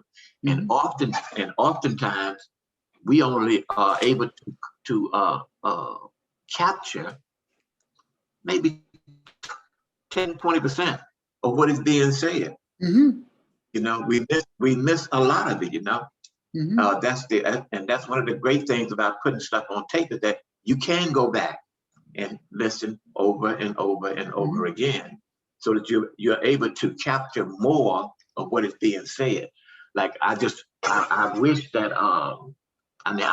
do this particular recording go on YouTube? Yes, it does. Eventually, Jar, and it's called "Wake Up and Let's Wake Up and Think." I'll post. I'll send it to the site that I actually with us actually, but he does post it on YouTube. Oh, okay, good. Yeah. Right now, it's being recorded right now as we speak. So. Okay. So I'm going to see my ranting, and you know, and if people call me out on it, I said, rightfully so. You know, because really, I value sometimes. For me personally, sometimes I get more value out of somebody trying to be my enemy than my friend. Because sometimes the enemy will look for your strengths and weaknesses, and then your friends, if they're truly genuinely your friends, they'll do the same thing. But usually, most times, we only get to the level of it being an acquaintance. Right. You know what I mean? Like I would want to know that you, Curtis, call me out. Now I know when I did this in public, that's what was my biggest error. You know, if I took and had a conversation with, in this case, Justin privately, because I get it. We're purposely, you know, I know if I get ridiculed publicly, my defense and attack's going to come out. It's going to take a lot of strength on me to say, listen, there's a place to be ripping into me. Yeah. It's like a husband and wife. And I think that if Brother Justin is open to learn, you know, then that discourse was good. You know, it was good. And then even if he's not open to learn, I think that those that view this will benefit from it. Yes, right. We're always the example, aren't we? You know, the quality can come in a form that maybe 4 people will watch this, and the people that were involved it was above our heads. But meanwhile, some young soul will see this, or older soul, and say, "Thank you very much, guys." That's right. You know, it goes back to what we're sharing in the one that we did with Jess. You know, like whoever the elites are or aren't, they're showing their example. And it's showing over and over again. We don't need to have wise people saying, okay, let me go inwards and figure out whether or not, you know, back checking it. It's obviously showing itself. Even people that are unaware just have to put a couple of thoughts and say, is it working? Well, no, not really. Whether it's for their own personal gain or as a collective. Mm-hmm. And the problem that people in higher knowledge, esoteric knowledge, have is that they go out, but they don't stay grounded. Thank you. I can relate to that myself personally. You know, that's why I forgot to wear it today. Like, I have it on my feet. I have a grounding pad, or I have to use food. The fact that you share that, thank you, Curtis. You know, we're either too positive or negative, but we forget the grounding aspect of us. Got to ground, you know, and I was sitting, I was thinking, I said, it's like a person climbing a mountain. They're going up into the higher regions. The purpose is, okay, I'm getting away from the earth, but they don't realize what they're climbing is the earth. Yeah, because it's always attached. It's like a tree. You know, how much grounding, like I tell my wife all the time, I said, well, not all the time, sometimes, where we live on the 3rd floor. How much further are we from grounding, from the earth? You know what I mean? Like we wear shoes. You know, I look at cats, they're always grounding, right? So really, we have to ground ourselves. You know, some of us are maybe more earth beings, or I choose to be more earth being, like more mentally, but the onus is more on me. If I'm going to go that much more I have to be more grounded. Right. You know, being an electrician, I understand there's neutral, positive, and grounding. And if they don't harmonize, you're going to have a misfiring in that circuit, that currency. Absolutely. You know, and the fact that you share with me, because I've been watching some of your previous videos, and I realized, well, Dom, you really didn't get completely informed, because especially when you were talking about, do you see the spoon? Oh yeah. I was hearing you talking, and the way you and Jess were talking about it, I'm like, I'm glad they're sharing that kind of stuff. Because really, you know, I can pose it from one possibility. Do I literally see the word spoon? Probably not. You know, and then I had mentioned with Jess, how much do we become aware? Was the hand that the person was using it? Like, do people have certain gifts that they can actually bend objects? Right. You know, a lot of us get caught up, well, he's bending the spoon. Well, put aside the fact that the spoon's not there. The object is, but not the spoon. You know, and if I'm aware that the spoon doesn't exist there, meaning the word, how do I not know I can't manipulate the material with a different language or a different frequency and a different thought? Right. You know, these are all possibilities. You know how some people can build up energy within their hands, hence Reiki and all that stuff? Mm-hmm. How do we not know they can't do that? You know what I mean? Like, it's almost like we're getting a kindergarten's view of the matrix. Absolutely. Absolutely. Like, I don't know if you remember, remember the show with Jim Carrey, The Truman Story? Okay. As he was trying to figure out beyond, am I just in one world? Everybody else around them, the people that were around him, even the programmers, they were giggling, saying, well, he didn't realize that he's seeking or whatever. But meanwhile, how do we not know that the programmers and the people that are around him are also not in a different version of a program? And in the end, they were showing, well, not in the, yeah, part of the end, they were showing that he was seeking so much, they were trying to disturb the water waves, you know, and the kind of idea that there's different planes with different oceans. And then he was able to go up a stair, and then behind the cloud, there's another realm. You know, so him seeking, he gets rewarded from leaving one dimension. Who's to say that there's not other dimensions? I wholeheartedly believe that there are. There could be. Like you presented something the other day. They're like, maybe the birds didn't come from this dimension because, you know, we can't fly. You know, why don't we have tails anymore? We have a tailbone. Why don't we have tails? And most creatures have a tail. That's you right. know? You know, why were the Egyptians showing, you know, animal heads on human bodies? We manipulate things, so why couldn't another being manipulate this form? Absolutely. All possibilities, I get it, you know what I mean? But if a person can say, well, I don't believe in that, I said, so you're trying to tell me a race like Egypt was spending all this time chiseling things in a wall for pure entertainment? You know, or the Hindus talking about blue gods? Like, we don't know. Like, as you go up high in altitude, maybe, or go deep in the oceans, we have to actually have different kinds of, our bodies have to be different to a certain point. I don't know. I'm only speculating, obviously, but this is the stuff that when it's being recorded, I realize it's not just about me or you, Curtis, and I'm aware that you're probably realizing that too, where other people think, well, it's all about me, and that's why they worry about doing their hair or whatever. I get it, you know. Sorry, it's happened again. Turn that off. My apologies. That's okay. Well, it's a distraction for me. Yeah. I mean, we are an interesting phenomenon, I believe.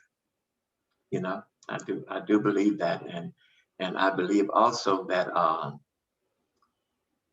that we haven't even scratched the surface of our abilities. Oh my gosh, you say that. I've said before, I don't think we even put our hands on a surface to scratch yet. The way you said, you know what I mean? Like, I've heard myself, literally a thought come to me, Dominic, you haven't even put your hand on an object yet to even scratch it yet. So where do you think you're at? I'm like, oh, I am the student. It's always a reminder. Always. You know? My wife, like, she reads, like, she does all kinds of tarot and all that. And one day she was doing a reading for me. She said, Dominic, you finally, after so many years, she said, Dominic, you're now officially the student. Wow. And I'm like, I've spent all those years, not consciously, just unconsciously, you know, reading books. And then I stopped reading books and started listening to a whole bunch of audio because I really like the idea, the advent of, you know, the internet and all that. Because I remember when I was younger, I used to always listen to a whole bunch of things like through our, remember, 8-track or cassette players and all that kind of stuff, right? And I always knew for my ear, right, I wanted to hear things because I know the eye and both the ears can be easily misled. Yes. You know what I mean? And I get it, you know, my emotions can get easily misled. Now, I know I've got caught up, and I don't mind openly talking about this on YouTube. I've got caught up playing way too much cards or playing video games or watching porn. That's all the emotions. I get that. And I'm human. You know what I mean? I'm playing the human game. So I'm not going to lie to anybody if they ask me. I'll share sometimes freely, but then I have to ask myself, are they the kind of people that want to share freely? You know what I mean? Because I don't expect somebody else to throw themselves under the bus in my presence. But if I'm being the example, in their own private little room, they can do whatever they want. It's like telling a child, you know, we don't need children to be our entertainment. You buy them a toy, let them go in their own room. Let them play with it. Just make sure it's not life-threatening for them. Let them play.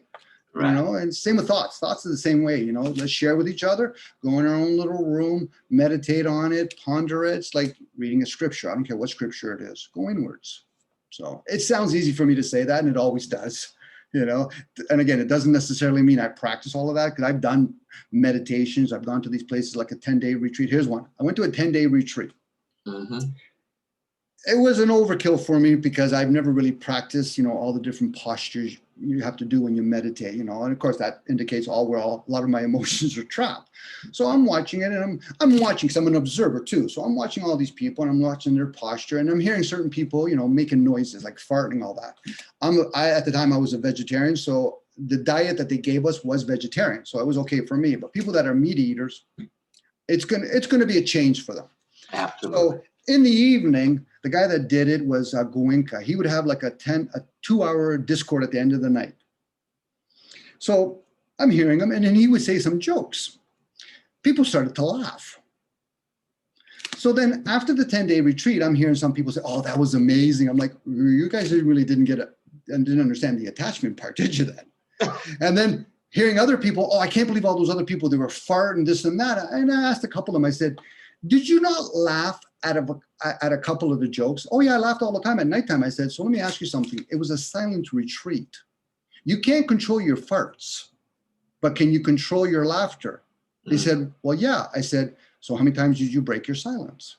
You know, this is where we get caught up thinking that in ritual, oh my goodness, Dominic, I can't believe it. I sat there for 4 hours and I meditated. Well, you can meditate doing gardening. You can meditate riding a bike. That's right.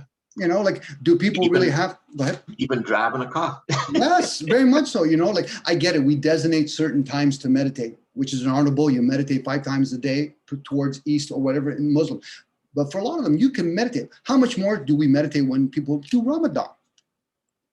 You know, you get in there. You shouldn't just be thinking, okay, it's like a football player. Are you running before you catch the ball, or do you catch the ball first and then think about running? It's the same with that. You know, get into that state. Don't worry about eating your food at, sunrise or sundown. Be in that moment, because if you're not going to realize that, or let's say they do say, listen, no, but I'm always thinking about food. I said, now you understand a junkie. You understand a person that's addicted or dependent on chemical release from sex. That's or right. Drinking. Like, this is how we compassionately or have empathy for other beings. I don't have to experience everything that you did, because I'll never be you, Curtis, but I'll have other things around you that I can say I've experienced. Right. You know, like the color burgundy behind you in the chair, the seat. I can relate to all of that. And this is where my neurons, hopefully I can bring it in a little bit, because that's for my own personal growth. But at the same time, you said it, and numerous of other people, Tom, you talk really quick. I said, well, there's people that talk very calm. And then there's people like yourself. You practice the ideal that I'm just going to hear people. You're being the biggest example to me, because I know, okay, Dominic, bite your tongue, bite your tongue, bite your tongue. Well, Dominic, when do you just stop even worrying about biting anything? I remember shared before. Are you still an alcoholic if you're still acknowledging I have my 10-year chip? You're still an alcoholic then at that point. You're dependent on something. You're depending on a chip. So what's holding that? It makes me feel good knowing I have 10 years. Well, is that the same feeling that you had when you drank a beer? That's You know right. what I mean? I get the idea that there's, beer's yeast inside the liquor. You know what I mean? They all serve a purpose. I like grapes, red grapes. So if I drink fermented in a beer, in a wine, I'm going to like it. You know what I mean? But that doesn't mean it's healthy for me. It just means I like it. Right. You know what I mean? I might even like the fact that it gives me a little buzz. For other people, it'd be like, Dom, I just drink it because I can afford it. Well, okay. I remember one story, if I may share, a buddy of mine wanted to give me cognac. I said, okay, Glenn, sure, give me cognac. Actually, it was my friend Mike. It wasn't Glenn. Glenn, actually, he would never tell me that kind of stuff. When my friend said, well, Dom, but you have to have this type of glass. I said, Mike, I just drank some pop, or I drank some water. I said, I'm just gonna put it in that glass. Oh no, there's an etiquette. I said, for me, I just want to drink the thing. So he purposely went into his cupboard, got me what he thought was the right glass. I said, Mike, I don't want it now. He said, why? I said, Mike, you're trying to tell me how I should do it. So when it all passes, he saw me. I went to get the glass that he put in the sink. I put it, I poured mine. I started drinking. I said, Mike, you're still doing it. I said, I get it. There's etiquette. But who says I play with that program? I just wanted to try the cognac. It's like having all the different spoons, the correct way to put spoons. I get it. But for me, I'm a simple person. Right. It wasn't, you wasn't looking for the etiquette, you were looking for the cognac. I wanted to taste it because, you know, I did some research. I bought my buddy for his birthday cognac because he really likes it. And then I started doing research. I'm like, wow, you could spend like $1,000 just for one glass for cognac. Who am I to tell them if that's right or wrong? But, you know, when somebody tells me something, I want to learn more about what they want to learn. Right. You know, you sent me a video today about a gentleman that was talking about history opposed to our story. I've always valued that concept opposed to mystery. You know, I enjoy it. I don't care the shade of his color, you know, to me, but I get it. For a lot of people, they are concerned about that. So let me go with it. You know what I mean? Because for other cultures, they do concern about the shade of their colors too. You know, or they're concerned about the degrees that they have. What I thought was the interesting thing about that particular clip was the fact that here's an individual that cared enough to want to experience and understood that you can only understand what that person experienced was by becoming that person. You know, and then because he could, as you know, as a Caucasian, he could never understand the experience of a person that was of the darker hue. So he said, look, I'm going to take the time to go and experience, even though it's only going to be for a week or 2 or 3 weeks or whatever the case may be. But at least he was heightening his awareness, you know, of that particular experience. Now, mind you, you know, the reality is that he was only experiencing his experience. Oh, very much, because it's all an imagination. Like there's times I've actually had to stop and say, oh yeah, you see me in the skin as a man, or you see me in the skin as Italian, you know. And I tell women, some of my lady friends, I said, wouldn't it be better if you had somebody that happens to have this uniform that's behind enemy lines if you think they're enemies? You know, like my buddies want to tell me, say, well, you're talking to your buddy Dave. I'm like, yeah, Dave, okay. And or they'll say he's Barbados or he's Jamaican. I say, you're talking about Dave, right? Because he doesn't represent the culture of Jamaica. I don't represent the culture of Canada. But this is where, you know, humans, I get it. We all do it. It's when we start expanding our awareness. And if we're going to play the game of personas, masks, then why don't we throw them all in there? You know, am I identified being an electrician and a guy that's, first of all, I'm not white. That's the sad part. I'm not white, you know, let alone are people black, because then I have to start classifying things and say, so then my laptop's not black anymore. No, we're just different shades. So now when we realize that part, then we can say, okay, but am I going to identify myself as the male that's been mistreated? Because what about my sisters? You know, and if it's not my sisters, what about my child? Or my elders? You know, those are all just identifications. Like when somebody tells me, well, they're children. I'm like, no, there's a different classification when they get to a certain age. They're young adults. Yeah. You know, there's adults, there's elderly. When somebody says to me, Dom, you're old, I said, I'm getting older, but if you want to classify me as old, that's fine. But are they reinforcing that they think they're young? You know, this is us against them, but we perpetuate play this game. My religion is better than your religion because I'm going to denounce yours. Well, that doesn't tell me nothing about my religion. You know, and you know, I've enjoyed his talk because he goes right in there. Thomas Sowell, I think it is. Yeah, he's had a lot of teaching. You know, regardless of the color of his skin, because to me, Asians are no different. You know, and again, I give classification. Asian. Which one am I talking about? Am I talking about the Chinese? Am I talking about the South Koreans? Am I talking about the people from Malaysia? You know, we group everybody, like you Canadians. I'm like, okay, are we talking about Vancouver? Because there's a lot of Orientals that moved there after the British left. Are we talking about Halifax? Are we talking about Northwest Territory? It's like me talking about America. America are a bunch of countries. A whole bunch. And you go from one state, and I had the luxury of going from one state to another. It's all different. All different. And I might only be looking at the landscape as different. They're not start talking to the people. They're different too. There's all these subdirectories, you know, like when I go to Vancouver, all those are beautiful mountains. And when I go to Italy and where my parents, like in the mid part of it, those are beautiful mountains. But and where I live, it's all foothills and all, but it's still beautiful too. Yeah. You know, that's my perception of beauty. Most of us, we forget. And I that's where the grounding part you shared. I ground myself even mentally. Because I know it's easy to be all doomsday and all that, and no difference. It's easy to talk about everything is kumbaya. You know, who's going to challenge us when we think everything's wonderful, and vice versa? If me and you came to a realm where everybody was kind except for me and Curtis, then we would be designated as the agitators. Yeah. So we're here to challenge our parents. How do you know for sure you're kind, or are you just playing that role? Mm. You know, but I don't want to wait for diversity to prove whether or not people have been lying to each other. You know, wars usually do that to us, or COVID does that to us. You know, like I get mixed messages when they talk about COVID, and I'm like, okay, so economically they're shutting down the world, but how is it going to look like when they decide to reboot this program? You know, when people have lost a lot of work and the entrepreneurs got destroyed and big corporations are going to be that much more richer. How is that going to, are people going to be okay with being that much more in debtors? You know, as you were sharing about haves and have-nots, people think that's a 50-50. No, haves is 1%, and that gets bigger, and the have-nots are 90%. Yeah. Now, people might say, well, Bill Gates. No, Bill Gates is in the have-nots. They're not the 1%ers. Yeah. You know, but they're the people in the middle, like governments and all that kind of stuff. Because I have to correct myself because I've said it before. I've never seen in my awareness a collective as a human race. I have never seen it. I've seen pockets. I've seen people try to do breakaway nations. The Africans are going to do this. The Chinese are going to do this. The Italians are going to do this. Those are breakaway nations. Yeah. You know, but where is the collective? You know, in the scriptures when they say, listen, I'm going to take your nation of Israel. I'm going to put you on a light on a mountain to show all the other nations, if you follow me, this is your reward. But if you don't follow me, I'm going to punish you like there's no end.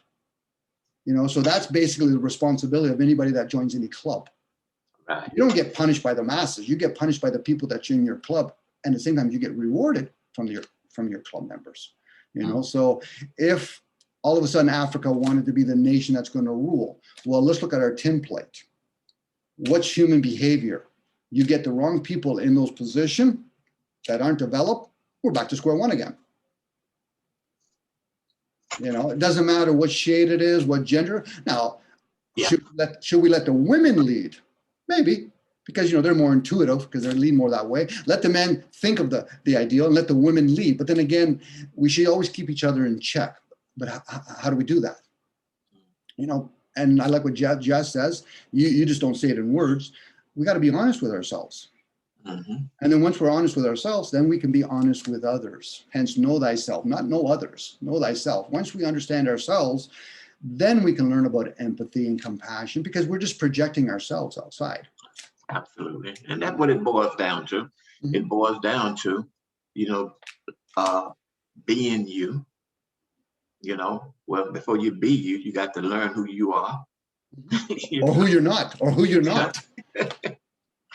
You know, but in doing so, okay, then you can better see how to put society on a certain trajectory. You know, and I think that it just would behoove the human being, and I'm talking about all humans, to model whatever society that they build or develop after humans, you know?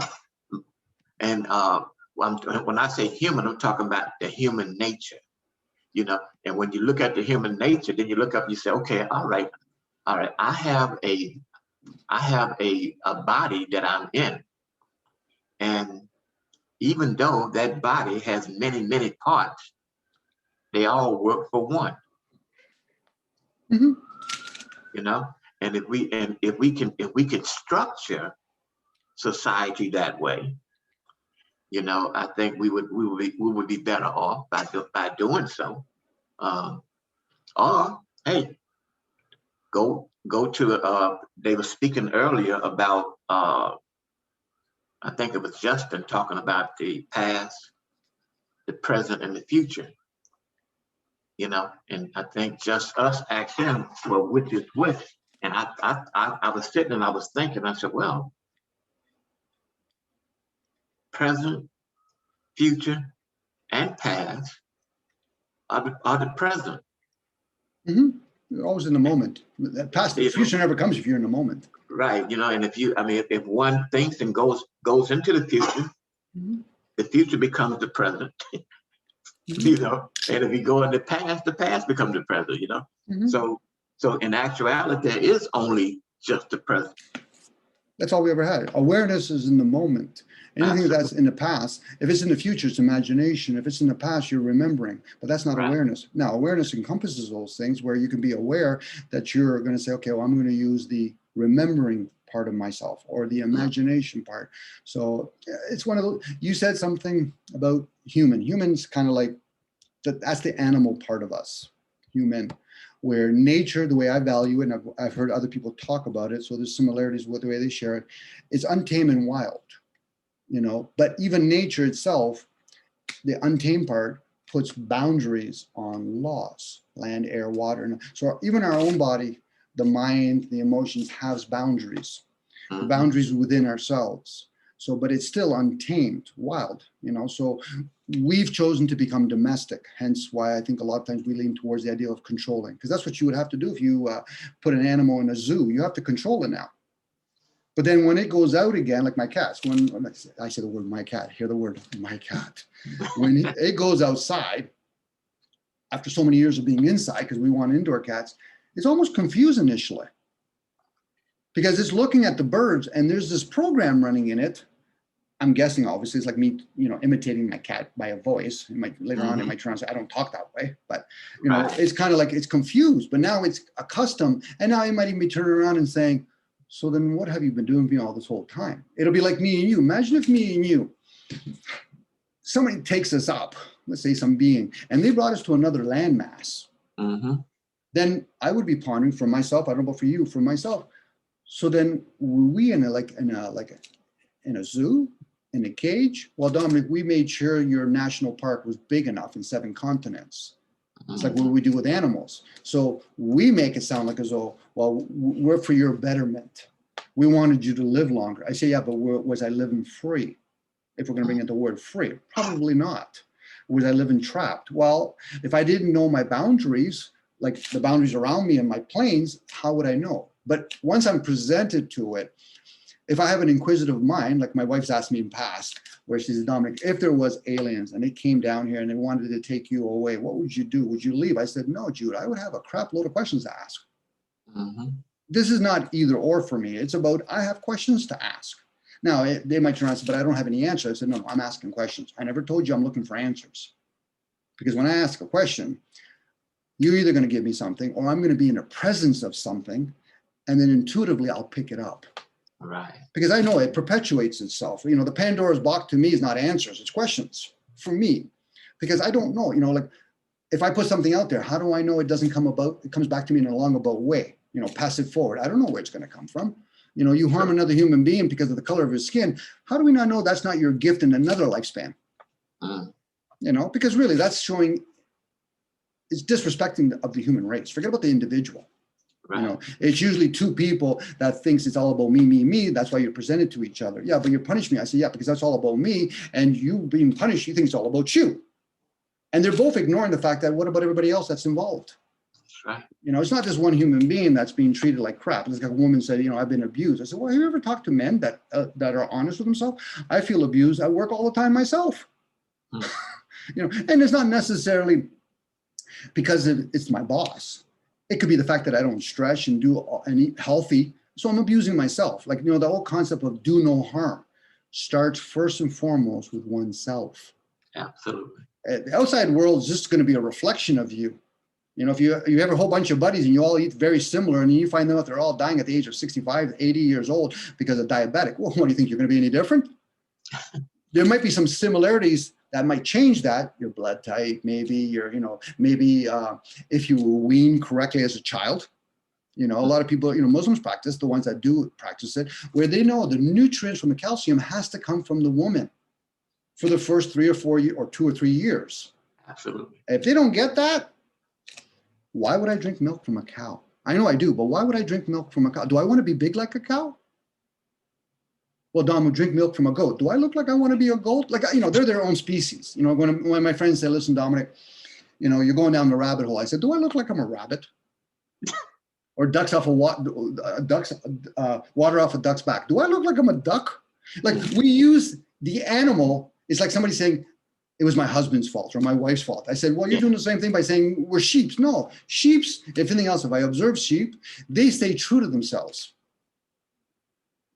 If one jumps off the cliff, they all jump off the cliff. You know, now, is it because they want to jump off the cliff, or is it because somebody's pushing them off the cliff? You know, I mean, you could be the only sheep aware and say, listen, hey, Curtis, I don't want to jump off the cliff. Yeah, but we're being pushed off the cliff. No, I guess we're going with the pack.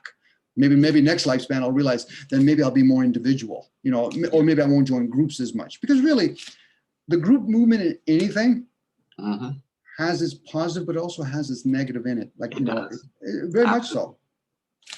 You know, no doubt about it. You know, I know I reached a point in my life, you know, I said,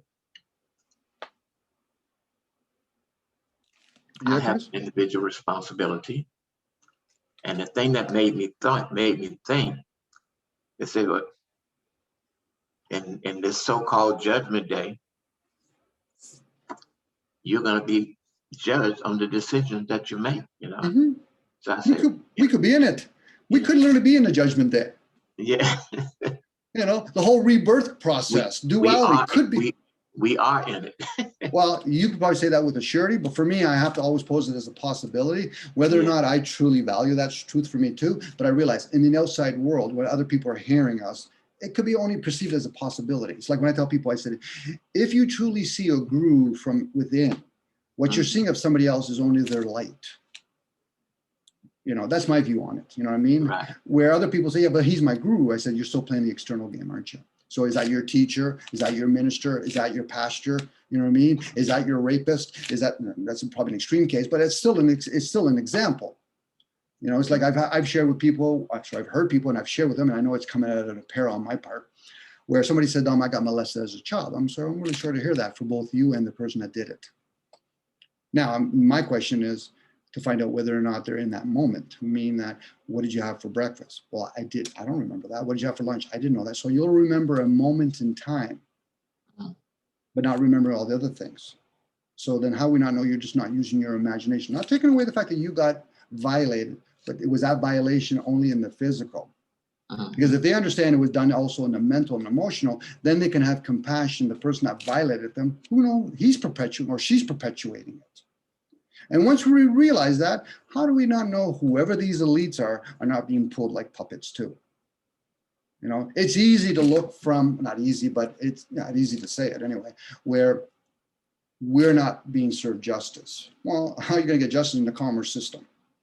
You know, if I violated you in some way, the courts will say, okay, what do you want to settle for? What do you mean? Well, in some cultures, if you kill another child by accident, that culture or the other person that got violated, you inherit their kids because they failed them in some way. But today, it'll be like, okay, so you violated me in some way. So what do you want as a settlement? What do you mean? Well, we're not about justice. We're about commerce. What do you want? You want money? Well, I don't want money. You want your fence replaced? Well, yes. Well, that's about money. You want your car replaced? It's about money. Do you want your leg back? Yeah, because you got to pay somebody for therapy. That's about money. Justice is, I'm really sorry I hurt you. You don't need to be in the court system for that. You know, that's why people say, you know, try to avoid being in what they call a public court system, because they're not there to serve you justice. You know, if I harm like Justice, I harmed him verbally. So I can only correct it verbally. So now, if I had done him harm and I didn't get it before, you know, it was in my thoughts and my emotions, and then I acted it out. Now there's two things going on. Now, if I apologize verbally, I said, no, it's too late now, Dom. Your action has come out. Your actions are going to, and then in time, you're going to have to show that you're apologetic with your action now. But now, if I was thinking about harming another person and they were unaware because they never saw the action, I said, I'm asking for forgiveness. Why? Because I was having some evil thoughts. You know, destructive thoughts. I don't know about evil, but evil thought. You know, destructive thoughts. Because evil is what? I'm having material thoughts. Of course, I'm having material thoughts. You know, if I want to give somebody to help somebody build a house, I'm giving him evil material. I'm helping him with the material. This is why. Again, with the meaningful language, we can have many views. And the person will say, well, Dominic, I don't think evil means material. I said, I did tell you we're using a meaningful language. And with a meaningful language, you can have many different interpretations. Well, that's not what it says in the dictionary. I said, what version? You know, because I posted a couple of definitions of what spiritual and maybe You what did. soul is, and that's all it was. And that doesn't mean because it's right, but we have to start somewhere. But if we're all going to start with our own imagination, well, then how are we all going to get collective then? You know, not to say whoever wrote that, but that's at least a start. You know, Dominic, I'm going to tell you what the word spirit is. Okay, well, you're leading, follow. So I have a grasp a little bit of what you're meaning. So then I can go inwards. But what most people do is they lead, but they expect others to follow. Right. No, I don't want to follow. Why would I want to follow you? I said, I will follow the conversation. You know, I might even lead by asking myself internally questions while I'm hearing somebody else ask questions. But that's me sharing out loud, you know, and there's a lot of young souls and old souls. That's why they don't fit in, because a lot of us aren't practicing that openly. You know, like we go to a schooling system that teaches recalling skill sets, which is fine. I think it has its value, but that doesn't mean you're being educated. Educate means you bring. It means you bring out. You know. Yeah. My beloved friend, I'm gonna have to end this with your permission. Oh, you know what? You don't need my permission. We're shutting her down. This will probably keep on going because Jay has decided to go to another meetup actually. So Okay. First time he's done that actually. He usually is involved, but he probably he realized we were all getting caught up. Well, not you, but me and Justin and Louise were getting caught up. And if Jess was able to get in here, he probably would have kept a little bit more of a boundary for all of us. But it was good. It was on the overall, it was good. And I think that well, I hope that, you know, that everyone was able to grow a little bit more, you know, from the conversation. I know I will, you know, and I'm always grateful, you know, that I can sit back and sometimes be the fly on the wall. Best place to be that fly on the wall. It sees everything, eh? Thank you. And by the way,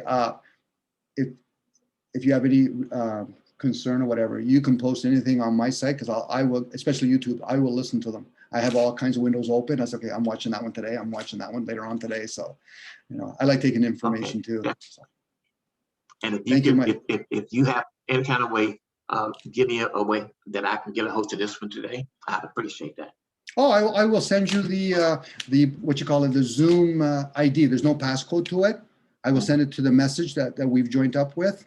That's how I think Jess got on here. I shared it with him actually, and I'm glad to see that you got on here. I just wasn't sure if I was going to be able to get a hold of you. I think late last night we were able to hook up, because I was looking for Omar. And then you showed me Curtis, and I thought, okay, well, there's the Muslim name. I get that part, and I'm like, okay, Curtis. Okay, is that his? Yeah, my Facebook is under Curtis. Yeah. Okay, because I wasn't sure if that was your son's name, and I thought, okay, I wouldn't have, because I went looking for Omar, because I do my research. I'm like, okay, I met him. We never passed each other Facebook. Right. And I don't always want to put another person in between. In this case, I went with Jess, right? And I'm like, I don't want to put him in between because I want my own relationship with him. But you know, then I went through something that was posted on the I think the Jess group thing, and I saw you, and I said, it's Curtis. And I saw the last name. I said, now I know how to jump on that. Have a beautiful day, my friend. Same to you, my friend.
Hello, friends. Wow, I'm the only one here. Can you hear me? Yes, I was in a meeting. So I left this meeting. My presence, well, my video was still on. Well, that version of me is at home with a guitar, but here I'm walking outside with a background of a cheetah. Let's see. Oh, Rami's still in. Huh. Oh, wow. Rami. Rami. One moment. Wow. Close the video. Welcome to the After hours. continuing saga of Wake Up and Think Clearly with a record-breaking 6 hours or so. Maybe. Yeah, it's getting ridiculous. You're gonna have wow. to do all day with Hyro before too long. Wow. All day, all morning, into the afternoon. So how'd that go? It was getting kind of in the mud and a lot of how do we put this? I was Spirits fighting and I don't know. How would you describe the morning thus far? wow. I was attending another meeting. Mhm. What did I miss? I don't know. I popped out when it was going back and forth between Jes and the other fellow from Canada, Dominic? Dominic, and Justin. So Justin, Dominic, Jes Us, Jes Us. Dominic, Jes, and Justin were at it. did they get anywhere? Did they get anywhere? Did they clarify anything? Did they Right. think clearly? Right. Did they wake up? Right. Yes. Oh, but we must be like water. You know, water, it doesn't care to gain, it doesn't contend for credit. So we must be like water. Water just settles into wherever crevices. Water will flow into the horriblest, dirtiest parts. But water nourishes us all. We're 90-some% water, aren't we? So we must be like water, spiritually like water, where we take it all, take it in and take it out. We're everywhere. We flow wherever gravity takes us. We must be like water. We must not fight it. We must nourish it. We must be nourishing. We must just be. We should not strive for anything, but we should, no, we So what was the group you attended in between? yeah, we talked about water, to be like water. It was a Dao De Jing. Right. Dao De Jing, well, that's the way the Chinese pronounce it, but it's written like Tao Te Ching or King, or depending on how it was spelled. Right. Yes. So we were studying some lines, and like we took turns reading some lines, and then we went back and discussed the lines, and there were like 10 lines, and we were going to discuss, and we only got through with one one line, no, two lines. The line on the not try to take credit for what we do, or not contend for credit. Like when we must be like water, that water nourishes everything. So we do everything for everyone and not try to contend for credit, like compete for credit, like, but human nature has us competing for credit. And like when we write a book, we want our name on the book. And when we draw a painting or paint a painting, we sign it with our name so we get credit for it. And then when we die, we become a world famous artist because of our name. And It becomes useful, at least for some, when it comes to building residual revenue streams. I know plenty of people who do good deeds for no other cause than to build riches in heaven. That's to be able to do that, I think, comes after having a certain set or certain level of contentment with what you've got. And the sages all seem to or be like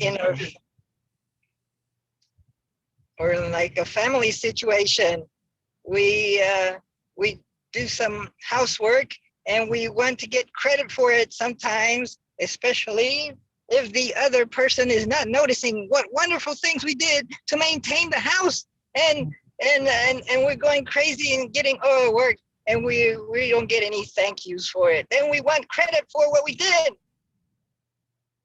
Right. And they're mad at us.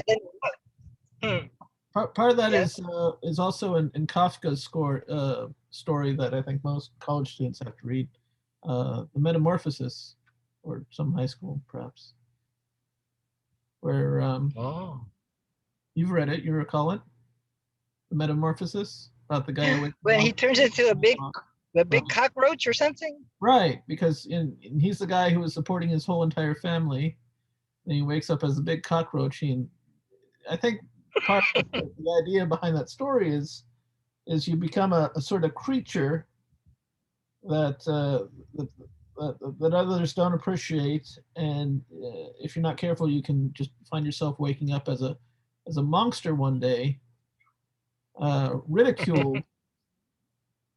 Because why? I don't know, but Kafka is great about closing those deals. But it turns out in the end, the family is able to take care of themselves. But why is it the ones who carry us can often, at times later, be vilified?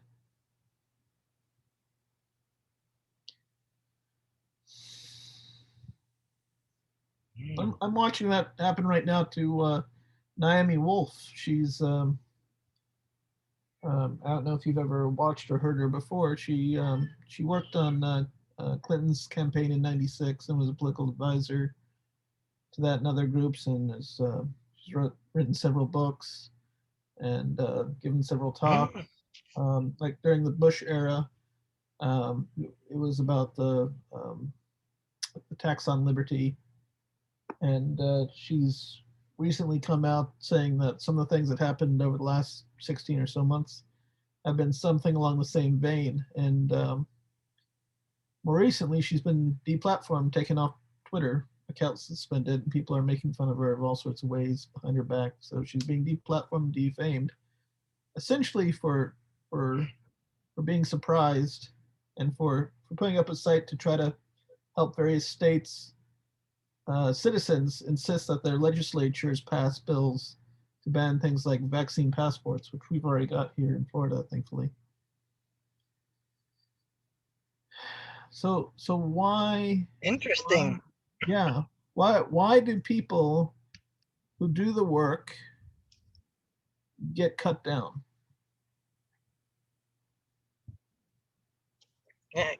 Cancel culture? Is that related to that? Yeah, I think it would be to a degree. I think we just forget ourselves and others, and we treat for me, it's connected to Martin Buber and the I, it, and the I, thou. We forget that every person we come across is an expression of what is divine. Instead, we treat them as an object, good for accomplishing a task and then disposed of in short order after the fact. So when we approach people with I, itness, we're treating them not as human beings who are in the fullness of who they are, but what they can do for us. And then if that's all that they are, then we don't have to treat them with humanity. At least that's what comes about as a natural response to that approach. Anyway. You're saying that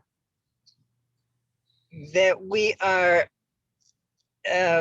vilifying others and objectifying others for our benefit, and we sometimes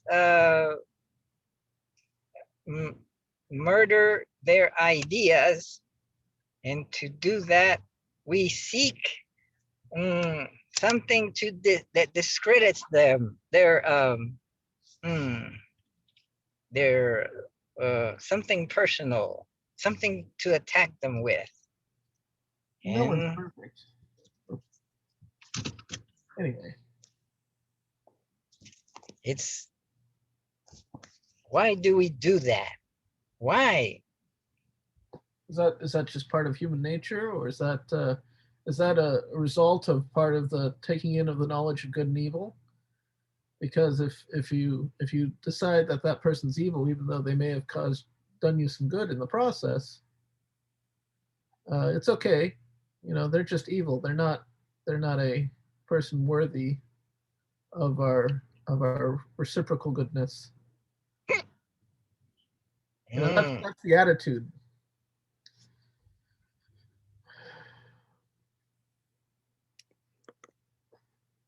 So what we have here is failure to communicate. Well, failure to appreciate. Oh, failure to appreciate. I appreciate Rami for still being here. Or what? Did you just join? I was in the meeting from 10 a.m. to 12. It included lunch, Chinese food, because it's a Chinese family, and they're brainwashing us into the Taoist way. Maybe they're part of the communist way too, because they're including Confucianism. It's a mixture of Taoism, Confucianism, and Buddhism, but maybe it's mostly Confucianism. But we're studying the Tao Te Ching. One time, we were studying the Diamond Sutra, a Buddhist text.